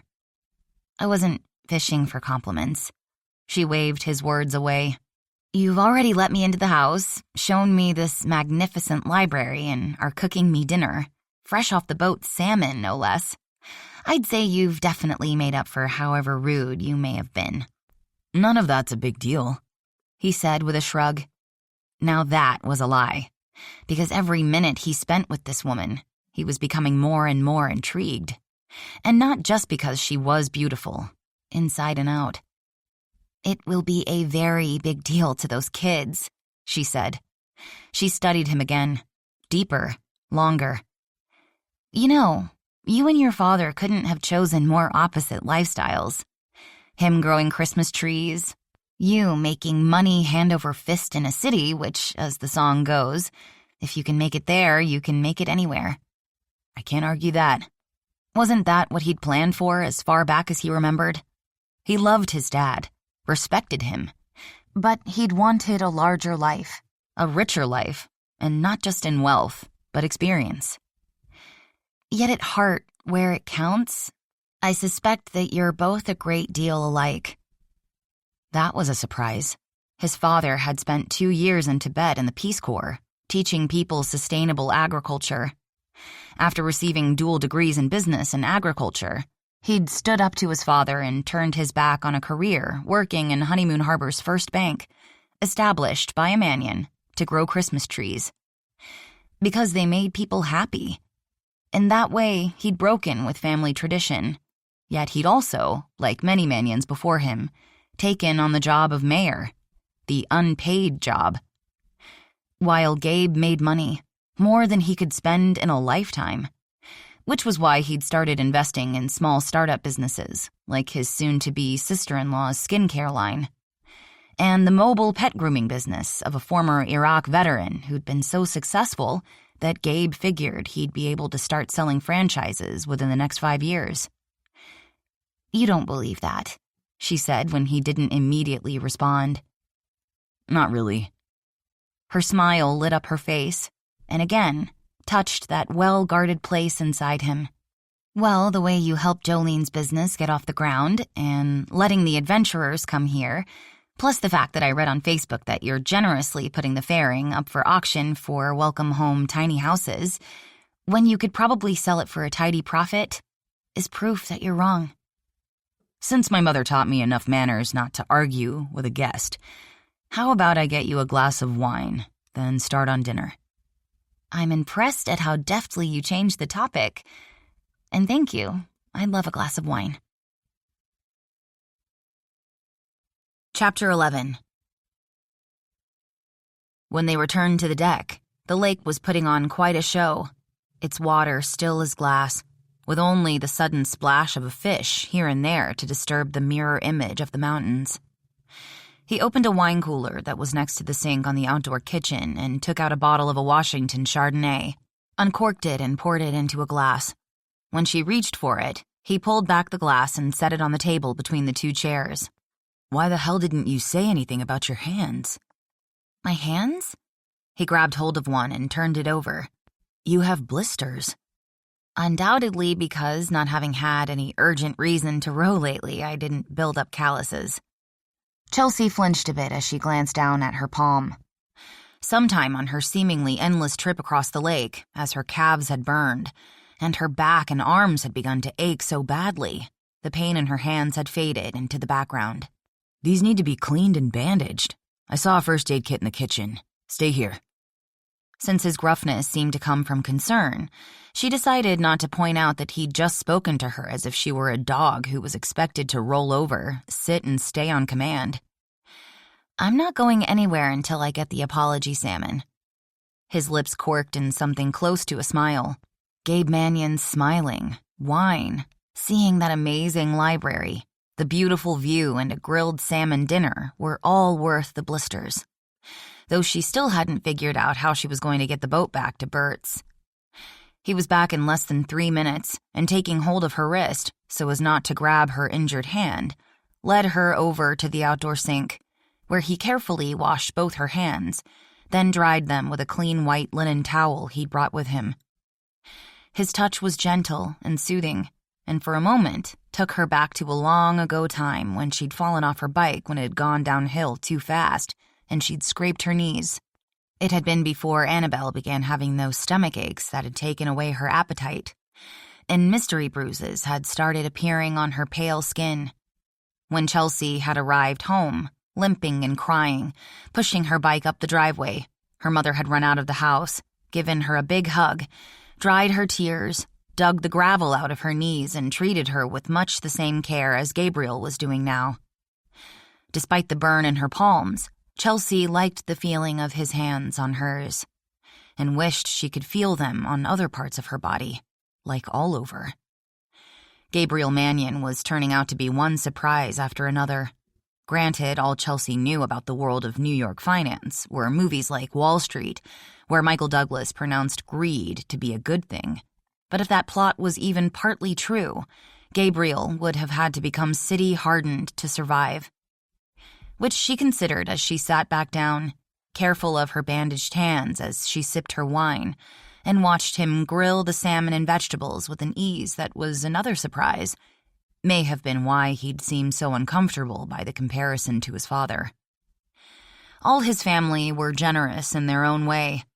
His father serving as mayor and giving the town such a wonderful Christmas festival every year, which the Manions certainly didn't need to do to sell trees. Aiden, whom she remembered behaving in rebellious ways that these days would be called acting out, had not only gone on to serve his country with multiple deployments, but was now serving Honeymoon Harbor as chief of police. And Brianna, who'd left a high life of travel and glitz and glamour to rescue a landmark Victorian from crumbling to dust. Then there was Quinn, who'd also been living what must have been a wealthy, high-powered life in Seattle, but was now brewing beer, serving the people of the town, giving them a welcoming place to gather. And he probably had more people confessing at his bar than Father O'Malley had at St. Peter the Fisherman. She'd found Quinn to be a natural listener, never judging, and while never offering direct advice, still gently steering a person in the right direction. She'd certainly talked things over with him on more than one occasion, and last year, he'd been the one to call a cab to drive her home when, against his advice, she'd drunk too much on an anniversary that years later continued to break her heart. She hadn't been falling down drunk, though she was admittedly perhaps too tipsy to drive. Along with her outward extroversion she'd learned to put on each morning before leaving her apartment, she'd always had a strong amount of self-discipline, except for once a year. So try as hard as he might, Gabriel wasn't going to convince her that his generosity wasn't part of either his upbringing or DNA. Perhaps, she decided, it was probably equal parts nature and nurture. "I envy you," she heard herself saying her thoughts aloud. Damn, that was the problem with living alone. You tended to get into the habit of talking to yourself. Perhaps she ought to get a cat, though wouldn't an unmarried librarian with a cat be a stereotype? Me? He gave her a look over his shoulder. I'm guessing not because I live in New York or have money. No. Although, she added on second thought, it must be nice to have enough that you can change people's lives.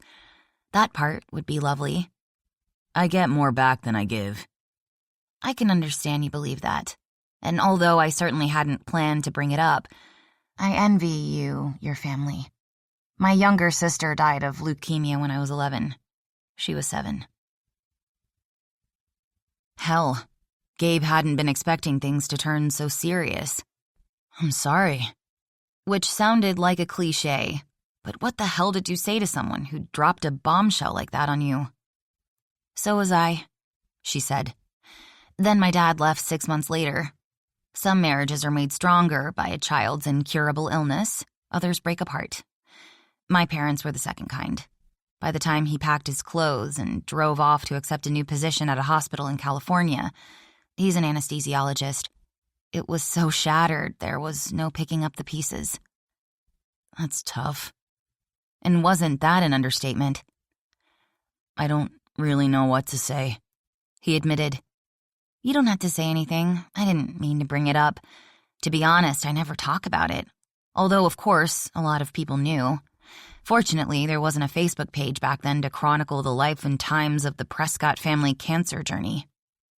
Although, she considered, if social media had existed back then, Annabelle probably would have become one of those small-town celebrities. The darling, brave little girl who spends too much of her energy trying to cheer everyone else up. The kind who sometimes make the final segment of the nightly news. Then there might be an update when she died, but probably not because, hey, that's supposed to be the feel-good segment of the evening, right? There was an edge to her tone, one that had him understanding why she'd purposely chosen happiness and optimism. It also had him wondering how long she'd lived with the pain. We don't have to talk about this if you don't want to. No. She polished off her wine, then held out the glass. It's okay, but I think it's going to be a 2 glasses of wine night. She glanced down at the boat, bobbing beside the dock. Though I won't be able to row back if I have another one. You won't be able to row back with those hands anyway. As he took the glass and refilled it, she glanced down at her bandaged palms. Good point. A guy I went to school with has a taxi business. I can call him. Or you could stay here. It's a big house with 2 wings. You wouldn't have to worry about me jumping you in the dark. That drew a hint of a smile. Too bad. She took another drink of wine. I have a position of responsibility in town. I'm sort of a role model to the kids. I don't want to end up on the Facebook page as having spent the night with you. She held up the bandaged hand that wasn't holding the glass. And before you try to assure me that newsflash wouldn't happen, you haven't been home long enough. Yeah, Bert would probably mention you coming out here to someone. Then it'd be all over town. I'll give him a call after dinner and ask if he can come over with his grandson. Take care of getting the boat back to the marina and driving your car back to your place. Then I can drive you home. Her lips curved in a faint smile. Thank you. That's a very sensible solution. That's what I get paid for. Solutions. I suppose you do. Looking back on it, I realized that Mom and Dad tried to keep up a positive front. At least in the beginning. But then Dad started spending more and more time away. I suspect being a physician who couldn't cure his own child must have left him with terrible survivor's guilt. Cancer wasn't his specialty. No, but still, how would you feel? Exactly the same. Gabe admitted, knowing that even if he worked on empathy until doomsday, he probably wouldn't ever truly know the pain her family had suffered. He did have a doctor friend prescribe Mom Xanax and antidepressants. Gabe was starting to feel like when he and his brothers, sister and Seth, would break into Heron's Landing, creeping through the night shadows in the long-abandoned Victorian house, waiting for something or someone bad to leap out at them. It was usually only a mouse or a bat, but there had also been a raccoon who'd decided to have her babies in a pile of old rags in what had been, at that time, the kitchen. When he and Aiden had stumbled across the raccoon nursery, she'd made it perfectly clear, with a snarl that showed surprisingly sharp teeth, that she was prepared to do anything she had to keep them safe. Which in turn had Gabe wondering who'd been keeping Chelsea Prescott safe. She glanced down at her wine, as if seeing those difficult days in the straw-hued depths. He thought about how devastated he would have been if he'd lost Brianna when he'd been as young as Chelsea had been. Unfortunately, as we know from all those PSAs, drugs and alcohol are a deadly combination. She took another drink of wine. Mom overdosed my freshman year of college. It was ruled accidental. I choose to believe that's true. Hell, I'm so sorry. Me too. And I've no idea why I'm telling you all this. While it's not a secret, it all happened so long ago. No one talks about it anymore. Though I did get some comments from my parents' generation when I first came back. Apparently they were pleased that my miserably broken life had turned out well. That edge was back in her voice. This town can be a fishbowl. Quinn told me that after a too close and personal encounter with Mildred Marshall while shopping at the market, he started buying condoms online. She laughed at that, as he'd meant her to. Then he turned serious again as the unexpected turn in conversation demanded. The positive thing is that people care enough not to indulge in harmful gossip, and mostly tend to be supportive. I don't know what I would have done without Mrs. Henderson. And your sister went out of her way to be nice when we lost Annabelle. That's Brianna's nature. I know. I suspect it's why she ended up owning that B&B. She can make everyone's visits here better. She'd already left town when my mother died. What about your dad? He didn't come back for Mom's funeral. He said it would just be too hard for him. He does keep in touch. Not regularly, but a few times a year. He remarried, has twin sons, and calls me every year on my birthday. She looked out over the water and appeared to be miles away. In fact, he called today as I was leaving the library to wish me a happy birthday. Oh, well, hey, happy birthday. If I'd known you were coming, I'd have bought a cake. Okay, that wasn't very funny either, but at least he was trying, right? The thing is, she took another longer drink. My birthday was last month. I'm sorry, he said again, not having any answer for that. How could he? Her life experience was the polar opposite of what his had been. He'd been fortunate to have grown up in a warm and loving family, one whose parents still held hands when they watched a movie, or walked through the rows of fir and pine trees on long summer evenings when he suspected they often were remembering that day his father had proposed to her on that very same farm. She shook her head. "I'm sorry for being such a downer. It was just a bad day and I wanted to be with someone, but everyone else I knew was busy, so." "You worked your way down the list to me." "You could put it that way. But I honestly did want to try again to convince you to let the reading adventurers see your faring. I didn't plan on rowing across the lake." "Whatever your reason, I'm glad you did." And despite his determination to keep his distance, that was the absolute truth. Chapter 12. Chelsea was relieved when, as if by unspoken agreement, after the call to Bert had been made, including offering a payment, probably more than the man made in a month, the conversation shifted to more typical dinner talk. The Mariners' chances of getting to the World Series, the upcoming 4th of July celebration, her reading adventurers group, which she was always eager to talk about, the changes in Honeymoon Harbor since he'd been away, and the upcoming double wedding of his sister to Seth Harper and his brother Aiden to Jolene. "You weren't kidding when you said your mother taught you to cook," she said. The salmon was dark pink, flaky and delicious. Grilling it on a cedar plank, which she'd only ever had in a restaurant, had added a smokiness and enhanced the herbs he'd put on it. He'd also taken advantage of the outdoor kitchen to make rosemary roasted potatoes, grill the asparagus his mother had included in the basket, then toss it with a light vinaigrette. "I haven't for a long time." "I've watched New York City real estate shows, and most of the kitchens I've seen would probably fit in this place's pantry, and you're unlikely to be able to grill outdoors."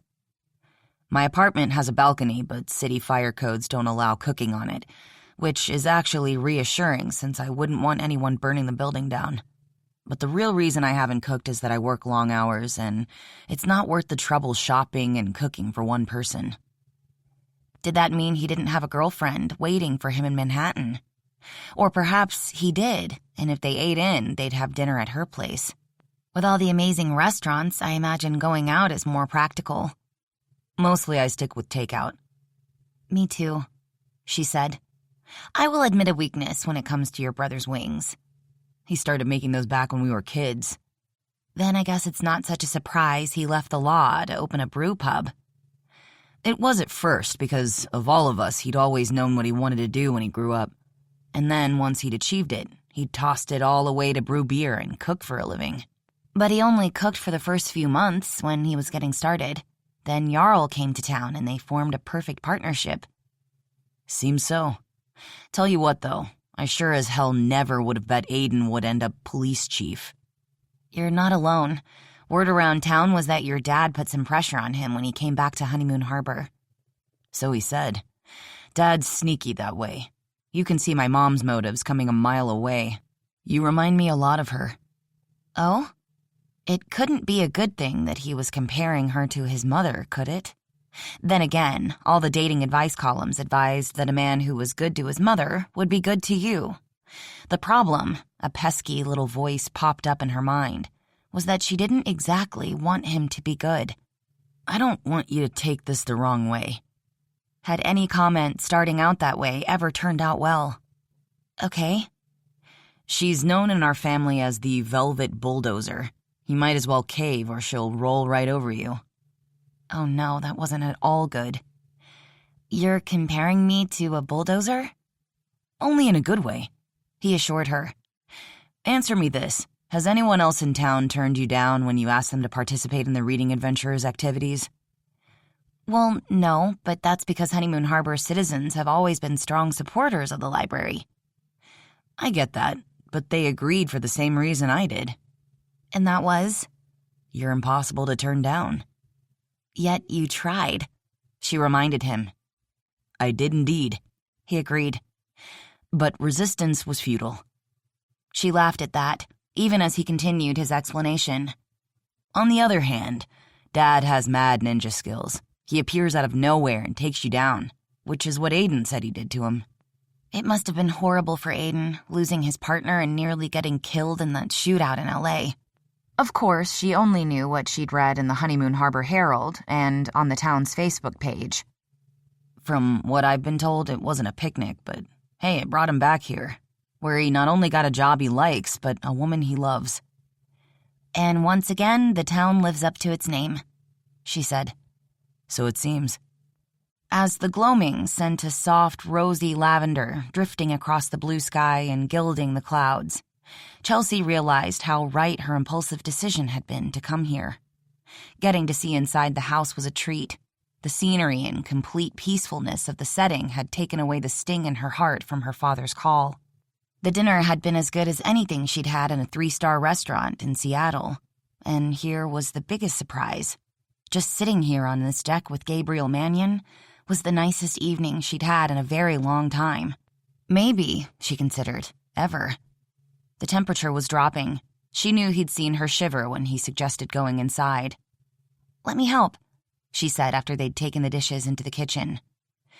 "Megan Larson's clean team comes tomorrow morning," he said. "They'll take care of it."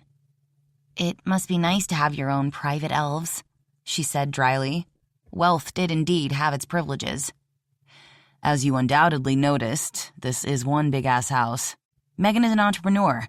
If I did my own cleaning, she'd have one less client, and I wouldn't get the fairing done before I had to leave." "She's expanding to Port Townsend and Sequim, so I guess I can see your point." For not the first time, Chelsea wondered what it would be like to have so much money you never ever had to worry about it.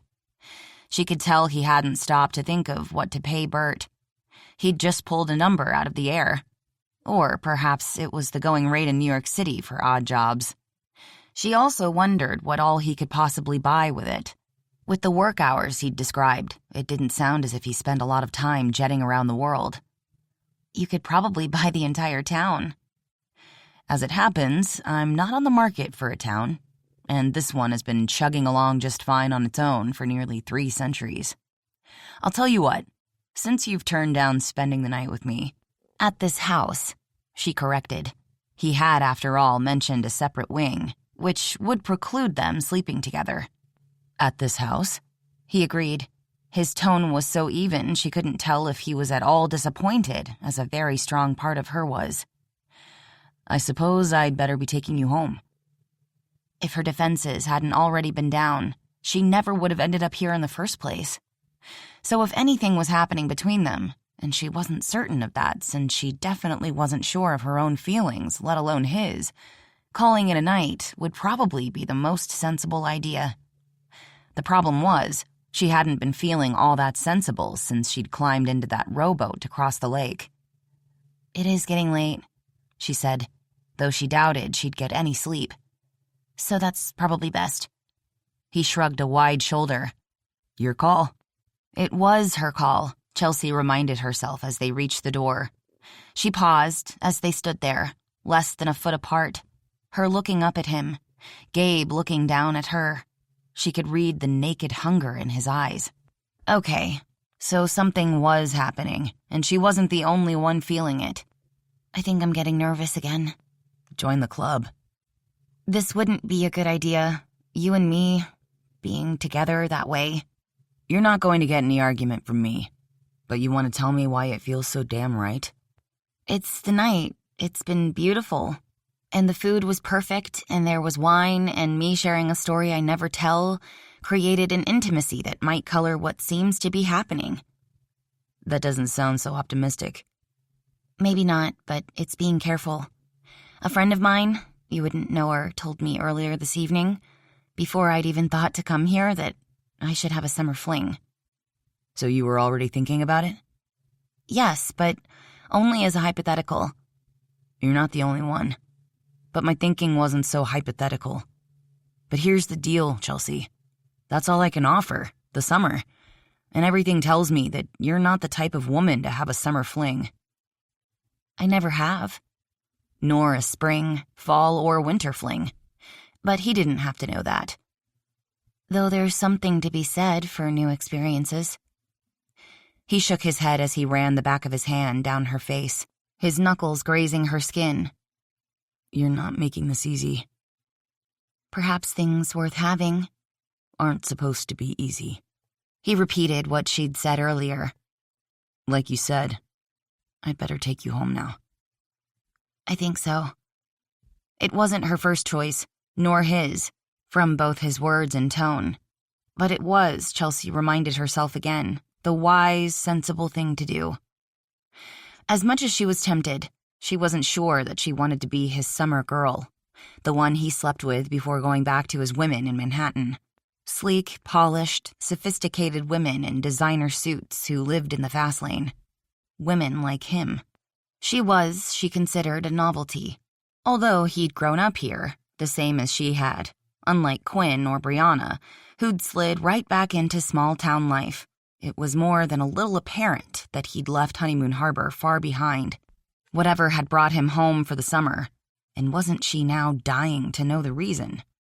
He'd made it clear that once his sister was married and his faring done, once the Labor Day wooden boat festival and the last of the fireworks signaling the official end of summer had faded away, Gabriel Mannion would be on his way, back to his real life, the one he'd chosen, the one that she'd never fit into. Not that she'd want to, but heaven help her, she wanted him. He'd just taken hold of the door handle when she reached out and covered his hand with hers. You know how you said earlier that if you'd known it was my birthday, you would have bought a cake? Sure. I just realized what I'd rather have for my belated birthday. What? She lifted her arms and combed her fingers through his hair. You. A dangerous flame flared in the smoky depths of his eyes as he slowly trailed his thumb along her bottom lip. Her breath caught as she waited. As impossible as it was, it felt as if the earth had stopped turning on its axis. Slowly, deliberately, giving her time to back away, he reached up and took off her glasses, placing them on the marble-topped foyer table. Then, just when Chelsea feared she'd pass out from a lack of oxygen, he spun her around with a fast, practiced move that told her this was not the first time, backed her up against the door, and took her mouth. His body was hard and hot, his mouth clever and hungry as he took the kiss deeper, his hands beneath her blouse, scattering sparks everywhere he touched. He filled his hands with her breasts, that same thumb that had her parting her lips, teasing her nipples to hard points. Then they went lower, skimming over her ribcage.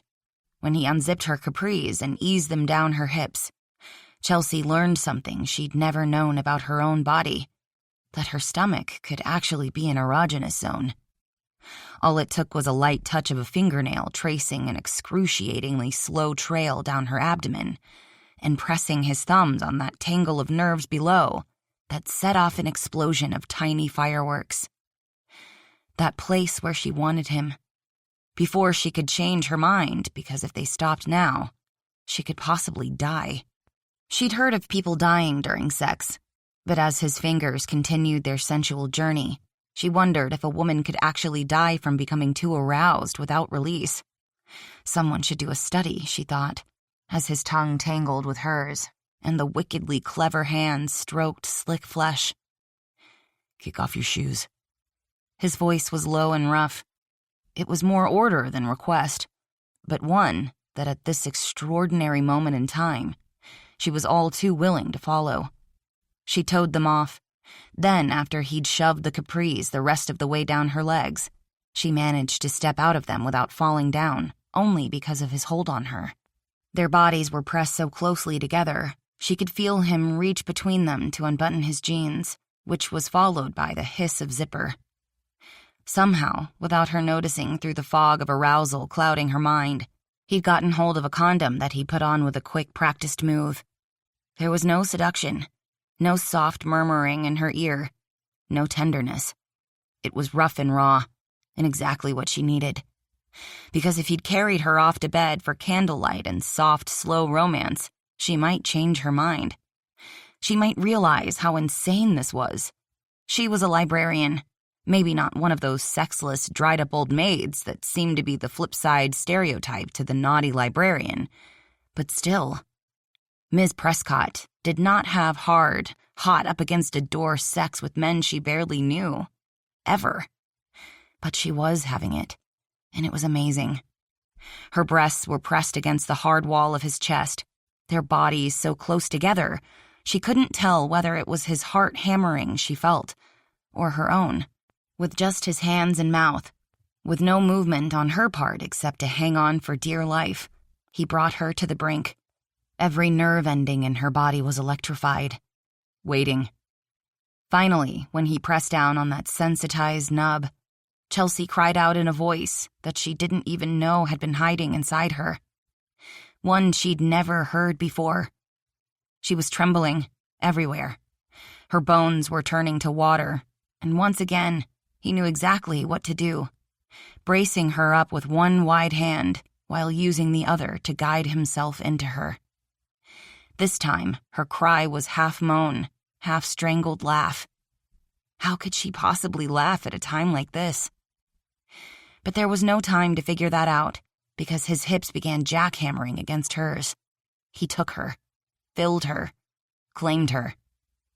And after a few long strokes, the earth that had only moments before seemed to have slowed on its axis, suddenly and violently tilted, throwing her into a dark, swirling void. It could have been minutes, an hour, years, but when she was once again capable of thought, she was sprawled on her back, naked from the waist down. I think I may be blind, she managed to say. Life was filled with trade-offs.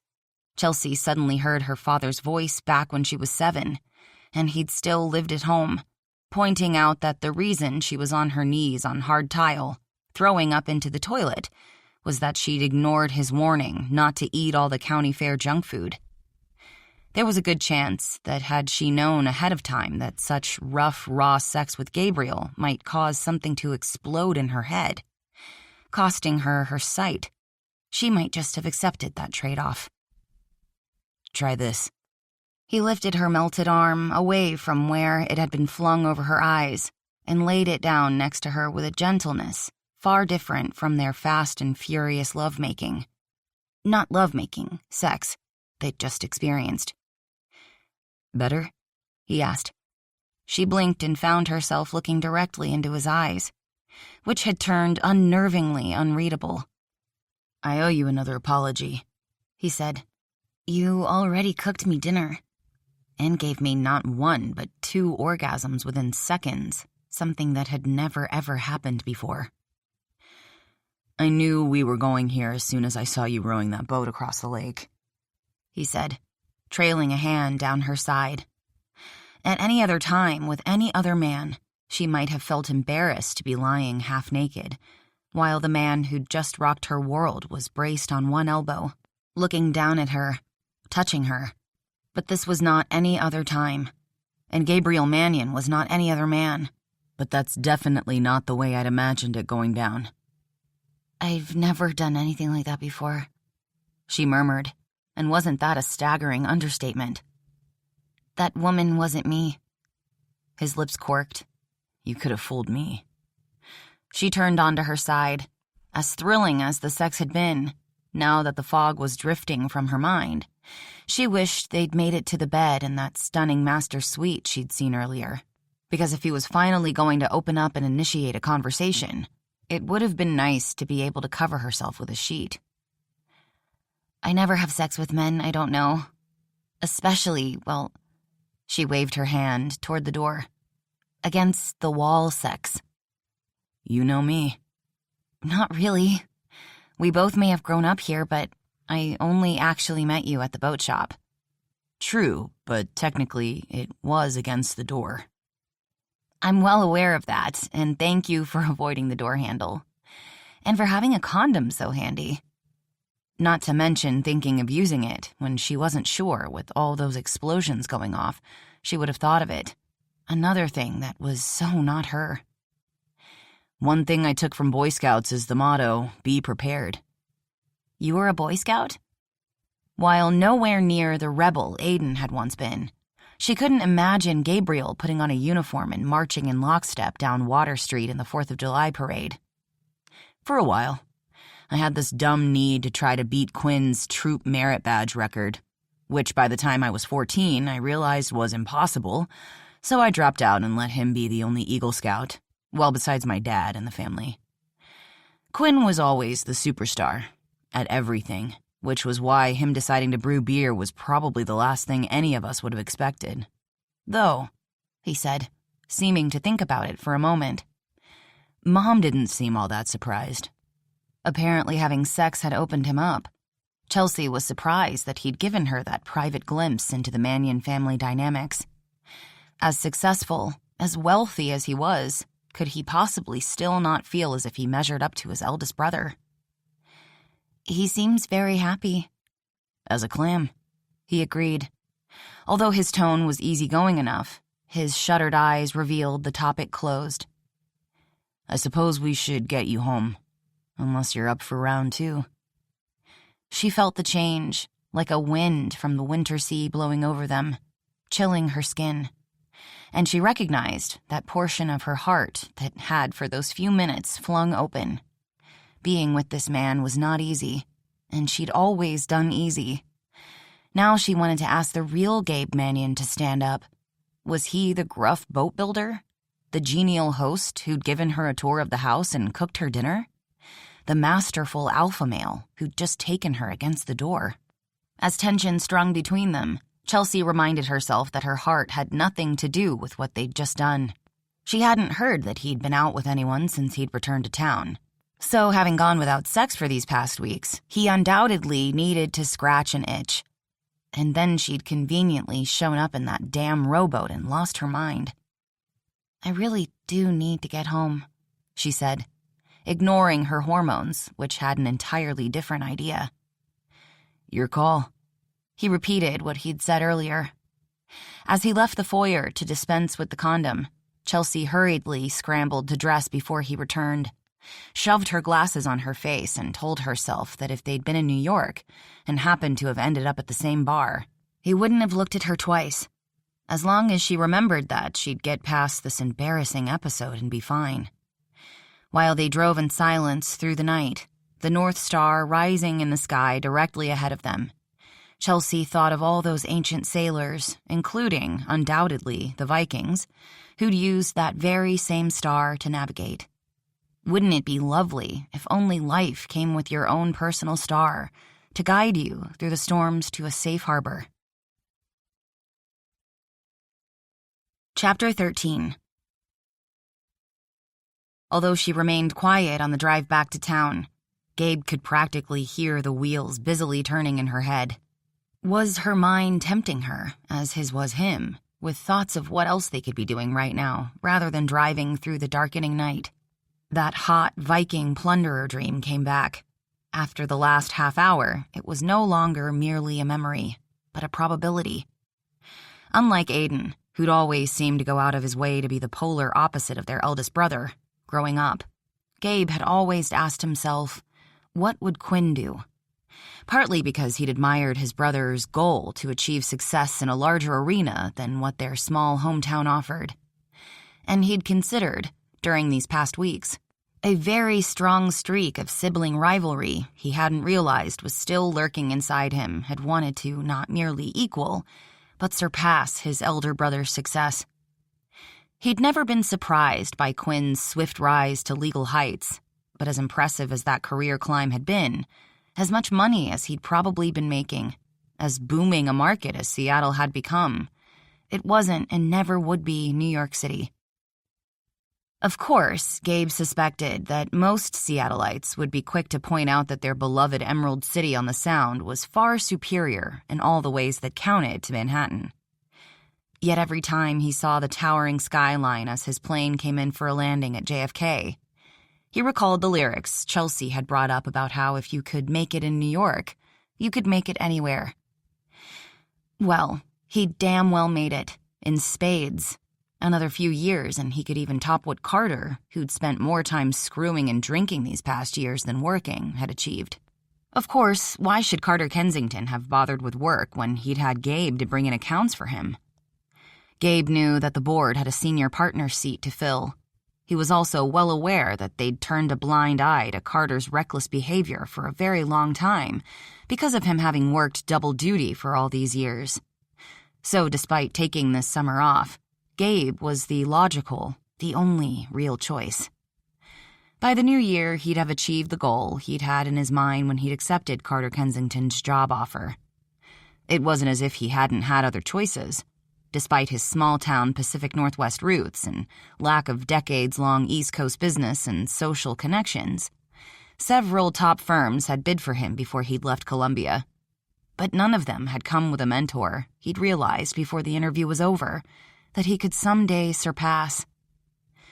Which was why he'd worked longer hours than anyone at Harborstone, why he'd given up any semblance of a personal life, why he'd never returned home for holidays, birthdays, anniversaries, and even his only sister's engagement party. Why he'd put his own ego aside, not only to let Carter take credit for much of that work, knowing that the senior members of the board weren't blind to what was going on, but had also been willing to play babysitter to an adult man who'd never grown up. His first month on the job, Gabe had drawn 2 red lines in the sand. The first one was that he'd never overlook or cover up any illegal or unethical business act Carter might do. The second was that he would never serve as an alibi for Carter with any of his wives. Not that he'd wanted Carter to drop dead. That had never, not once, entered his mind. His timeline had been to rightfully claim his place with that elite school of big fish at the top of the food chain within the next 2 years. But Gabe couldn't deny that by Carter's passing, he was now on a fast track to achieving his goal. And what, he heard the doctor's damn voice echoing in his mind again, has that gotten you? I'm not done yet, he mentally answered it back. Although he hated to admit it, Gabe had come to the reluctant conclusion that the snarky doctor had been right about him needing a break.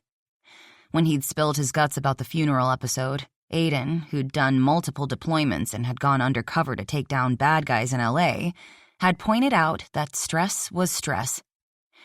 If work causes you to pass out, his brother had said, you're probably doing it wrong. So he'd take this time to recoup. Then, once the summer was over, he'd come roaring back, stronger than ever. As soon as they pulled up in front of the house, Chelsea opened the door of the SUV to get out, intending to escape, but Gabriel caught her arm. My dad taught me to always walk a girl to the door after a date. This wasn't a date. We had wine, dinner, we talked, had sex, though I'm hoping for a do-over to demonstrate that I have better moves than your average caveman. With her mind still spinning, there was no way she'd been going to admit that apparently she had a thing for cavemen. Who knew? She found herself wishing, as they walked up the steps to the double front door of the olive-green, gingerbread-trimmed Victorian, that she hadn't blistered her palms.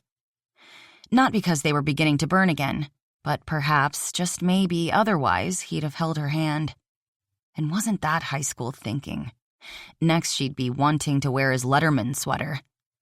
After their encounter in the boat shop, despite every bit of common sense she possessed, she'd looked up the Honeymoon Harbor yearbook online for the year he'd graduated and had seen, along with the Young Entrepreneurs Club, the Future Business Leaders Club, and Boys State, he'd also run track. Not hurdles, relays, or sprints, but long distance, which she thought suited him. It was one of the few sports she could think of that required you to be part of a team, while still allowing you to be an individual. She'd seen students running on trails in the woods, at the lakeshore, and one April Monday when she'd had lunch with Jolene, Farah, and Lily at the park.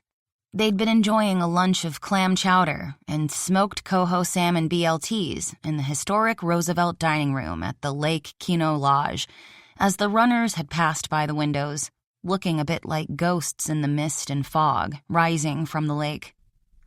Chelsea wondered if he still ran, which, despite New York having a marathon, seemed as if it might be impractical with all those long hours he'd mentioned, unless he never slept.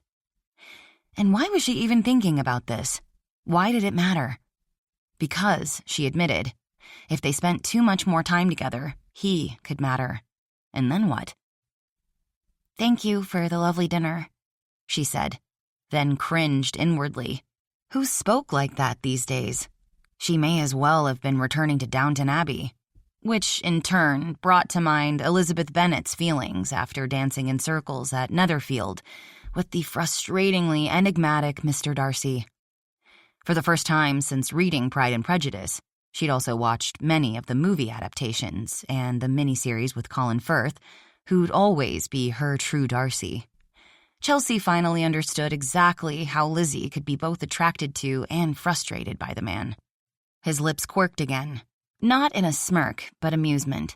She was wondering if he was laughing at her when he put his arm around her, low on her hips, and drew her close.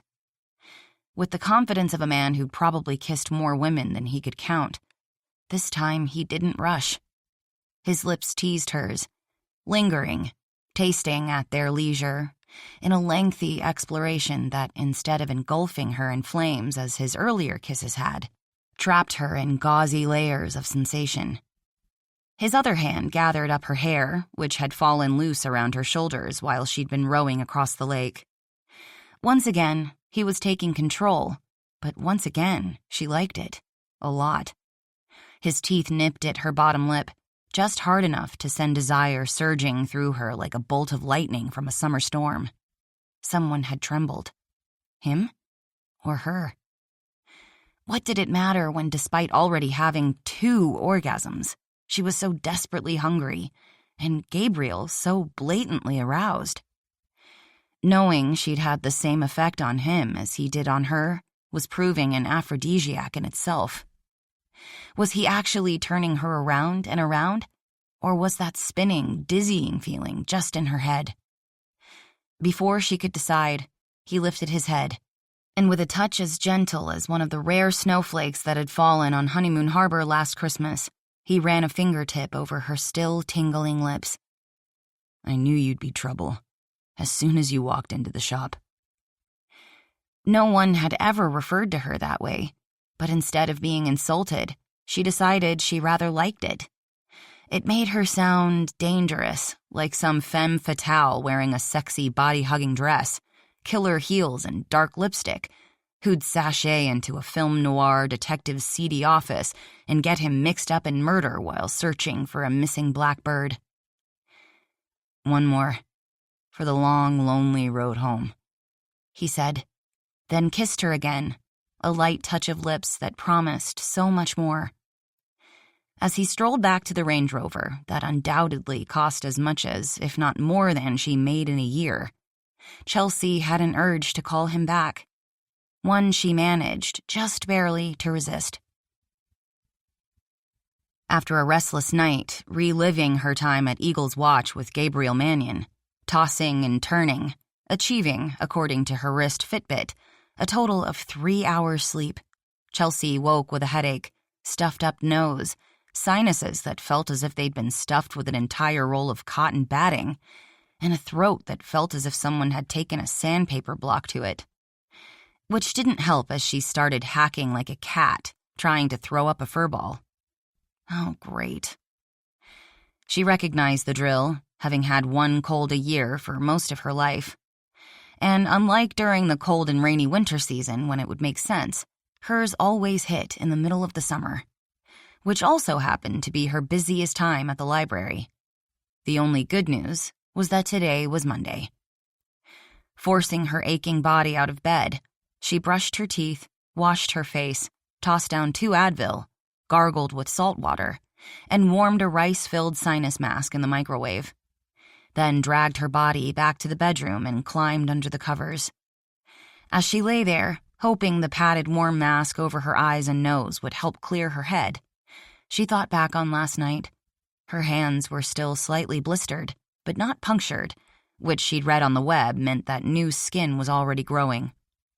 So, along with not being expected at work today, she was on a roll. If only she knew what to do about Gabriel Mannion. All night long, her thoughts had kept spinning back to him and that conversation they'd had after dinner. Unlike a lot of men who'd keep you agonizing and wondering, he'd been honest and straightforward with her, telling her that nothing would come of their shared attraction except a summer affair, which was tempting. Even after that wham-bam thank-you-ma'am door sex, which right there should be enough to have her running in the opposite direction. But as much as she'd tried to tell herself that it had been all about sex, the inescapable truth was that it had been more. Although she knew she was nowhere as experienced as Gabriel, she hadn't spent the years since high school in a convent. She'd had sex, granted not raunchy, dirty sex like she'd had last night. But no man had ever suggested she was a dud in bed. She'd read Cosmo. She knew the 10 things most likely to turn a man on. She could spot 7 ways to know when your man wanted sex, besides the obvious one. And an article in the far more scientific Psychology Today claimed that, on average, males thought about sex 19 times a day, which, if true, suggested that there were very few times they wouldn't want sex. She knew that hot, wet kisses made a man horny. Duh. Even knew how to do a lap dance, though she seriously couldn't imagine ever actually performing one. And if there was anything last night had proven, it was that she now also knew that she could avoid freaking out when she came out of a sex coma and found herself lying on the floor, half naked, next to a fully dressed man. Chelsea knew all that and more, but she'd never known a man, been with a man, who'd possess the power to crash through those walls she'd spent most of her life building. To give her a view, however fleeting, of all those feelings she'd run from for so many years. For the first time since she'd been 11 years old, a year younger than Hannah was now, she'd allowed herself to be vulnerable, to release the reins of control that she'd always held on to as if her life had depended on it. And nothing bad had happened. In fact, those few minutes against that tall, wide wooden door had probably been etched into her memory banks for life. If only she'd stayed. "You've got a stuffed-up head," she muttered on a cough. "You're not thinking clearly." Unfortunately, other parts of her body, unaffected by invading germs, hadn't gotten the memo. Now, looking back, she wondered if having had no one to take care of her but herself for most of her life was why it had felt so glorious to let loose and hand those reins to someone else. If only for a few stolen moments. Even as wretched as she felt this morning, the memory of that door sex sent streams of warmth flowing through her. Unless she had a fever, which would be preferable. Fevers could be gotten rid of by taking some aspirin. She feared getting rid of the imprint Gabriel had left on her body and her mind would be a great deal more difficult. Taking off the eye mask, which had cooled, she retrieved her Kindle from the bed table, scrolled down the list of books, and decided yet again that she really had to widen her reading. The majority were historical, contemporary, and YA teen romances or biographies. The romances were too dangerous, given that Gabriel had taken up residence in her fuzzy mind. And if she wasn't careful, she'd end up thinking about sex 19 times a day. And how distracting would that be? How did men get anything done? She'd never dated in high school, never had a boyfriend, never attended a prom. So although she couldn't personally relate to the YA stories filled with teeming emotion and angst, she definitely saw herself in the ones about teens growing up in dysfunctional families where dying siblings, alcoholic parents, and divorce were common threads. Along with never fitting in. Those hit too close to home today. Not being in the mood for reading about real lives, all of which would undoubtedly make hers seem excruciatingly boring by comparison, she clicked on the TV and resumed her binge-watching of Grey's Anatomy. 4 hours and half a box of tissues later, she'd gotten to the episode where, after a difficult heart transplant, after finally asking Izzy to marry him, while all alone in his hospital room, except for all the viewers, including her who had fallen in love with the sweet, smart, hot, handsome patient for weeks, Denny succumbed to a stroke and quietly breathed his last. As Izzy threw herself on the bed next to him, crying her eyes out, refusing to leave the room, Chelsea sobbed right along with her. Even knowing the story, there was some part of her that believed that it was somehow all a mistake and that he'd come back to life. The phone rang as she reached for the last tissue. Between the cold and Denny's death, she'd gone through an entire box. "Hey," the familiar voice said. "I had an idea I wanted to talk over with you, but when I called the library, I found out it's not open today." We're closed on Mondays and Thursdays. A tear trailed down her cheek. She swiped it away with the back of her hand. Yeah, I got that from the recorded message. Are you okay? I'm fine. She blew her nose with a loud honking sound that would put the wild geese that summered on the peninsula to shame. I just have a cold. And was currently heartbroken. I'm sorry. It sounds worse than it is. No way was she going to admit that a fictional character on a repeat of a TV show had turned her into a basket case. There's an incubation period. I may have given it to you. I live in Manhattan, he reminded her. There's probably not a virus I haven't been exposed to after all these years. I'm pretty sure that I'm safe. But they change, mutate. The incubation period is 3 to 5 days, so you won't know until then. If I do catch it, I promise not to hold it against you. I think it's better if I just spend the day in bed. Izzy was now being lifted off Denny's bed and carried out of the room, which triggered a whole new stream of waterworks. Are you sure you're all right? He asked after she couldn't cover her mouth fast enough to stop the sob from escaping, which in turn set off another bout of coughing. It's just a code. Huh. Apparently she'd lost the ability to say the letter L. No biggie. Okay, I guess I'll see you later. Okay, we can set up the meeting. Thanks for calling. She quickly ended the call before she started wailing like a baby. This is what happened when you give your heart to someone, she warned herself as Izzy had a total meltdown. It ends up being broken. It could be your sister, your dad, your mother, or a wonderful fictional transplant patient who'd already been through so much that he deserved to live and have his much-deserved happily ever after with the woman he loved. Not that Chelsea believed Izzy to be the right woman for him, but Denny had been convinced, so she gave him reluctant credit for knowing best. He's not real, she reminded herself. He's merely a character out of Shonda Rhimes' imagination. Yeah, try telling that to her heart, shattered pieces of which were scattered all over the top sheet, along with a blizzard of crumpled tissues. 20 minutes later, after turning off the TV, because she just couldn't take any more of the aftermath episode of Denny's death and the fragile state that sadistic television writer had left her, Chelsea had just gone into the small kitchen to see if she had any honey and lemon for her sore throat when the doorbell rang. Not expecting any deliveries and certainly not wanting anyone to see her looking like this, she ignored it and kept digging around in the cupboard, where she was certain she had a jar of local honey from one of the hives on Blue House Farm. This particular hive was set in a field of lavender, which gave it a faintly floral taste with hints of mint and rosemary, herbs Jim Olsen had told her lavender was related to.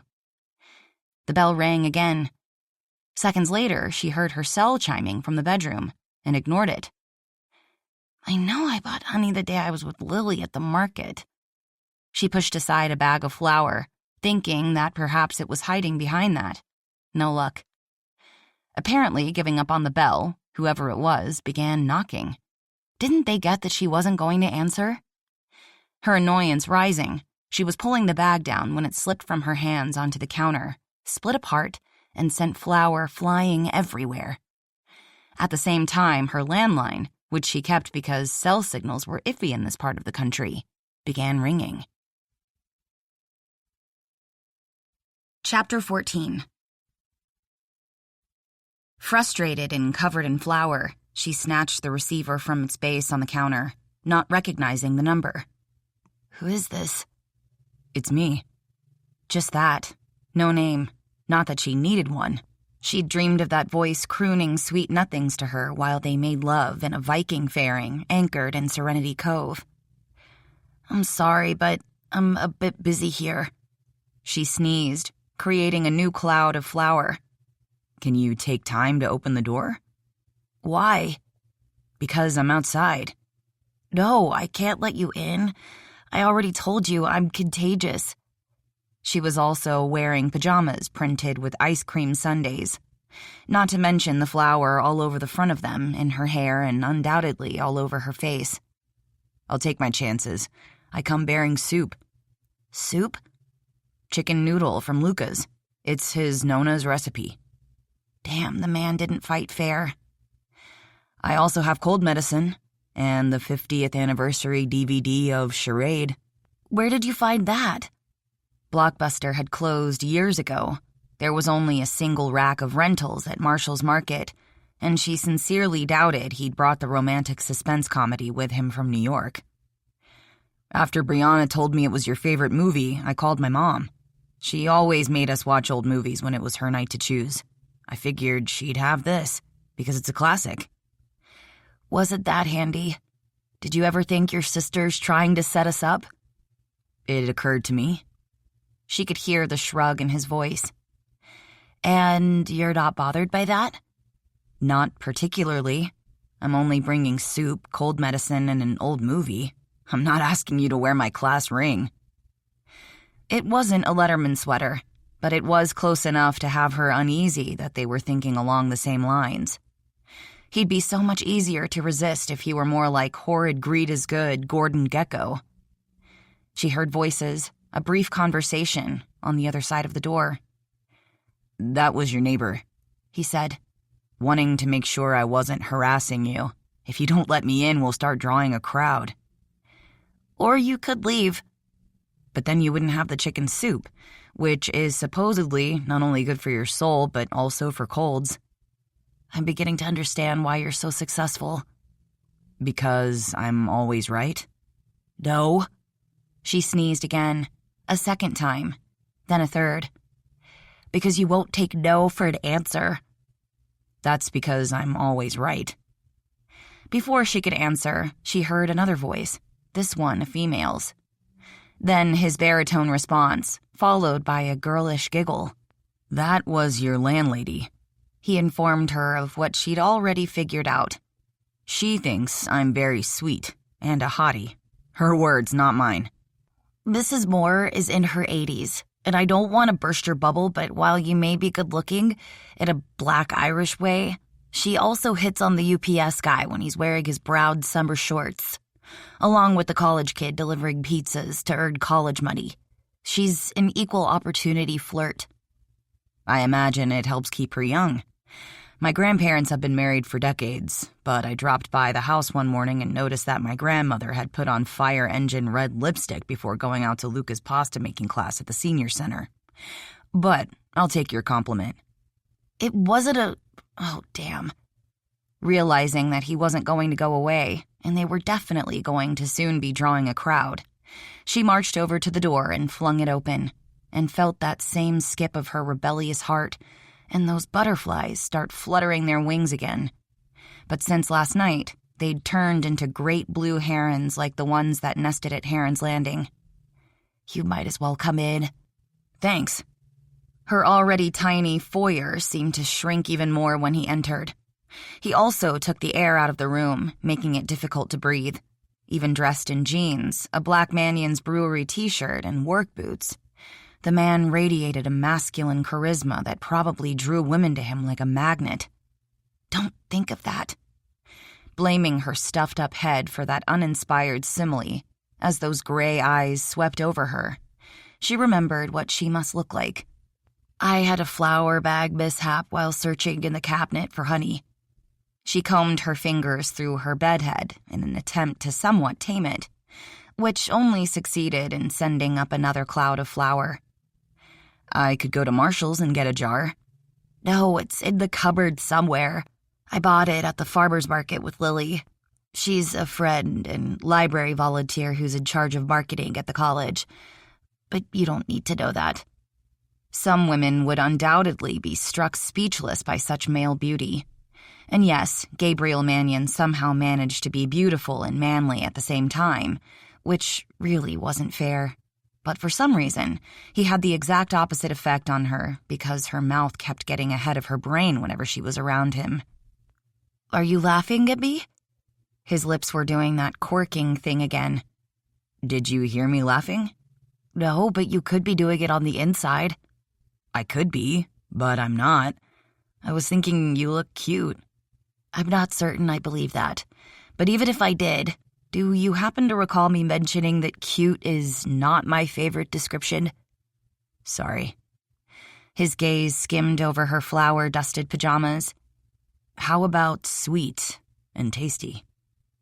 She suspected none of the women he'd been with in New York wore ice cream sundae pajamas, which made her wonder yet again if she merely represented a summer novelty to him, which was even worse than being cute. I wasn't expecting company. Neither was I last night, yet there you were at my dock, and here I am at your door. His eyes drifted to her lips, then darkened as if she wasn't the only one who remembered him kissing her senseless. Why don't you go back to bed? He suggested. I'll bring you the soup, some tea, and clean up the kitchen. Needing to maintain equal power in whatever this relationship they seemed to be developing turned out to be, Chelsea was about to inform him that she'd been doing just fine by herself, thank you very much. But the aroma of Luca Salvadori's known as chicken soup, and the idea of having someone else clean up that dreadful mess she'd made proved unreasonably tempting. Thank you.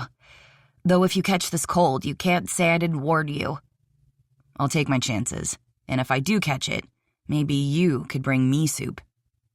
I suppose I could do that, but only if you give me the gate code, because I'm not rowing across that lake again.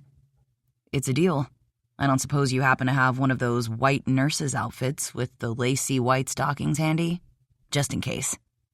She rolled her eyes. That is so outdatedly sexist. Ouch. I think you just called me old. The word I used was outdated. That's even worse. It makes me sound as if I've passed my sell date. So I take it that's a no? A definite no. He sighed. Dramatically, the hand that wasn't holding the bag covered his heart. I'm crushed. Despite her stuffed-up sinuses, her burning eyes, and sandpaper throat, Chelsea was almost enjoying herself. I'll tell you what. She patted his scruffy cheek. If we're ever in Paris, and you rescue me from a would-be metal-handed assassin, like Grant does Hepburn, I may, just possibly, consider the nurse outfit. Meanwhile, what you see is what you've got. Changing the teasing mood on a dime, his gaze moved slowly from the top of her white-dusted hair down to her fuzzy black-and-white whale slippers, then back up to her face. I like what I see just fine, including the slippers. Oh, damn, she would have to be wearing those. We had a slumber party for preschoolers at the library last month. I bought these on a whim because I love our orcas and they fit the theme of the day. He didn't say anything for a long moment, making her wonder if he found them as silly as, despite his compliment, her pajamas. Why, oh why, wasn't she wearing something lacy and sexy from the Dancing Deer's lingerie department? Oh, maybe because she didn't own any lacy, sexy underwear. If she was going to indulge in a summer fling, she'd definitely have to do some shopping. But as much as she believed in supporting local business, she'd have to buy online rather than risk the news that she'd bought a barely there lace thong and push-up bra showing up on the town's Facebook page. Do you have a TV in your bedroom? I do, despite the fact that they're supposedly bad for sleep. Good. He handed her the DVD. Get into bed. I'll bring in the soup and medicine. His tone had turned almost tender, like when she'd told him about her dad's call and all the backstory behind it. Heaven help her, he was getting to her, and not merely because after last night's caveman sex, even on the brink of possible death from a cold virus that could be mutating into pneumonia at this very minute, she had an urge to jump his bones. The undeniable truth was that he'd touched something inside her, and wasn't that far more dangerous than his ability to hand out orgasms, as if they were dark chocolate truffles and he was the candy man. Damn, I just realized that I forgot to buy tea, he said. Mom and Brianna always drank it when they got sick. I imagine they still do. I have tea. She pointed toward the set of tea tins, formed to look like old books she'd received from Mrs. Henderson as a graduation gift upon receiving her MLS. Super. What kind do you want? Despite a head filled with cotton batting, Chelsea felt reckless, as she too often did around him, Surprise me.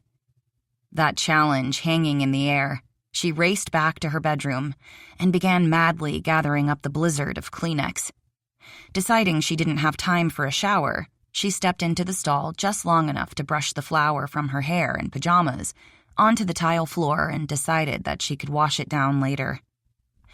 Hopefully, the mix of flour and water wouldn't turn to library paste and clog up the pipes. Her heart sank as she looked in the mirror and saw that she looked even worse than she'd feared.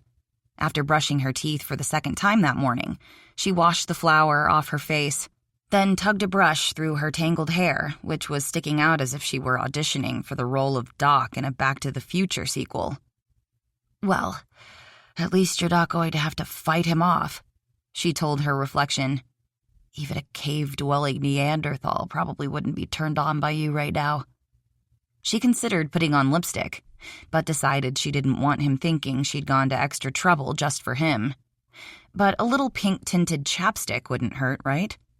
After smoothing out the sheets that had tangled during her erotic dream, she stuck the DVD into the player and managed to climb into bed seconds before he arrived in the doorway. "Okay if I come in?" "Could I stop you?" He shook his head. It always surprises me that women don't know how much power they have over us lesser mortal men, which, in turn, leads me to wonder why you haven't taken over the world yet. Yet being the operative word. How do you know that we're not planning the ovarian uprising as I speak? You sure as hell couldn't do worse. As he entered, carrying a tray, Chelsea couldn't remember the last time she'd had a man in her bedroom. Oh, wait.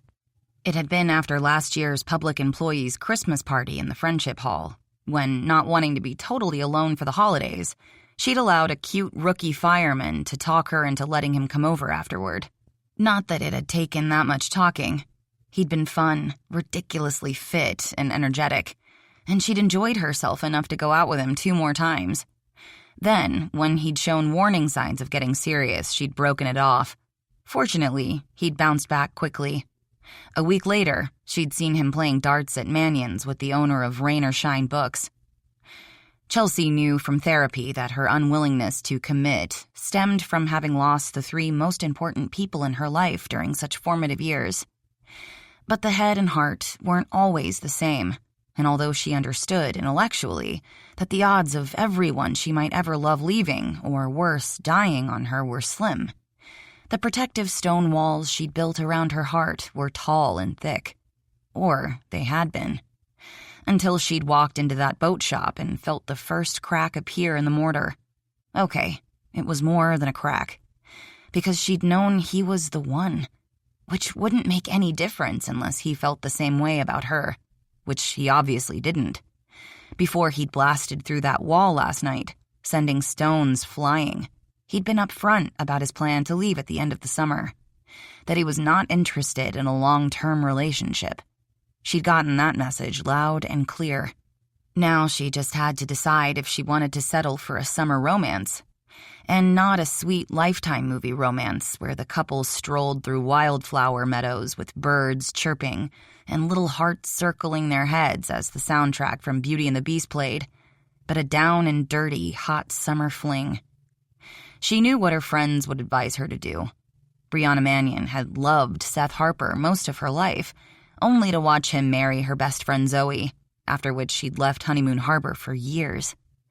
Then, Zoe Harper had tragically been killed in Afghanistan, and 2 years later, Brianna had returned home and made the brave choice to take a chance on a man who at first had appeared as if he'd never moved past the loss of his first wife. And now Chelsea was going to be an attendant in their wedding. Desiree Marchand had also caved the day her former lover had shown up in town, supporting the claims of many that there was something in the water of Honeymoon Harbor that made it impossible to resist love. Lily had already told her to go for the fling, and if last night was any example, the sex would be amazing. So maybe. He was carrying a tray she kept on the top of the refrigerator for entertaining, with utensils placed on a quilted placemat. He'd poured the delicious-smelling soup into one of the oversized white mugs she'd bought in the gift shop section of Cops and Coffee. A plate of buttered bread slices and tea in her "I'm a librarian, what's your superpower" mug. If that weren't enough, he'd put a fresh peach-hued rose from the backyard garden in the Waterford-cut crystal bud vase Kylie and Mai had given their wedding attendants. The only other time she'd had a meal delivered to her in bed was when a hospital food services employee had brought her a watery salad, rock-hard roll, and a lump of some gray mystery substance claiming to be meatloaf. And she'd had to have her appendix taken out to get that. Okay, I'm both surprised and impressed by your plating. She felt as if she should be wearing a frou-frou bed jacket like Scarlett O'Hara had worn the morning after Rhett had swept her off her feet and carried her up that staircase. Once she was older, Chelsea had come to realize that iconic scene was actually incredibly rapey. But in her impressionable youth, she'd thought it to be the most romantic scene ever. Even before Mom started taking decorator classes, she was big on presentation. We boys didn't get the flower like Brianna did when we were sick, but we always got a bed tray and a Hot Wheels car, Star Wars figure, or comic book she kept stashed away for the occasion. That's very special. Chelsea felt another of those uncharacteristic twinges of envy. No wonder Brianna ended up a top-end concierge and now runs a bed and breakfast. It's either in her genes or she learned well. Probably a bit of both. She was born a nurturer. He fluffed her pillows, something else he'd learned from Sarah Mannion, and set the tray on her thighs. I couldn't count the number of imaginary tea parties with her dolls and stuffed animals we boys had to sit through. That was nice. We took turns at the tea table, because she was our little sister. And didn't that say it all? Chelsea thought. After Santa brought her an easy-bake oven for Christmas, instead of pretend food, we got miniature chocolate cakes, he said, with milk in tiny flowered china cups. Would she and Seth have those children she's been talking about? Those are going to be very lucky kids. That would be true. You do realize that you paid your rudeness penance with that dinner last night. And the orgasms. That's good to hear, but I've been told I need to work on my attitude. How's that working for you? To quote Alan Jackson, I'm a work in progress. The bread is olive rosemary that Luca bought from the bakery this morning, he said, deftly changing the subject. Apparently Desiree Marchand supplies all his bread. She does, also for Sensation Cajun, which makes sense since she's engaged to the chef. They had Seth knock a hole in the wall between the buildings so they could share the same space. The fragrance rising from the bread was as delectable as everything Desiree made. I hope Earl Grey is okay. I unearthed the honey behind a box of Rice Krispies and added it in a squeeze of lemon for your throat. I appreciate that. Though it was starting to freak her out just a little at how nice he was being. She wanted to ask him what he'd done with the surly boat builder/caveman ravisher. Well, thanks so much for dropping by. It was really sweet of you. You know how you feel about cute? Yes. Well, that's how guys tend to think of being called sweet. I'm sorry. Would you prefer I return to rude? He shook his head, folded his arms. I never would have figured you for a black or white view woman. Touché. She hit play on the remote. Again, thanks. It was very badly of you to play male nurse. She saw the spark in his eyes and realized that her innocent words had suggested a gender twist on his naughty nurse suggestion. Seriously, you really don't have to stay, she said, feeling her cheeks heat up. Hopefully, he'd think the color was from a fever. I told you, Mom always made us watch these old flicks. What she didn't know was that despite all our moaning and groaning about wanting cowboys or action movies, we kind of liked them. Even Aiden, although he'd probably rather eat sand than admit it. There's a reason this one's a classic. It's a trifecta of Grant, Hepburn, and the best Hitchcock movie Hitchcock never made. Damn, which was why it was her favorite. It made her even more uneasy to have anything in common with him. Instead of leaving, he sat down in the overstuffed flowered chair by the bay window that looked out onto the backyard garden where he'd obviously found the rose. I thought you had a boat to build. It can wait a couple hours. He stretched out his long, jean-clad legs, making himself right at home. Despite having seen the romantic comedy/spy thriller so many times she could probably quote all the dialogue, Chelsea was still transfixed by the fabulous French scenery, the suaveness of Cary Grant. Did that man ever look less than perfect? And the radiant beauty of Audrey Hepburn, who it was easy to tell had been Givenchy's muse. And then there was that dialogue that managed to be both crisply snappy and sexy at the same time. Finally, 1 hour and 13 minutes later, Hepburn's sexy, mysterious ally with the multiple aliases had finally revealed his true name and offhandedly suggested putting it on a wedding certificate, which may be the worst proposal in any movie ever, but Hepburn hadn't hesitated to accept. She'd finished the soup and bread, both of which were unsurprisingly delicious, and the tea with the lemon and honey he'd added had actually helped ease her sore throat. Also, sometime during the romantic caper, the cold medicine seemed to have worked on her sneezing and those coughs that had made her sound like a plague victim. They don't make movies like that anymore, Chelsea said on a sigh. It did not escape her that both Elizabeth Bennet and Audrey's Reggie had fallen for impossibly hard-to-read men. Men like the one currently sprawled in the chair she'd found at Treasure's antique shop. You're not going to get any argument from me.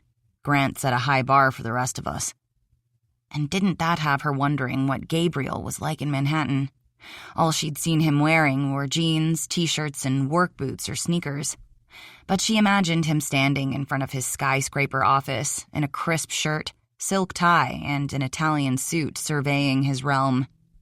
Glancing over at him, she decided that he might just give Grant a run for his money. "How many suits do you own?" she asked. I'm not sure. I've never counted. Why? No special reason, I was just wondering. Do you own a tux? I work too many hours a day to have the kind of social life that requires a tux. She was thinking that she preferred that answer to the previous one when he threw her another curveball.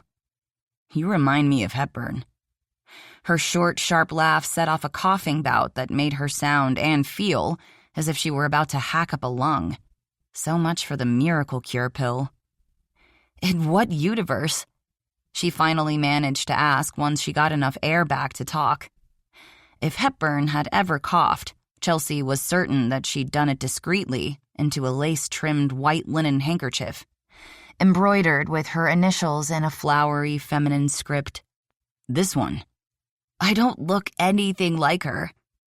Audrey was spectacularly one of a kind, with her sublimely perfect bone structure, wide Bambi brown eyes, a swan neck, a figure made to wear designer clothes and incredible grace. While Chelsea was all too aware of being, well, average. She wasn't tall and willowy, nor short and lushly round. Her hair was an ordinary brown, and her eyes were a color that couldn't decide on any given day whether they were blue or green. And while her other features fit together pleasantly enough, even when it wasn't covered in flour, her face wouldn't stop traffic. There had been a time when she'd been much younger, probably the age Brianna had been when she'd been hosting those tea parties, back when her mother had enjoyed watching old movies. Chelsea had decided that when she grew up and got married, she was going to wear a dress just like the tea-length white gown Audrey Hepburn had worn in Funny Face. She'd forgotten that until last year, while shopping at the Dancing Deer for her dress for Kylie and Mai's wedding, Dottie and Dorothy had shown her a photo of a knockoff of that exact dress that they'd sold a bride at their previous store in Shelter Bay on the Oregon coast. "This would be the perfect dress for you someday," bubbly Dottie had told her. "It does suit," her sister Dorothy had agreed. At the time, Chelsea had wondered if the two elderly twins possessed some psychic gift that allowed them to know that it had once upon a time ago been the dress of her heart. What they hadn't realized was that they'd never be ordering it for her, because in order to pledge your forever-lasting, until death do you part love to someone, it was necessary to also pledge your heart. And hers had never been available, until maybe just possibly now. Wasn't it ironic that the very man who was beginning to free her tattered and broken heart was the very same man who'd made himself very clear that if offered, not only did he not want it, he wouldn't accept it. Fate, she'd learned early in life, could be a mean-spirited bitch. "The reason I first called you," he said, breaking into her thoughts, "was that I had another thought about you bringing the kids to the house to see the library." Oh. She felt her spirits sink, but put on the brave smile she pulled out whenever she felt an emotional hit coming. That's okay if you've changed your mind. I understand that Eagle's Watch isn't your house, and it would only be natural for you to be concerned. I'm not concerned about that. Why don't I fund a personal library for the kids? You're going to give the reading adventurers a library?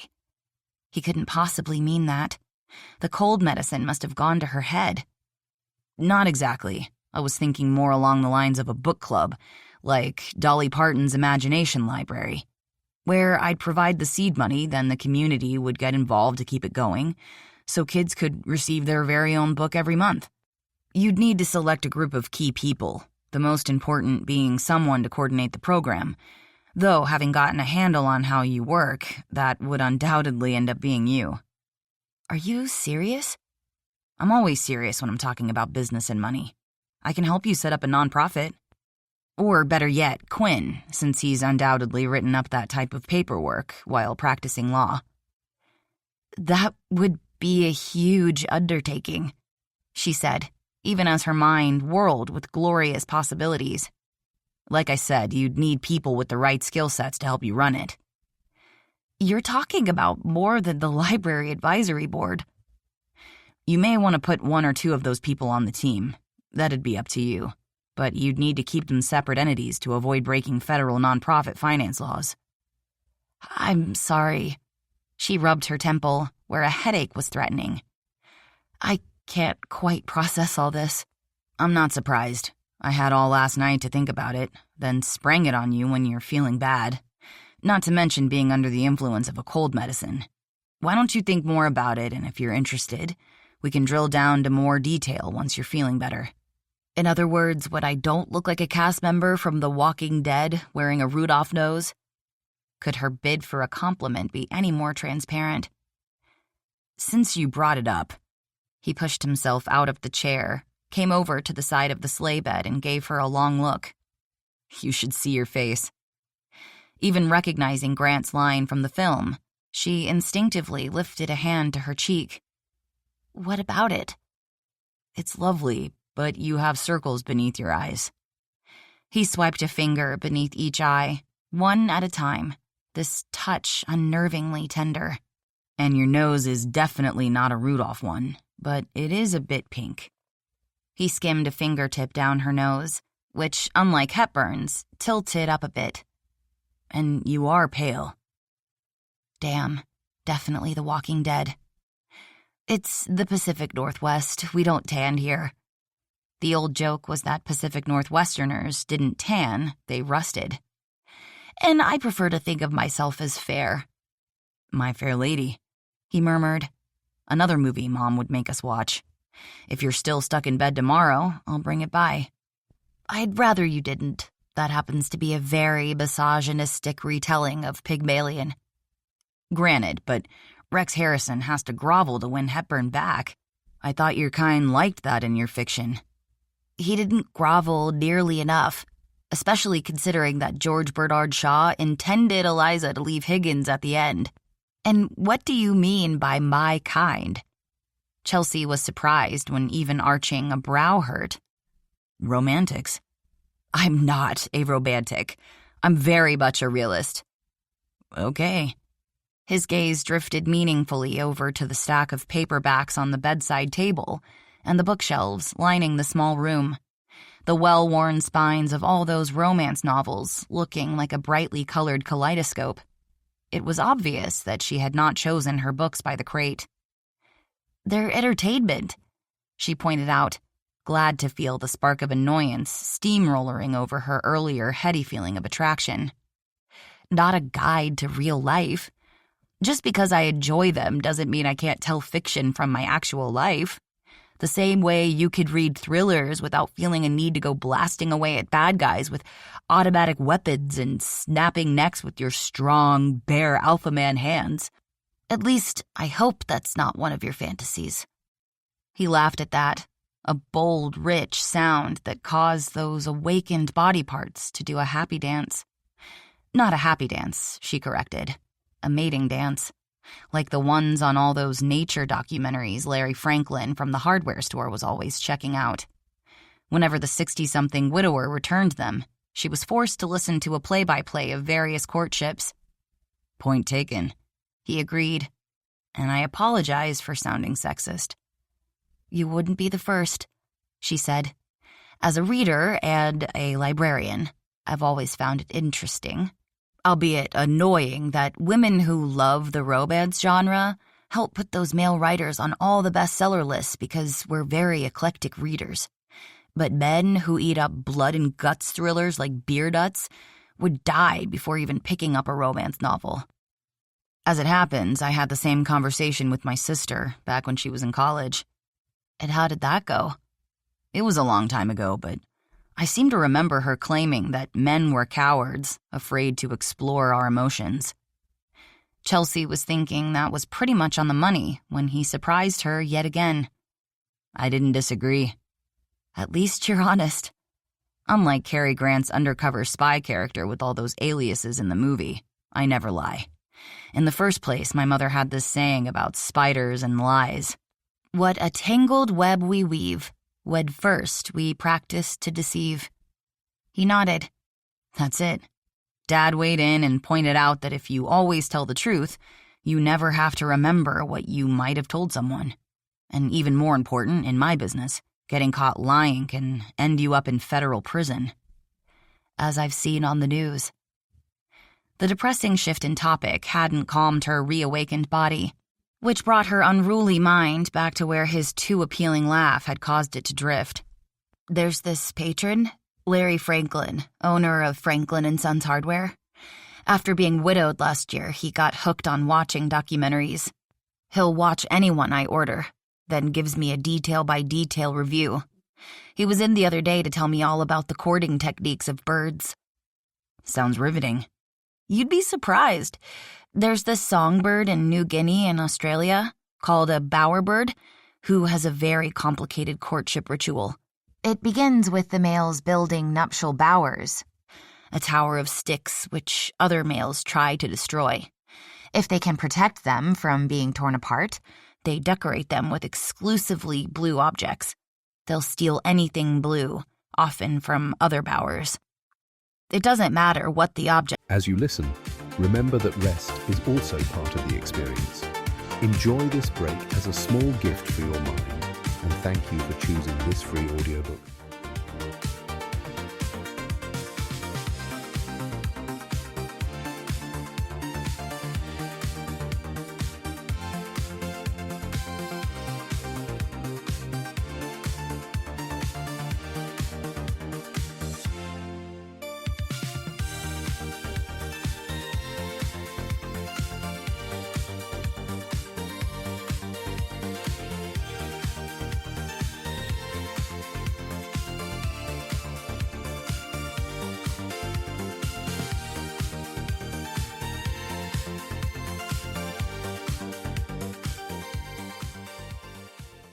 Is.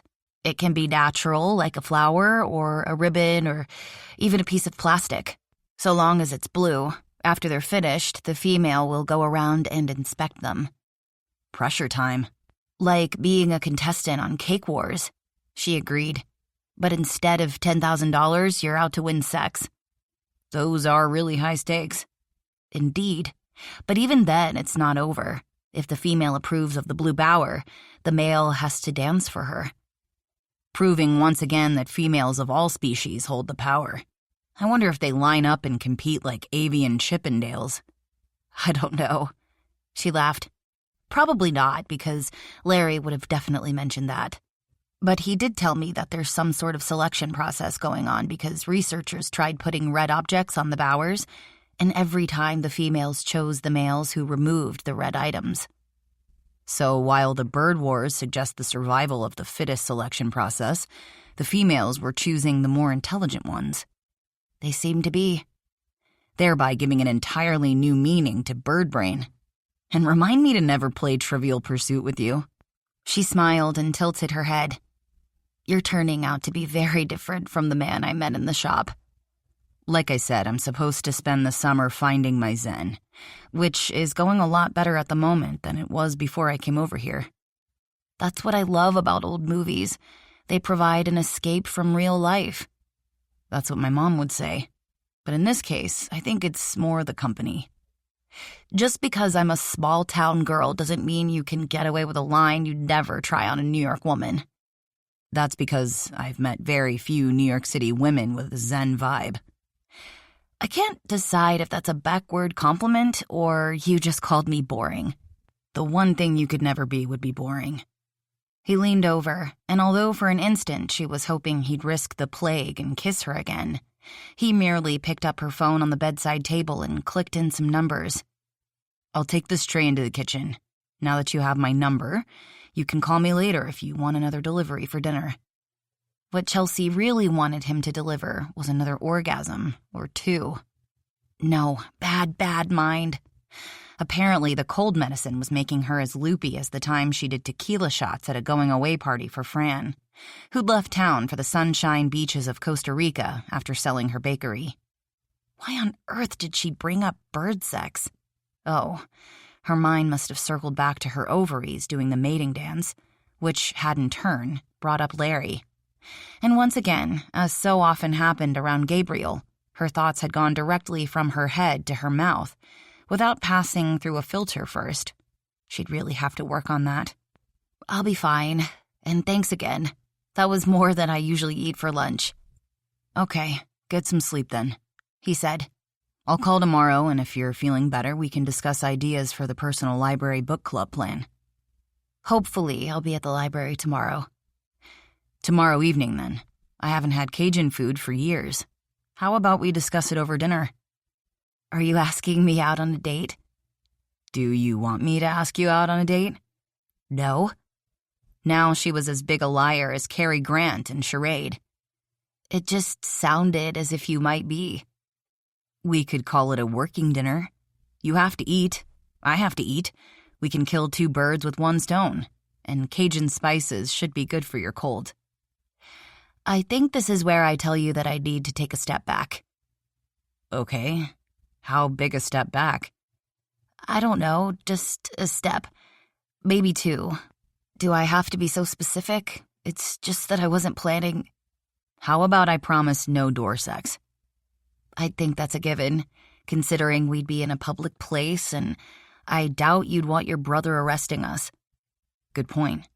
How about I swear not to have sex with Chelsea Prescott during or after said business dinner at Sensation Cajun?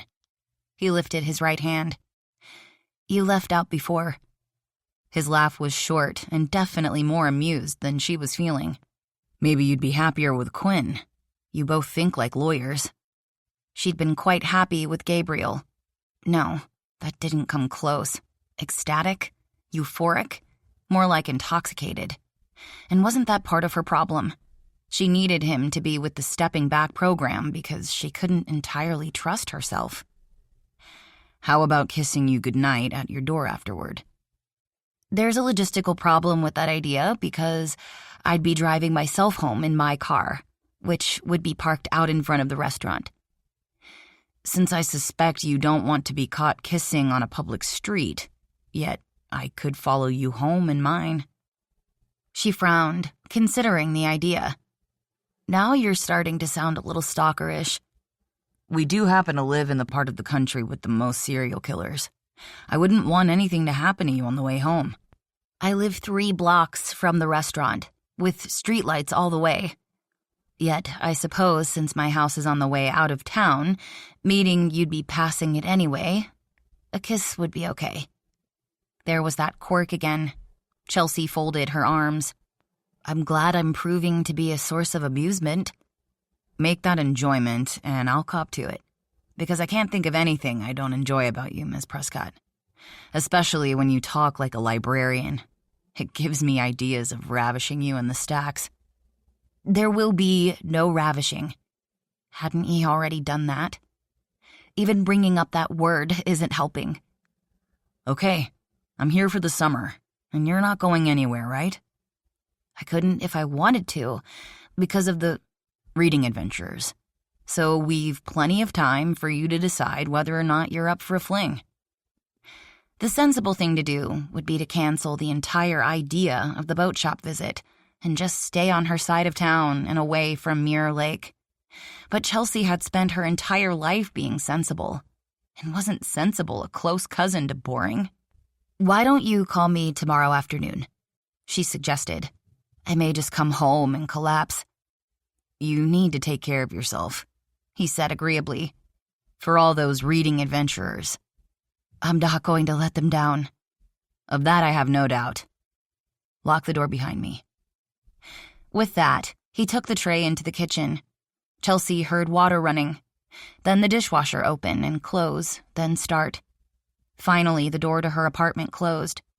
Since she had the feeling that he wouldn't leave until he heard the click of the lock, she climbed out of bed, padded into the living room on her orca slippers, and turned the lock. "There's also a deadbolt," she heard him say. "We're not the city." "I grew up here," he reminded her, "with a brother who also happens to be police chief and who told me all about the multi-county-wide manhunt last winter." She thought about asking if Aiden had also mentioned that said manhunt happened to be due to a domestic abuse arrest warrant, which wouldn't have proven a danger to her, then decided it wasn't worth arguing about. She turned the handle for the second lock. "That's better." She was just about to go back to bed when she heard another voice drifting up the stairs. Mrs. Moore, her landlady again. The deep baritone responded with something that had the woman laughing again. The man was a chick magnet, which so wasn't her type.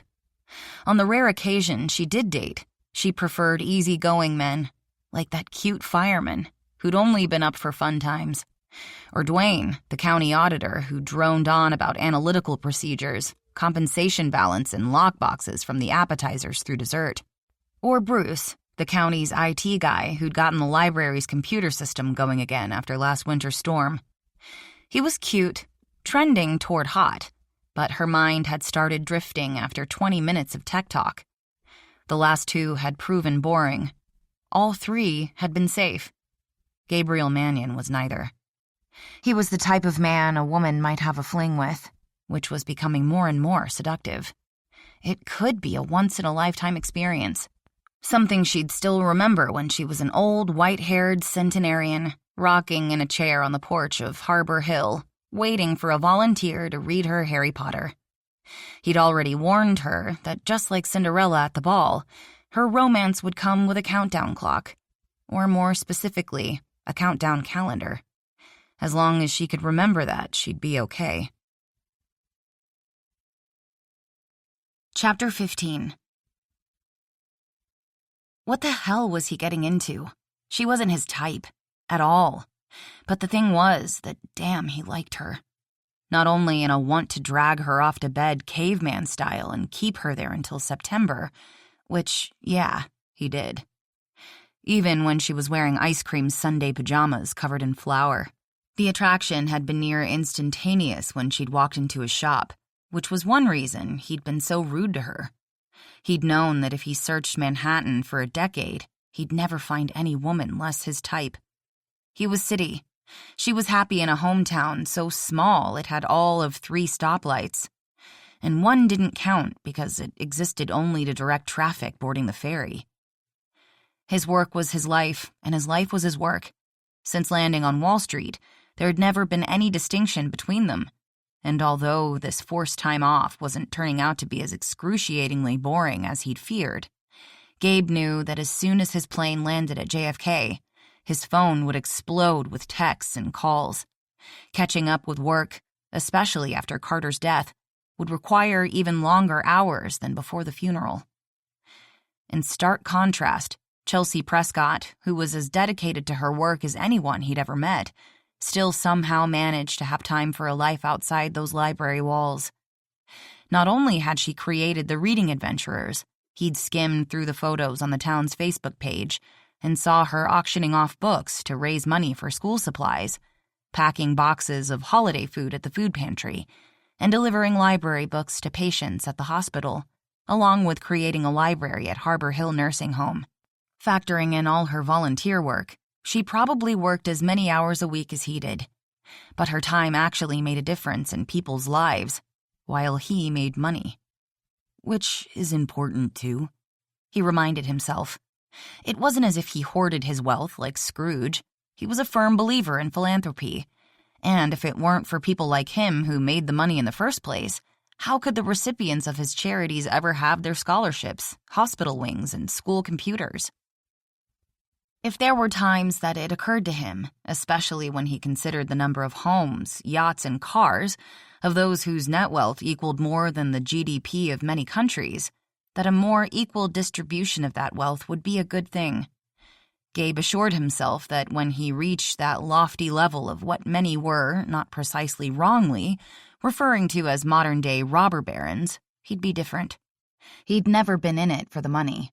It was all about keeping score, no different from Burke's football rankings. That was his story, and he was sticking to it, even though he had a niggling feeling that Honeymoon Harbor's librarian might disagree. Which brought his uncharacteristically wandering mind back to Chelsea. It was hard to imagine what she'd gone through. His family was intact, and although, except for Quinn, he and the rest of his siblings hadn't come home as often as his parents probably would have liked, every single one of them knew that they were always welcome at home.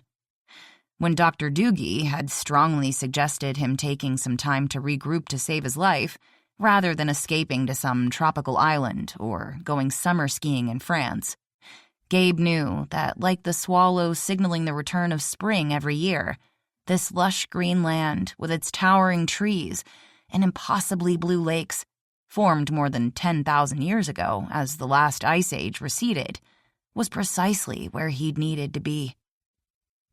Despite his plan to hole up at the cabin for the prescribed 3 months, he'd ended up having to engage with regular people, like the guys at Cops and Coffee, locals he'd run into at the bar at Mannion's, a part of the relaxation thing he hadn't considered, along with Honeymoon Harbor's slow pace.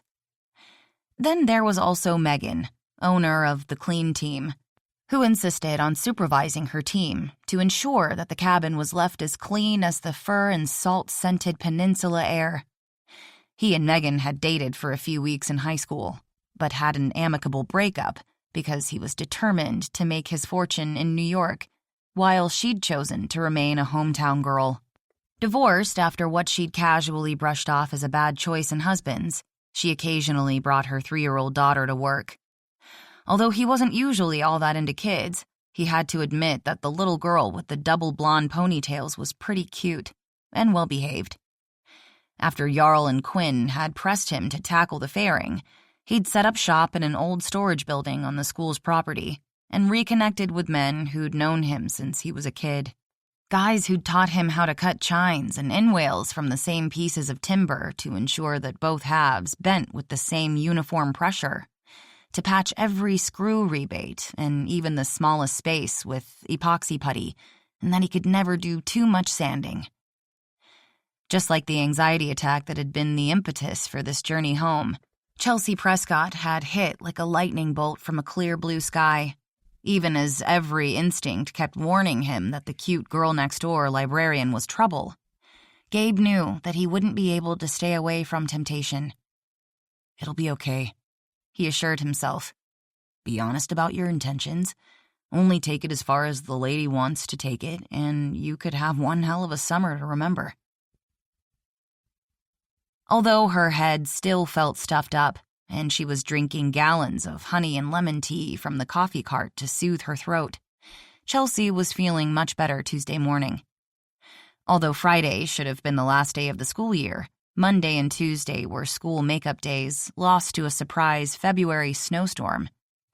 Not much stuck on the ground in this part of the country, but neither parents nor school district employees were willing to send children out in buses on icy roads. especially when so many of those roads were deeply shaded by trees, unwarmed by any winter sun that might manage to break through the clouds. She stayed busy all day, catching up on acquisitions, ordering from the request lists, and also some of the books that had gotten good reviews and looked like ones readers would enjoy. Following Mrs. Henderson's lead, she also chose a number of both fiction and nonfiction books by writers with different voices. While Washington might not lead the nation in diversity, her mentor had argued forcefully at town council meetings that a well-educated population needed to read about cultures other than their own. In full agreement, Chelsea had continued that policy and was proud of the fact that many books in Honeymoon Harbor's library were routinely requested by others through the state's interlibrary loan program. Gabriel had, as promised, called at 3 to see if they were on for dinner. "I have something to do after work," she'd told him, "but I could be there by 7. "I'll have Bastian hold a table," he said. "Inside or out?" The outside courtyard, with its aged stone floor, lush plants and fountain in the center, was lovely, quiet, and she warned herself, romantic. "Outside," she said before she changed her mind. "It'll be more quiet and make it easier to talk." Even as she heard the words leaving her mouth, she knew that she wasn't fooling either of them, nor, she suspected, would the dress she brought to change into before leaving work. It was carnation pink, sleeveless with a V-neck with just enough show of cleavage that she'd brought a cardigan to put over it in case she chickened out, and a short flounce skirt. She'd bought the dress on impulse after seeing it in the window at the Dancing Deer last year, and until this morning, it had still had the tags on it. Throwing caution to the wind, she'd also left a pair of royal blue heels in the car.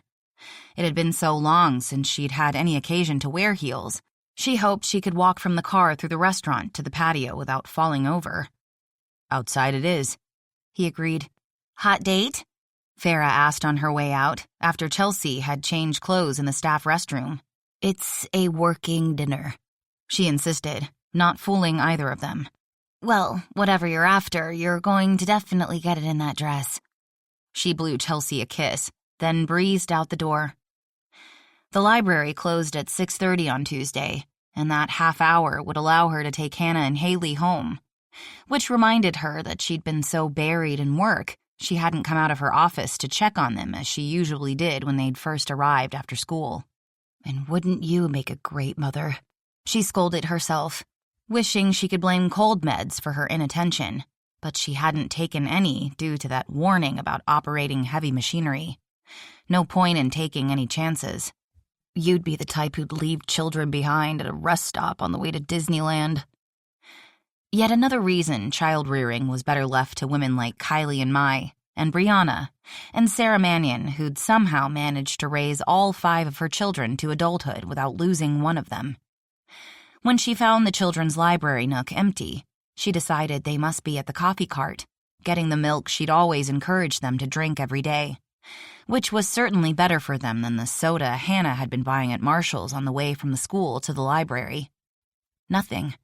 Starting to feel a prickle of panic, she checked the restrooms, finding all empty. She went through the building, calling out their names. No one answered. "It's a lovely day," she reassured herself. "Maybe they walked home."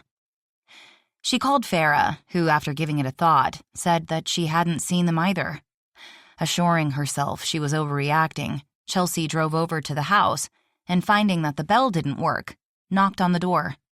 At first, lightly, then more heavily. Nothing. She left the porch and was about to go around to the back of the house when a next-door neighbor came out of his house, headed toward a truck with an attached boat trailer. "You looking for Marlene?" he asked. "Yes." Chelsea had already learned the foster mother's name from Aiden. "And the girls." She told me she was going away for the weekend to the coast. She probably decided to stay there a few extra days. "But Hannah and Haley had a snow makeup day today." He shrugged. I went to school with her back in the day, and she was never in the running for a perfect attendance award. I can see her keeping them out if they were having fun. "Okay, thanks." While it wasn't the most responsible thing to do, At least, hopefully, the girls would be having fun. "No problem. Have a good evening. Nice weather we're having, isn't it?" "It's been perfect," she agreed, her mind flashing back to the salmon dinner Gabriel had cooked her on the deck of that amazing lakeside home. "That's why I'm going fishing. Gotta take advantage of the couple months of summer Mother Nature gives us. 6 months from now, we'll all be wondering why the hell we stay here." "Because there's still nowhere better?" "There is that," he agreed cheerfully, then tipped his fingers to the brim of his Bert's bait shack cap, climbed into his rig and headed away, out of town toward the public dock at the harbor. Feeling somewhat reassured and deciding to check back tomorrow morning, she continued on to Sensation Cajun. Bastian had painted the restaurant in a deep rose, which had been a popular color during the Victorian era in New Orleans. It hadn't been that typical in the Pacific Northwest, but as Desiree had explained to Lily, Brianna, and Chelsea during a Monday lunch at the restaurant, along with assuring the buildings stood out as people came into town on the ferry, Bastian wanted diners to feel as if they'd been whisked away to the Big Easy. The green and white awning and black scrolled iron grill added to the ambiance. Although at first Desiree had been skeptical when Bastian wanted her to paint her bakery the same color, she'd caved and ordered to visually connect the two businesses. Seth had done such a good job with the remodel, you never could have told that it had once been two separate buildings. The patio was lovely, with weathered stone underfoot, lush plants, and a fountain in the middle. She thought it odd that Gabriel was the only person taking advantage of the lovely summer evening. Then she had a second thought. "Tell me you didn't buy out the patio." "What's the point of having money if you can't have fun with it from time to time? I could have booked one of the private dining rooms upstairs, but the nights seemed too nice to spend indoors. And you don't have to worry. I asked Bastian, and he assured me that no one had called in with a special occasion request." "Still, as lovely as the inside is, the restaurant is nearly full. There must be people in there who'd rather be out here." "I've no doubt, and they can dine out here next time. This time, I want to be alone with you. Unless you'd rather have someone putting our plans for the kids' library book club on the Facebook page before we even get them finalized." "That's coercion." "It's sensible," he corrected, standing up and pulling out one of the wrought iron chairs for her. The cushions were covered in a striped print that matched the awning. "And if you're still feeling guilty, consider it saving diners from catching your cold." "Impossible," she muttered as she nevertheless sat down. "If it's a virus and not summer allergies like you said, you could be contagious." "I'm not talking about that. I'm referring to your ability to always turn an argument your way." Says the woman who wrapped a simple goodnight kiss into miles of red tape. I always thought Quinn was a master, but you could hold your own with him, which is saying a lot, given that he would have been state high school debate champion if one of his teammates hadn't cheated and gotten the team disqualified. "Well, that sucks." That's what Quinn said at the time, but a great deal more colorfully. He claims to be over it, but if you want my opinion, I suspect that despite going on to be a big-shot lawyer who got paid to debate, he's still pissed. "I'd certainly be." Chelsea shook out the white linen napkin and put it on her lap. "Really? I wouldn't have thought you'd be a woman to hold a grudge." "I'm not, But I also wouldn't ever want to be accused of cheating, even secondhand. Now see, there's another thing we agree on." He handed her the wine menu.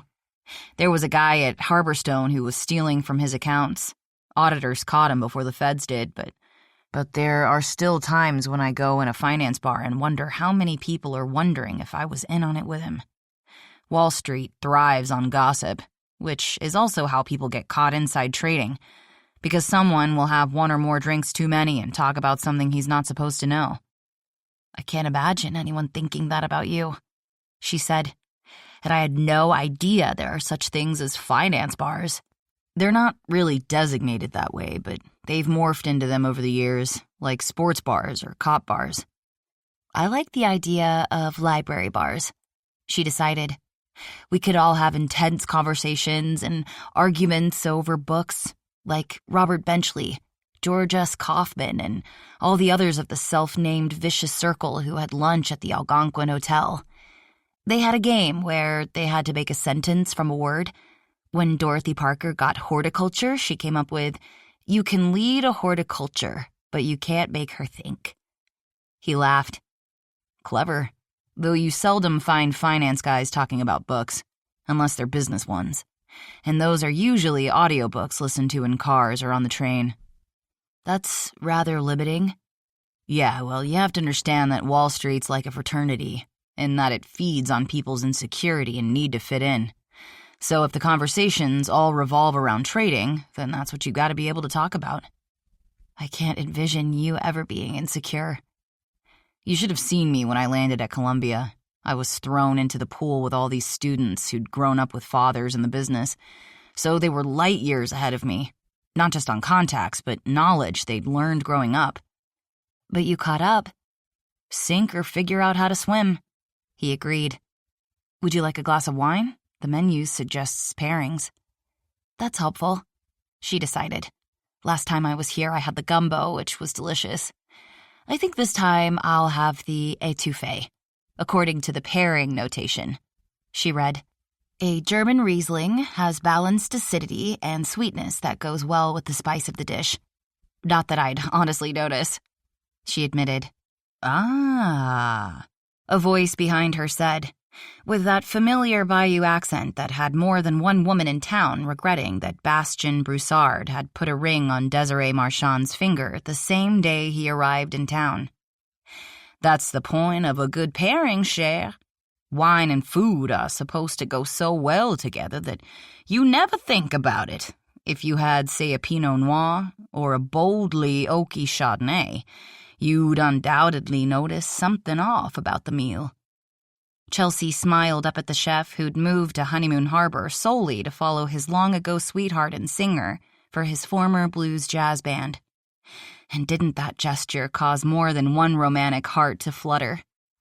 What must it feel like to have a man love you so much that he'd give up a famed generations-old New Orleans restaurant and a singing career and travel to this far corner of the country just to be with you? I'm going to take your word for it, she said. One étouffée and a Riesling for the lady and the gentleman, he asked, drawing a laugh from Gabriel. It's been a long time since anyone's called me a gentleman. Maybe never. You've been hanging out in the wrong places, the chef suggested. You're probably right. Gabriel closed his menu. I'll have the gumbo and a beer. The gumbo's spicy, Bastien said. Some people might go with a heavy ale, but my recommendation would be your brother's Good Vibrations. The light hoppy flavor will balance out the spice. Sounds good to me. Any appetizers? One of the Harpers brought in some fresh oysters today, so we're serving local fresh shucked oysters grilled over an open flame with a cayenne garlic butter, served with a French bread Desiree made this morning. Or we can serve them raw on the half-shell. When Gabriel gave her a your choice look, Chelsea said, I think I'll have them the way they're meant to be eaten. Bien, raw it is. Bastien took the menus.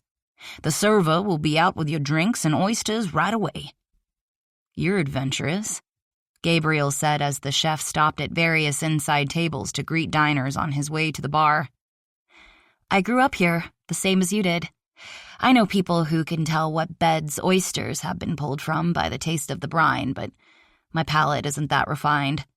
The meal choices in town have definitely improved since I left, Gabriel said. Not that the diner wasn't good, especially for breakfast, but it's still a diner. I waited tables there in high school and summers from college. Although you're right about the improvement in choices, the diner's still the best place in town for breakfast.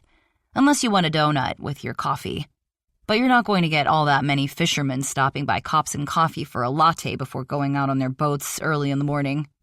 It's also the only place around still serving an old-fashioned club sandwich on toasted Wonder Bread.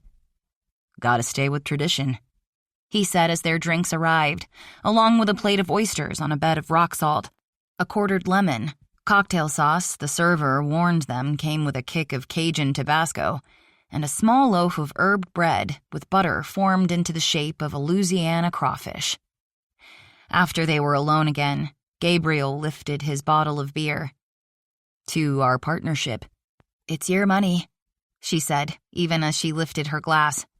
"True, but it can't do anything without a team to administer it, which is where you're going to come in, if we can come up with a workable plan. That, to my mind, makes us equal partners."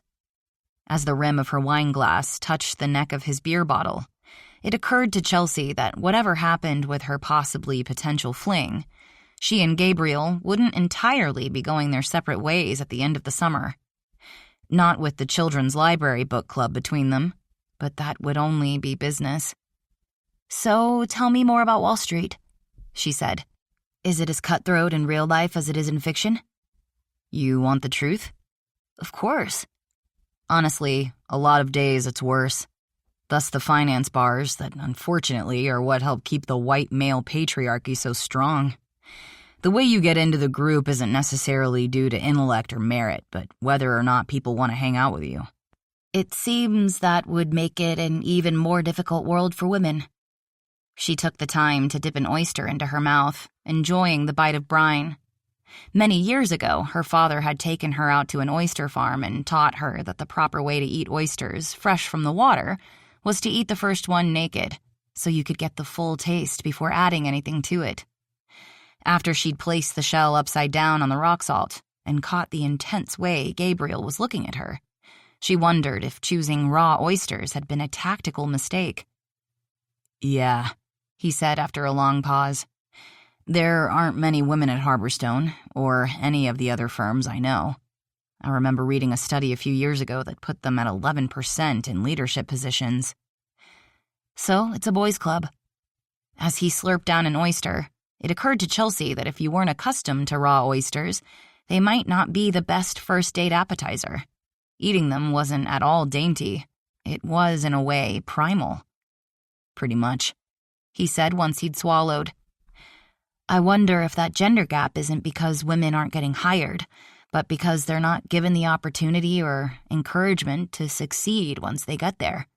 Believe it or not, I've thought about that ever since the study came out, and suspect it's mostly because due to the lack of women ahead of them, they're less likely to find a mentor when they're starting out, like I had. "What's he like?" she asked. "Your mentor." "He died recently." "I'm sorry." Chelsea wondered if that death had something to do with Gabriel's out-of-the-blue return home, but decided against prying. "Yeah, I was too. Carter Kensington was brash, bold, taught me the ropes and promoted me at board meetings, which resulted in my being given larger and wealthier accounts to handle in the early days, while I was out scrambling to bring in my own. That's what's probably needed." "It sounds like it. Leaning in is all well and good, but it seems as if it would be difficult to do without strong mentoring. Mrs. Henderson not only encouraged me to become a librarian when I was young, she was also a wonderful mentor while I was in school, and especially when I came back and took over from her." She squeezed a lemon quarter over her second oyster and added a dab of the red sauce and tipped it back. Wow, the server wasn't kidding. The sauce will definitely clear my sinuses. She took a long drink of ice water, which didn't do all that much to put out the flames. "It's hot, but good," he said, having taken another one as well. His hands were large, with roughened calluses that he undoubtedly didn't get from pushing paper in New York, but from here, working with dangerous-looking tools, and wood. Although it probably wasn't safe to go there, she couldn't help remembering how his fingers had felt trailing down her ribcage and over her stomach and beyond. "True," she agreed, shaking off the erotic memory. "I've always found regular cocktail sauce boring." "Why couldn't you be one?" "One what?" "A mentor." She could tell that thought hadn't occurred to him, which undoubtedly had a great deal to do with the dismal lack of women in leadership roles in financial firms, which was counterintuitive since a good number of the patrons who came into the library looking for help balancing their overdrawn checkbooks or with managing their credit card debt were men. She couldn't remember ever having a man show up for the January workshops on how to make and maintain a yearly family budget. I don't know, he admitted. As he considered her suggestion, he began stroking the neck of the bottle in a way that had her transfixed. It's a big firm, but off the top of my head, I can't think of any woman other than receptionists who work on my floor. Sounds a bit as if you all are stuck in the working girl movie mentality, she murmured. Isn't that a suggestion that finance has a strong institutional culture supportive of conformity? I can't argue that, but playing devil's advocate, aren't the majority of librarians women? White women, she allowed. And you've no idea how often that disparity is discussed and argued about, especially because when there are men, they're often promoted over better qualified women, proving that sexism is alive and well. Diversity is admittedly a problem, as it is in so many occupations, but I've found the most successful librarians are innovative and forward-thinking, like your reading adventurers. She felt the color rush into her cheeks at the compliment and bet his sophisticated Armani-wearing New York women never blushed. Giving herself time to collect her thoughts, she polished off her third and last oyster. I suppose that qualifies. But my point was that, from what you've told me, Wall Street requires you to give up anything in your personality that makes you unique, so you can stay on a direct track of focusing solely on making money. Before he could answer, the busser arrived to take away the oyster plate, and was immediately followed by the server bringing their meal. I have a suggestion, he said after declaring the gumbo the best he'd ever tasted, better than any he'd had in New York or New Orleans. She took a bite of the étouffée and nearly moaned, but held back because she didn't want to sound like a minor league version of Meg Ryan's fake restaurant orgasm. Okay, what is it? Just talking about the street isn't helping with my zen. Since I'm in a beautiful place, with a beautiful woman, eating food that tastes as good as it looks, what would you say to tabling the business planning for a day or two, since it's not something we can put together all that fast anyway? All day, she'd told herself that this was merely a working dinner. But now that she was here, sitting across the small table from him, close enough that if she just stretched her leg a bit, it would be touching his, it was beginning to feel more and more like a date. And Chelsea was okay with that. Mostly. How about you tell me the basics for your idea, and that way I can get a handle on what you're suggesting? The library staff is already limited. That's why you're going to need a new team. I'd suggest getting the local business owners, city council, whatever county government officials would be suited for the work, and other nonprofits on board. You'll need to begin with a chairperson, someone to coordinate the effort. I know your initial impulse is this is something you should do, but you need to think of the project like a business. Your key job is to keep an eye on the big picture, while the other people are answerable to that chairperson.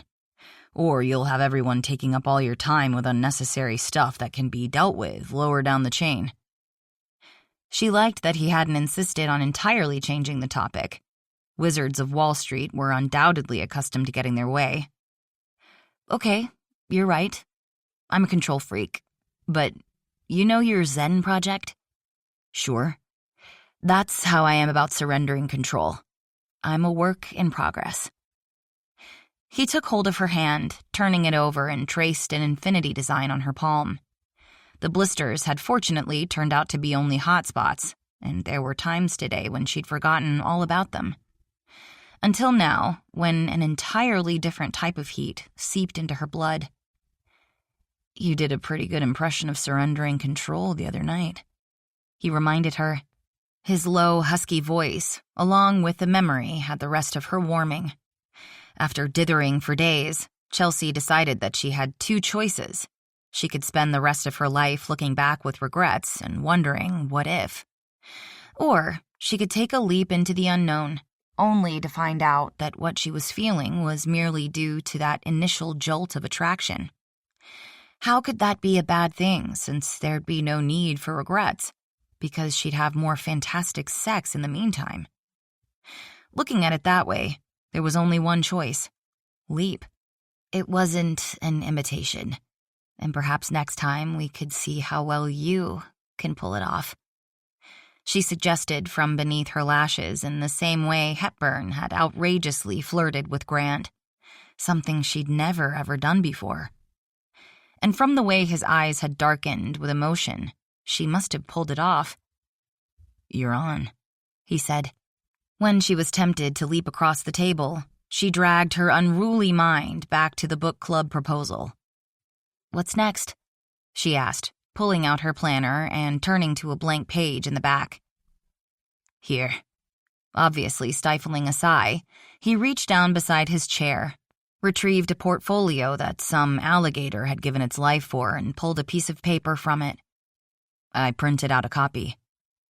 "That's very efficient." Of course it was. It's what he did for a living. "Thank you. As you can see, I'm suggesting a fundraiser to identify and collect local funds."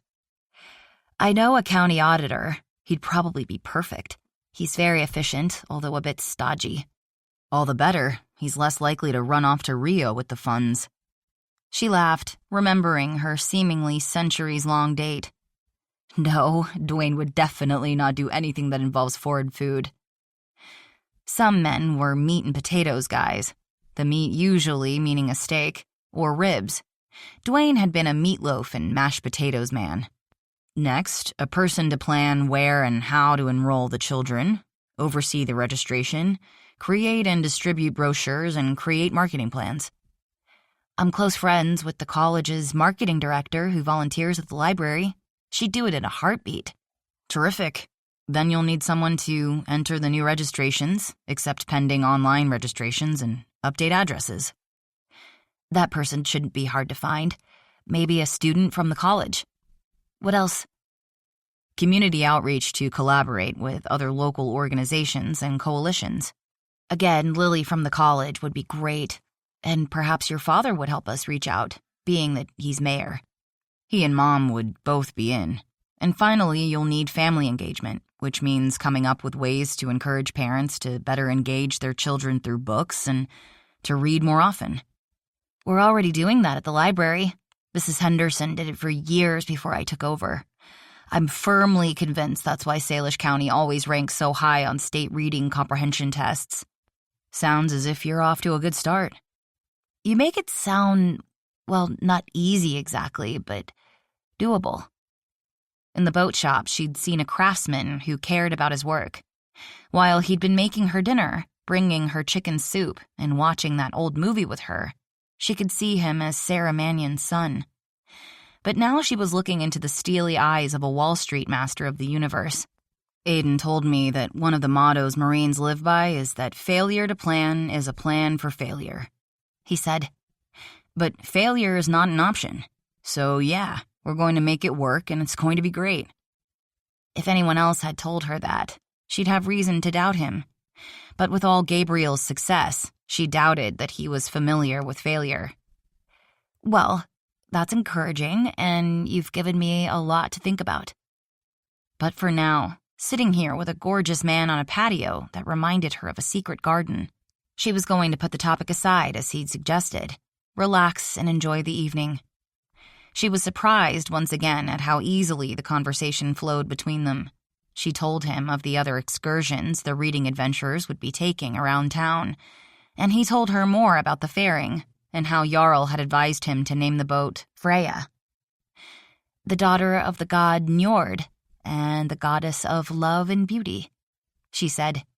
He lifted the bottle in a salute. "It's true. You librarians really are the original Google." "I can't remember if I told you." Her mind had been fogged by pheromones during her visit to the boat shop. "But we're studying the Scandinavians during the adventure. So I bought a book on Norse myths. Freya's beautiful home was called Field of Men because, although her husband had gone missing, it was always thronged with merry men." Sounds like she was the party girl of goddesses. She supposedly was always given her choice of captured warriors, with the remainder being sent to Odin. She also reportedly slept with all gods and elves, which I've no intention of sharing with the kids. But she did miss her husband. Every night she'd weep herself to sleep, but she was so lovely. Her tears were pure gold. Jarl also mentioned that she's the goddess of war and death. I read that in a few papers about her, but others don't mention it, which doesn't really matter since I'd leave that part out too, because war and death aren't exactly child summertime fun topics. Perhaps men warred over Freya, and thus the deaths. He told her Jarl's claim about Norse blood being passionate. I normally think of them as having a cooler blood, but the bloody Mids and Vikings disprove the stereotype, so wars for love could be a possibility. If you believe classical epics, the Trojan War was waged over Helen of Sparta's abduction to Troy. She took another sip of wine and tried not to imagine Gabriel abducting her, right now. Yet it's difficult to take them as historic fact, since so many of the main characters in the tales are direct offspring of gods. Helen, after all, was fathered by Zeus, who disguised himself as a swan and raped her mother. While long sieges were historically recorded in those days, it's hard to buy the idea of wars between various competing gods. But I digress, yet again, so getting back on topic. Are you going to name the fairing that? Your side trips through conversations are one of my favorite things about you. He surprised her by saying. Before she could come up with a response, he continued as if he hadn't complimented her for the very same thing she'd been beating herself up over. I haven't decided yet. I'm not keeping her, so I'll probably leave it up to the new owner. That's sort of sad, that you're going to spend the entire summer building a boat you're never going to sail. I'll give her a test run, then donate her to Welcome Home to auction off as a fundraiser. That's very generous, and less surprising than it would have been only a few days ago. They'd just finished their meal when the server came to clear the plates and ask if they'd like dessert. Before either could answer, Chelsea's phone chimed. She frowned as she noticed the caller ID. A call from the police was never a good thing. Aiden? Yeah, Aiden said. About those girls you asked me to look into? I thought you'd like to know that the fire department was called to the address. Oh no. Do you have any more information than that? Not yet. The truck just rolled. I'm headed there now and will keep you updated. I'm on my way. She hit end, stood up and grabbed her purse. I'm sorry, Gabriel, but I have to go. There are these girls, Hannah and Haley. They're foster children who stay at the library every afternoon, and I bring them treats, which you so don't need to know. In her panic, she was rambling again. A neighbor told me they were at the coast, but Aiden just called to tell me that the fire department is on the way to the house. I'll drive you. That's not necessary. You're white as a sheet, and you're shaking. And you've had wine. You had a beer. Yeah, but I outweigh you by probably 60 pounds, and I'm not the one with the shaky hands. He pulled his wallet from his jeans pocket, took out some bills and tossed them on the table. Sorry, he told the server, but an emergency has come up. Please tell Bastian that the meal was excellent, one of my best ever. I'll tell him. The server, a woman who looked to be in her 40s, sent Chelsea a look filled with sympathy. Good luck, hon. While she appreciated the sentiment, Chelsea didn't answer because she was already racing through the restaurant. Chapter 16. It'll be okay, Gabe told her as they drove to the address Chelsea had given him. You have no way of knowing that. She was squeezing her hands together so tightly her knuckles were white. No, he admitted. I don't. But let's try to stay positive until we have some more facts. People die. Her voice was even shakier than her hands. Innocent children die. Damn. While anyone would be concerned, he thought of what she'd told him about her sister and realized that for her, little girls dying was not a hypothetical. I went by the house after work. She was leaning forward toward the dash, as if she could get them there faster. I was concerned because they always come to the library after school, And normally school should be out for the summer, but it's a snow makeup day. Damn. 3 lights in the stupid town and this one has to turn red. I'd run it, he said. But there's all the traffic leaving the theater parking lot. The Secret Life of Pets appeared to have filled the late 1920s Art Deco building, which Gabe figured made sense since it sounded like a movie you could take kids to. Not that he knew a damn thing about kids, but he remembered his parents being pretty choosy which movies he and his brothers and sister could see. I should have asked more questions when the neighbor told me that they were probably at the coast. Damn it, I should have called social services. He put his right hand on her leg, not to seduce, but to calm. The office would have been closed. Don't you dare be reasonable right now, she snapped. But did not, he noted as the light finally turned green again, knock his hand away. I could have called Aiden. He'd have a way of contacting someone. Or I could have knocked on more doors. I should have done something. Sounds as if you've already done more than most people would. But still not enough. She drew in a deep breath, let it out, drew in another, let it out. Gabe recognized it as one of the anxiety-easing exercises listed in the pamphlet he'd received when he was discharged from the hospital. Thank you, she said quietly. She may not have made it all the way to Zen, but she sounded calmer. For driving me, for being with me. Happy to, he said, then inwardly cringed. Not actually happy, but I know what you mean, she said as she spotted a red pumper truck parked in front of a small house, its engine running. Aiden's black Honeymoon Harbor police SUV was parked behind it. Wait until I stop to jump out. He grabbed her arm when she went to open the door. It won't help anyone if you fall and break your leg. Not wanting to get in the way of the firefighters, who were coming out of the house dressed in full turnout gear, but with their helmets off, he pulled over to the other side of the road and parked while she was taking off those sexy heels she'd sashayed into the restaurant on. Okay. As she ran barefoot across the street, Aiden, who was talking to one of the firemen, spotted her and headed toward them. Although he raised a brow and gave Gabriel a questioning look, he didn't ask what the two of them were doing together, and why she was all fancied up but without shoes. They're okay, he assured Chelsea. Where are they? She grabbed his arm. I need to see them. Flynn Faraday, he's the fire chief who's new since you left.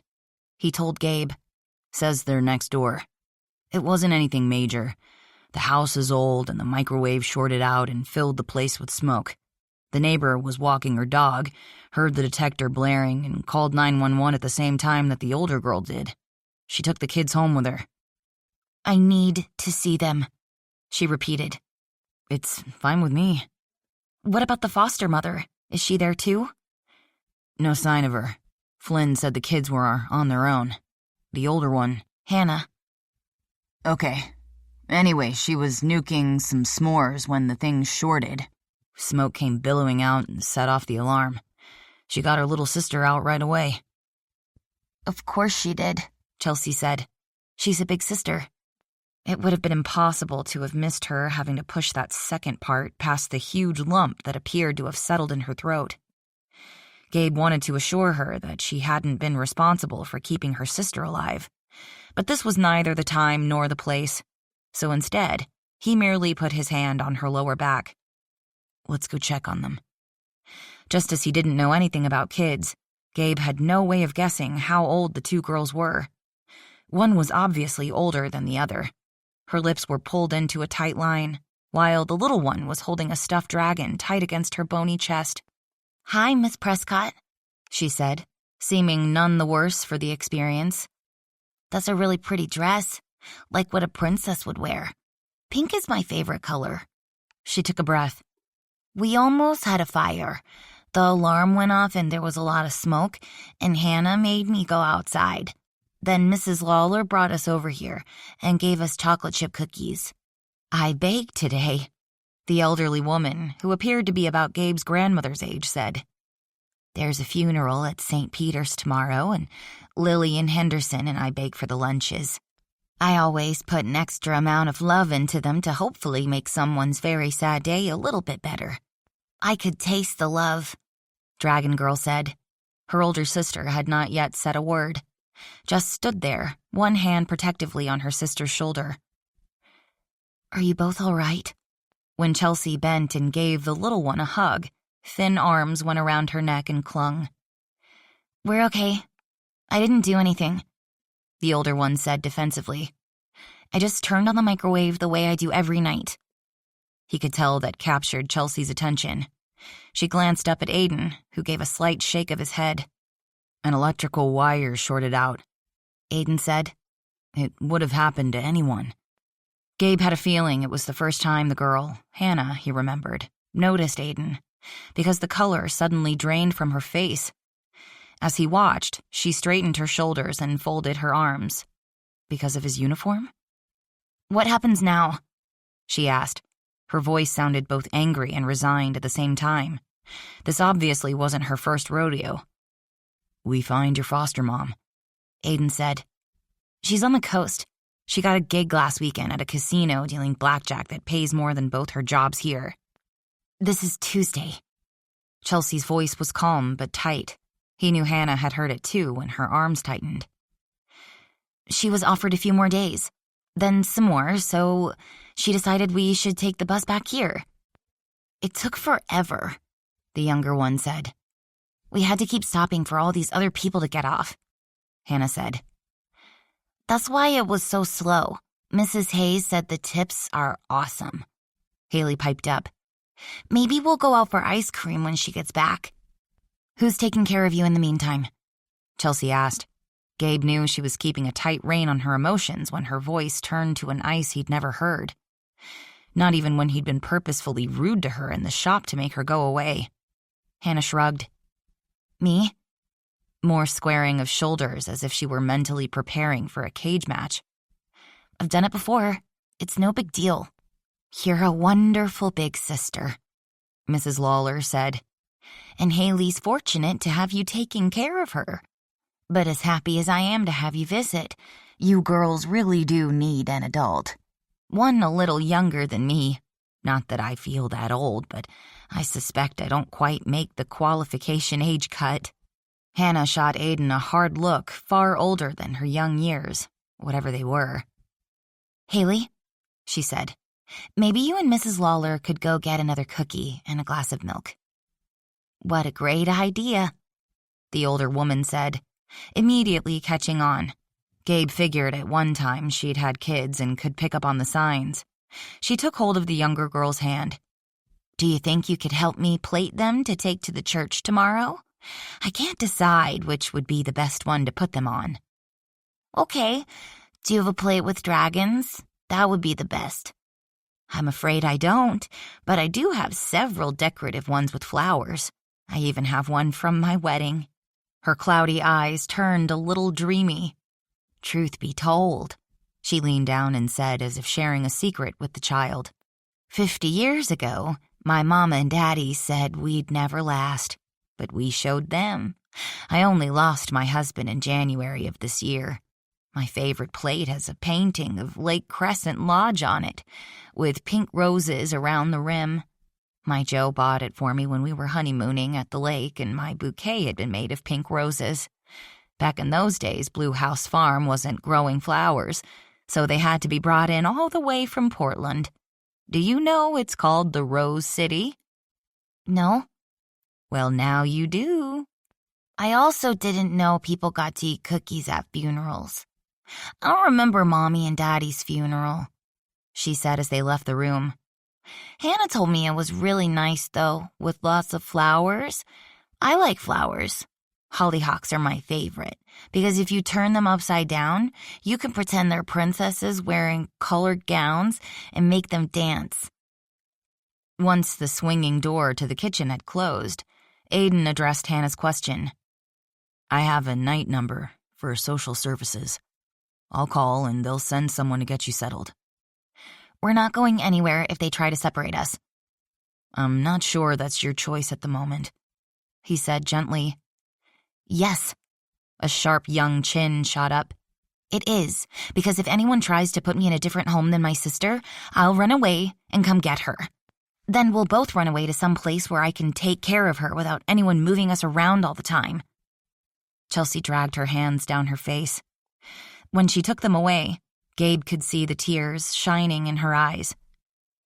Honey, as much as I understand your feelings, that truly is a very dangerous idea, and I know your first priority is keeping Haley safe. Yeah, I sure did that tonight, she said. Not your fault. All the adults in the room responded. So, Chelsea suggested, how about them staying with me? You? Aiden and Hannah asked in unison. Having come to know Chelsea Prescott, Gabe wasn't surprised at all. I'm employed, I have room in my apartment. The girls could take my bed and I could sleep on the couch. I've lived here forever and everyone knows me. Aiden, surely if you and your mom and perhaps Mrs. Henderson could vouch for me, I'd be given some sort of temporary foster designation because of this being an emergency situation. One of my deputies tried to rent an apartment in your building, Aiden said, and was told kids aren't welcome. So Mrs. Moore told me when I rented the apartment, but the Fair Housing Act makes that illegal, Chelsea pointed out. He could have fought it. That's what I told him, but he decided he didn't want the hassle. It worked out. He's now in one of those restored craftsman bungalows in the former mill housing neighborhood. In fact, he lives 2 doors down from JoAnn and me. His wife and JoAnn are already plotting to have our daughter, if we have a girl, and their son get married someday. I live by my planner, Chelsea said, another thing that didn't surprise Gabe much. But planning that far in advance seems a bit excessive. Is JoAnn pregnant? Not yet, but it's not for the lack of trying. He immediately looked up at the ceiling, then rubbed his hand across his brow. Sorry. TMI. Don't worry, I know all about sex, Hannah said. One place I was in, one of the foster parents' sons tried to have sex with me when I was feeding the horses in the barn. Oh no. Chelsea gasped, looking stricken. She was a grown woman. Undoubtedly, she'd heard stories, same as he had, but having one hit so close to home was admittedly a shocker. What did you do? Aiden asked casually in what Gabe figured had been his good cop voice when he'd been working LA's mean streets. I put a pitchfork against his chest and told him that if he ever tried that again, with me or my sister, I'd run him clear through with it. And if that didn't kill him, then I'd call the cops. Though I'd rather have had him die slowly. And painfully. I can understand the impulse, Aiden said. But if it ever happens again, call 911 first, because you wouldn't be of any help to Haley if you ended up in juvie. Yeah, like cops are going to help us. We're the invisible, forgotten kids in the system. Some families are nice, like Mrs. Hayes, though she's not real dependable. But that's because she's been having a rough time making ends meet after her husband ran off with a woman he met in rehab. It occurred to Gabe that the girl knew more about the dark side of life than any child should. He tried to think back on Brianna around this age and vaguely remembered slumber parties and boy band crushes. Sometimes, like on that farm, we're taken in to be free workers. It's a better deal for the foster parents because the state pays them for us to be there. We kids share stories, and lots of times, even if a kid does complain to the social worker, they believe the family because it's easier and less paperwork on everyone's part. She shot Aiden another look, including the police. It was his turn to fold his arms and return her hard look with one of his own. Not my department. The stare down lasted probably 30 seconds. Then Gabe could tell when Aiden had won her over, or maybe she was just understandably worn out from trying to be the adult. The defiance left her expression, her tight arms unfolded, and the ready-to-fight stance relaxed a bit. Maybe you're different, she allowed. So, hey, if they don't approve Miss Prescott, maybe you can let us bunk on the cots in your jail cells. It was snark and a challenge. One the former Marine and undercover big city cop ignored. And have you taking up bunks I might need for actual criminals? Sorry, kid, that doesn't really work for me. You don't talk like a cop. Sometimes I don't feel like one either, Aiden said. It's a new gig, so I'm still finding my own groove, so to speak. They could stay at the cabin, Gabe heard himself saying. I'm not doing anything except building a boat. Since you're my brother and have known me all my life, you could vouch for me. Aiden's brow furrowed. Gabe suspected Honeymoon Harbor's former bad boy had never imagined being responsible for the entire town and everyone in it. He wondered how many times his brother had had to make a possibly life-changing decision. I'm not sure that'll fly with social services, he said. 2 young girls staying alone with a guy. Even one I could and would vouch for. I could stay with them, Chelsea said. It's a big house. I imagine there are a lot of bedrooms, right? She asked Gabe, her innocent expression not revealing that she'd already been there. No point in letting people think they were becoming a thing, Gabe silently agreed. 2 adults who might have hot sex on the kitchen counter, while impressionable kids were sleeping in the house, might have trouble making the approval list. Though he considered, once everything settled down, that counter idea had potential. There are 2 separate wings, he said. It was designed for a kid's wing and an adult wing. Aiden rubbed his jaw. I'll call and have someone come over here and we'll see what we can work out. We're not going to be separated, Hannah insisted yet again. As one of 5 kids, I get that, Aiden assured her. Let's wait to burn that bridge until we've crossed it. He went outside to make the call. Less than 3 minutes later, he returned to the house. Your social worker's on her way. Mrs. Douglas was a substitute teacher at the high school for about 20 years. Which is a good thing, since that means she knows Gabe's and my mom really well. Why? Hannah asked. Because my mom's been principal for nearly forever. I'll bet that sucked for you. Despite the seriousness of the situation, Aiden laughed. You'd be right. It didn't take long for a blue SUV to pull up outside the house. Having declared the building safe, Flynn and the other firefighters had taken off. Gabe recognized the woman with the short gray bob immediately. Mrs. Douglas hadn't been one of those subs who'd let kids get away with murder, or hand out passes for supposed restroom breaks so they could wander the hallways the rest of the period. She'd been tough, but fair. "Hello, Hannah," she greeted the older girl. "I hear we have a slight situation." The microwave burned up when I was making s'mores for Haley. So Chief Mannion told me. He also said that you handled it very well, getting your sister out of the house right away. Duh. Knowing to get out of a smoke-filled kitchen doesn't take that many brains. Gabe was getting a handle on the kid. The more frightened she became, the tougher she got. In a fight-or-flight situation, she'd always fight. Well, I'm still glad you did. Now we need to find emergency placement until we work out a long-term plan. Apparently, knowing Hannah pretty well herself, she lifted her hand to forestall the argument every adult in the room knew would be coming. I attempted to reach Mrs. Hayes, but apparently her phone is either off or she isn't answering. And before it comes up, I do realize that you don't want to be separated from your sister. Mrs. Hayes got a new job working at the casino on the coast, and I refuse to be separated, Hannah corrected.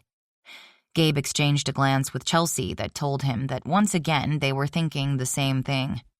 That not only was Hannah intensely loyal to her younger sister, it was a shame that she needed to be the caretaker at such a young age.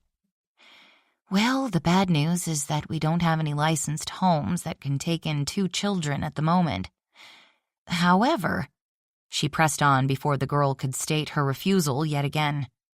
Fortunately, having foreseen the problem of limited foster homes, the state allows in the event of a sudden unavailability of a child's primary caretaker that emergency placement in the home of a private individual can be granted, which includes neighbors, friends, relatives, or an individual the child, or in this case children, feel comfortable with. Ms. Prescott's okay, Hannah said. She brings us treats in the library, Make sure Haley drinks her milk and drives us home in the afternoon." "I can vouch for her," Aiden said. "She's good friends with Brianna and Lillian Henderson. Would definitely give her a recommendation." "Well, then it seems we have our solution. I can temporarily place you with Miss Prescott until further arrangements can be made." She turned toward Chelsea, appearing unfazed by her lack of shoes. "There'll be both a state and national criminal check, and you'll need to be fingerprinted within 15 days or the placement will be rescinded." "I was fingerprinted when the town council hired me to take over Mrs. Henderson's job as librarian," Chelsea said. "Also, when I received my TSA pre-check, but I have no problem with having it done again." "Fine. They'll be in the national database, so there's no need to repeat the process." "As for placement, that gets a little complicated," Chelsea admitted. She went on to explain about her landlady's no children policy, to which Mrs. Douglas in turn informed her such a policy wasn't legal. To which Hannah jumped in and said that she and her sister didn't want to be anywhere they weren't wanted.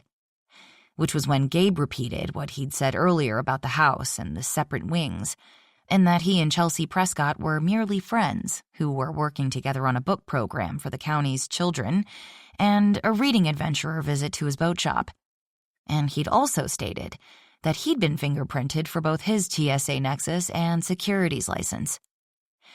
As Mrs. Douglas appeared to be considering that latest twist, Aiden assured her that he as well as both his parents would of course back up Gabe's sterling reputation. Which, thankfully, the former substitute teacher remembered.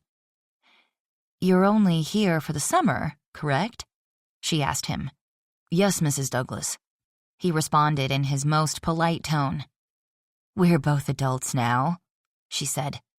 "You can call me Adele." Gabe considered that. "I'm sorry, but I think you'll always be Mrs. Douglas to me." She sighed and half rolled her eyes. "You've no idea how often I've heard that. Sometimes I think that when I retired from teaching, I should have moved to Port Townsend or Gig Harbor, any place where kids I'd taught didn't live. At any rate, I'm sure we'll find a more permanent solution before Labor Day." She turned back to Chelsea. "My granddaughter is one of your reading adventurers, Meggie Lancaster." "I know, she's told me she's most looking forward to seeing the Whistler mural at Heron's Landing. She wants, make that intends to be an artist when she grows up. She decided that life goal when she went to Sam on a school field trip in kindergarten. She loves the family fun workshops. I swear I believe if her family and the museum would let her, she'd pack up her sleeping bag and move in." The Seattle Arts Museum was the premier center for the arts in the Pacific Northwest. Gabe's mother had often dragged them up there a few times a year for various exhibits. All he remembered was being captivated in the 8th grade by a huge 54 by 41-inch painting of numbers 0 to 9, all superimposed over each other in different colored, bold, sweeping brushstrokes. His parents had bought him a print of the Jasper Johns painting for Christmas, a print he'd carried with him to UW in Columbia and was now hanging on the wall of his Manhattan apartment. That little exchange of chit-chat over with, Mrs. Douglas got down to business again. "Are you and Gabriel dating? I only ask because I need to know the dynamics in the house." Gabe guessed she wouldn't be asking that if he were Chelsea's husband.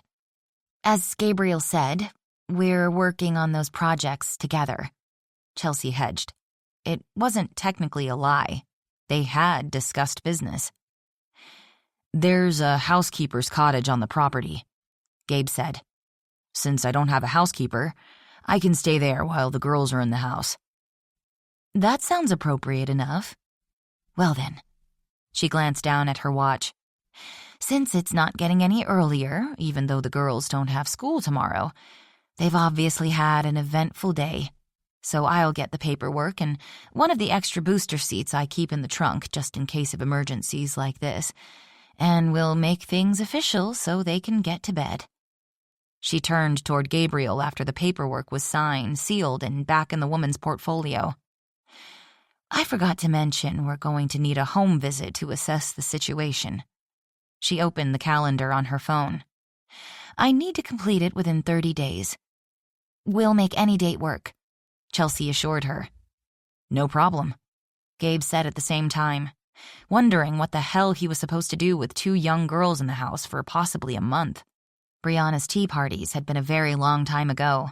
First things first, they needed to get the girls to the cabin and into bed.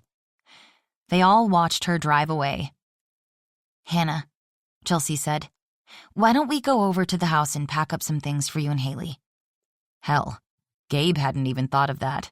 He knew how to chart an advanced decline line, could spot when a market maker was painting the tape, and had been able to define the Dow theory in detail by his freshman year of high school, but he knew squat about kids. Don't worry, Aiden assured him as Chelsea and Hannah crossed the yard and into the house that had to be smelling of smoke. It can't be that hard, says the guy who has no kids. Not yet, but JoAnn quit taking her pills last month, so who knows. And look at it this way. That foster mom set a really low bar when she took off and left those girls to fend for themselves. It'd be hard for you to have a bigger fail. Thanks for the vote of confidence, Gabe muttered, flashing him a 1-finger salute. Anytime. In the flash of Aiden's grin, Gabe saw a remaining spark of bad boy still residing in the responsible adult police chief. Once Hannah and Chelsea had returned with 2 large, heavy-duty trash bags. Seriously? Gabe thought. And Haley had handed them a Tupperware container of chocolate chip cookies. They decided that Gabe would drive Chelsea and the girls to the restaurant, where she could pick up her car. Then he'd go to Eagle's Watch while they stopped at her apartment to pack a suitcase for herself. Then they'd meet him at the cabin. Watching Chelsea buckle the little one onto the booster seat, and seeing how the older girl appeared to be letting her guard down more around her had Gabe once again picturing that damn picket fence. You should have kept your distance, the voice in his head said. And didn't he already know that?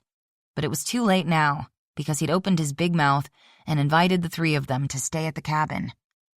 At least by moving to the housekeeper's cabin, it'd be a hell of a lot easier to take that step back she'd asked for.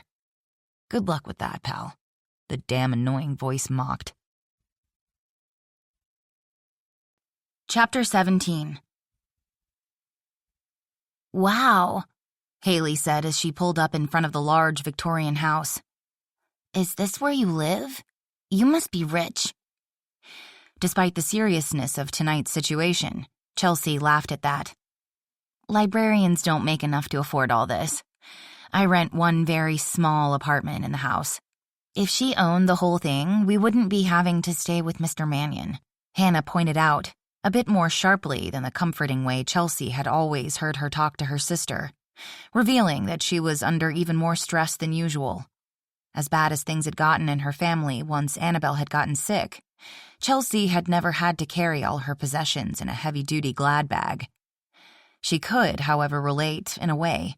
Back when she'd essentially been taking care of both herself and her mother, if anyone had tried to put her in a foster home, she might well have taken the ferry to Seattle and lived on the street with the runaway kids she'd seen in a television documentary. Not wanting to leave the children alone in the car, even for the few minutes it would take her to toss a few necessities into an overnight bag, she brought them both inside, well aware of how exhausted they must be by now. As bad as things admittedly were, at least they'd soon be settled into that palatial mansion everyone, in the understated way